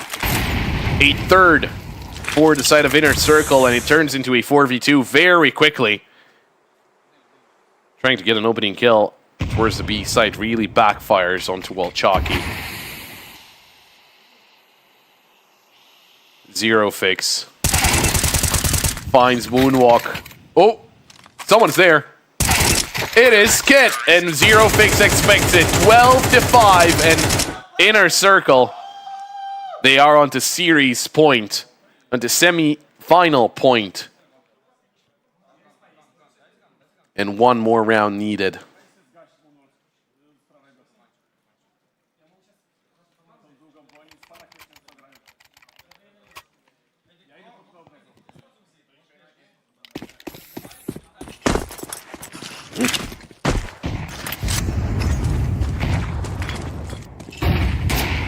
Oh, Captain Kirka. You know with what I empathize most? Having no luck whatsoever. Yeah, that was very unlucky because he was blinded, so he didn't hear the op shot, and he swings out and gets taken down by the op. A little unfortunate for Captain Kirka. Yeah. The opening kill for Valchaki. You could say that is a lucky thing for the Polish side. At least he got to swing out, you know? Well, he had a smoke in hand, so unfortunately couldn't fire off a shot. All imp. Oh, taken down by Hedrick. Spotted out the second player as well, but it is the equalizing moment between the two teams as they are both 4v4 now. Dowie, great reaction. He finds Bajmi. And it seems like Valchaki are going to go for a long play. And well, obviously it has to work. It is a 3 versus 4. Sami already passed by, but the smoke does fade. They do have another one in the hands of Sami. Is there an opportunity to surprise? Can they... Well, taking down Hedrick would be a good start. Oh, Sami revealed his hand. Zero Fix takes down Skit, and he's going to find Moonwalk as well. It's all on the Sami. Good for one, but Dowie through the smoke lands the headshot, and Inner Circle, they're gonna be last team to join the semi-finals. They will be facing Sharks after this win, and what a win it was, a 13-5 here on their own map pick. And they eliminate Waki from the tournament. I mean, clearly the better team, Inner Circle here, and I just had a feeling for it. If they would have gotten that Anubis, which they did, the Dust 2 wouldn't necessarily be a problem for them, and it wasn't a problem whatsoever. Like, pretty dominant, in a dominant fashion, taking it as well. 10-2 at the half. I mean, give it up for these boys, man. Through Dowie, that has been insane again. MVP of the first map, MVP of the whole thing, if you ask me, right? He has been just so on point. The positions he was taking were really, really neat. Give the man his flowers. I mean, just crazy, crazy stuff there from Dowie, from ending the first map with an ace to just finishing off this one with also the last kill, and, you know, getting 30 kills in that first map, having 21 in the second map, and, you know, really far away from everyone else, as it was with the first map. Dowie, absolutely superb performance from him. And a 13-5 just to round it up, right? Because we were talking about that first map. That was a little bit up in the air. You were trusting into Inner Circle. I was saying how, well, Waki, they should be able to pick it up because they have played it a lot of times and it was their best map in terms of win rate. But Inner Circle, we were surprised here. Well, Waki, well, there's a reason why it is their lowest win rate out of any of the maps. 37% win rate. That gets even lower now because Inner Circle, they played some very good Counter-Strike. And sure, they did lose again. They did lose the pistol in the first half. They did lose against a Force Spy. But then again, they won all the other rounds in the first half. And here in the second half, they won the pistol, lost against the Force Spy. You know, a couple more rounds go the way of Waki. But when the weapons come out, they're back to winning ways and they finish it off in style. Yeah, I'm really looking forward to hear out of Inner Circle to see exactly what's the mood, and coming up into their next match. I think this was done and dealt with, as we heard it from Dowie yesterday in the interview. They had some unsettled business. I think it's settled, right? They met on LAN, and that is the highest form of gratification that you can have in these situations. So really looking forward to hearing from them. I think we're going to have later on, we do have the interview, and I'm hoping it's Dowie. It is Zero Fix here by my side. You know, we needed to make sure we're finishing the whole bingo card of all of the interviews when it comes to Inner Circle. But first of all, congratulations, secured yourself a game on the stage. How does it feel, you know, like finally having a really confident 2-0 without the 3 maps and without the OTs?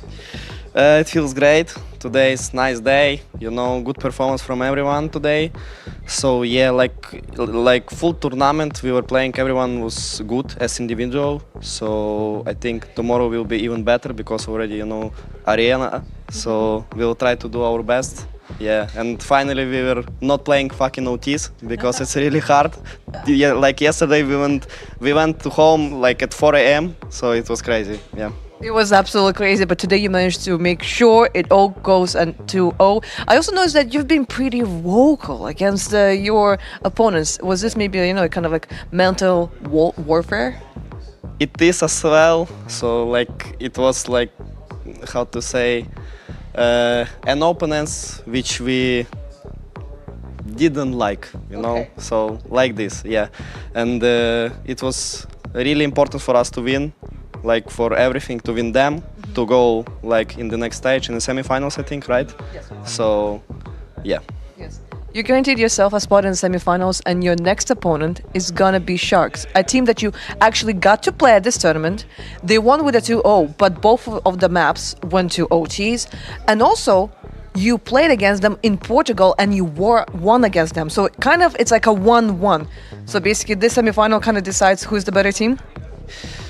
Yes, for sure. And it's like, how to say, favorites of this tournament. It's Sharks, I think, and it will be a hard game for us. So we need to like give more persons from everyone, from each one in the team to beat them, because it will be the hardest opponents on this tournament. But do you maybe even recall why that series went to 2-0 like in OTs and so on? Like how did that win slip away during this tournament against Sharks? Like, why it's Otis was? So like, because you already played against Shark in this tournament and it was a 2-0, but it was really, really close. Do you remember why you did manage to, cross the line and get the W? Like win against them this time at least? Like before, I don't know, when we were playing versus them, we were not in the best shape, I could say. We were losing our rounds, many of our rounds, and like even with that form, we came on the OTs. So if you get more percentage from each of the team, I think it will be much better and close to W for us. Close to W, and you feel like maybe the stage, arena is something that can give you that extra percentage. For sure. Yeah, we are a really vocal team. We like when we have fans close to us. Yeah. We like to hear it, to see it. So hopefully tomorrow will be much better for us, like in the game visit. All right then, Zerfix. Thank you very much for the interview. One more time, congratulations. Let's go back to the desk. I mean, we could be hearing from the winners of it all, right? The attitude is there. The feeling was there on Dust 2 and the first map as well. True and serious contenders to that Super Draculan title. What did you take out of that interview?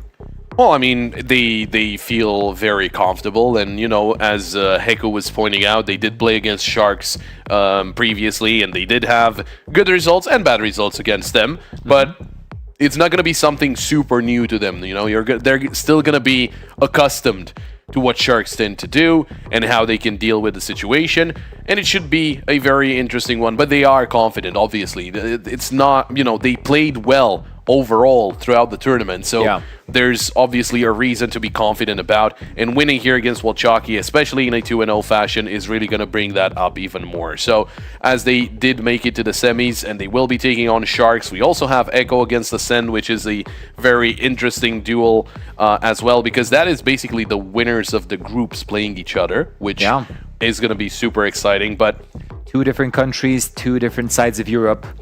Bring it on. And a very different playstyle as well. But we got the semis decided, Heko. We do. I kind of like that we have this rematch between Inner Circle and Sharks, because as I just had, this conversation interview, yes, Sharks managed to win with a 2-0, but both of the maps went to an OT, which means that maybe potentially Inner Circle could be the team that won that one.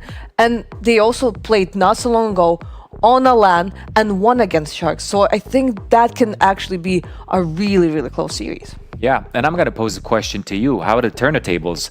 Do you think they're going to fare, either teams is going to fare better in a open stage environment with fans yelling and so forth? Do you think that activates them in a way?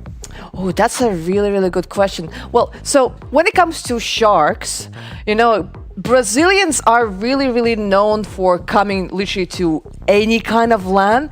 I would be really pleasantly surprised if someone would come over with a drum. Probably, most likely, it's not gonna happen, but if it does, guys, it's gonna be an experience. I'm gonna tell you, that is definitely an experience to handle. But now, maybe when it comes to Inner Circle, I can imagine some fans coming in for Inner Circle, definitely. They're pretty close to us, though. Exactly. They're pretty close, and I know. And if your players are so local, imagine the fans that will be supporting you. Let's actually check out the bracket and see what kind of games we'll have in our semifinals, because unfortunately we had to say goodbye to Infinite and Walzaki, but this means that tomorrow the two semifinals that we're going to be following will be Inner Circle against Sharks and then Echo against the Slend. I mean, those are both very, very good semifinals, and I kept making the point yesterday when I was when we were on the game Inner Circle and Sashi. Yeah. I was so bummed out that game is not played in the arena and it's only played in the studio. Well, here in basically in the studio, because it was such an exciting game, and I do hope that we'll get to see kind of the same thing here in the semifinals. We'll get to see a lot of cool rounds, a lot of cool plays, and maybe a little less overtimes, but a lot of a lot of good Counter-Strike, because obviously it's going to be played out on the stage. It's going to be a completely different story. And, you know, you did ask about Sharks and Inner Circle, but what about Echo and Ascend, right? Because they're also going to have to get accustomed to that LAN environment where you do have people that are in front of you and you have the lights and everything. Because here, sure, you have a little camera that's it's pointing towards you, but that's about it, right? And there's some lights, but then when you do see the the big LEDs and everything, that might be a little overwhelming. Yeah, the people, the lights, the cameras, because I feel like it's like Screamo said that it's gonna be his maybe like second time on the stage, which, you know, I mean, he has like a great personality, so the question is like if that will be enough for him to handle the whole situation. You know, if one more thing I want to point out, it is kind of unusual that we don't really have any international teams, because even Sharks, we can kind of, you know, say like, they are, obviously they're like South American, but they're maybe like more of a Brazilian team. But yeah, it's basically because there's going to be Bulgaria, there's going to be Denmark, there's Ukraine, and there's like pretty much Brazil, which is slightly unusual for the current state of CS, right, Sander? I think we're heading toward a trend, if I may. But we are setting the new trend. We are setting a new trend, indeed. I enjoy the fact that two of these countries are close to our proximity, so we're going to have probably fans coming off from Bulgaria, from Ukraine, right? They're right at the border.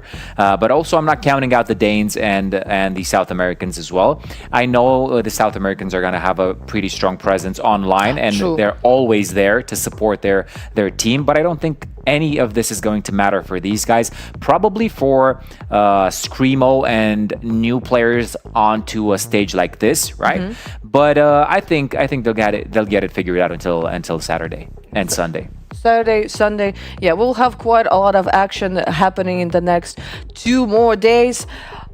Luckily, or unfortunately, I'm not yet sure, we're going to be leaving this desk because we're going to be going into the big arena. We're going to be going on the stage. We got, you know, it is called Super Dracland for a reason. So we're really looking forward to see you back again tomorrow for the semifinals.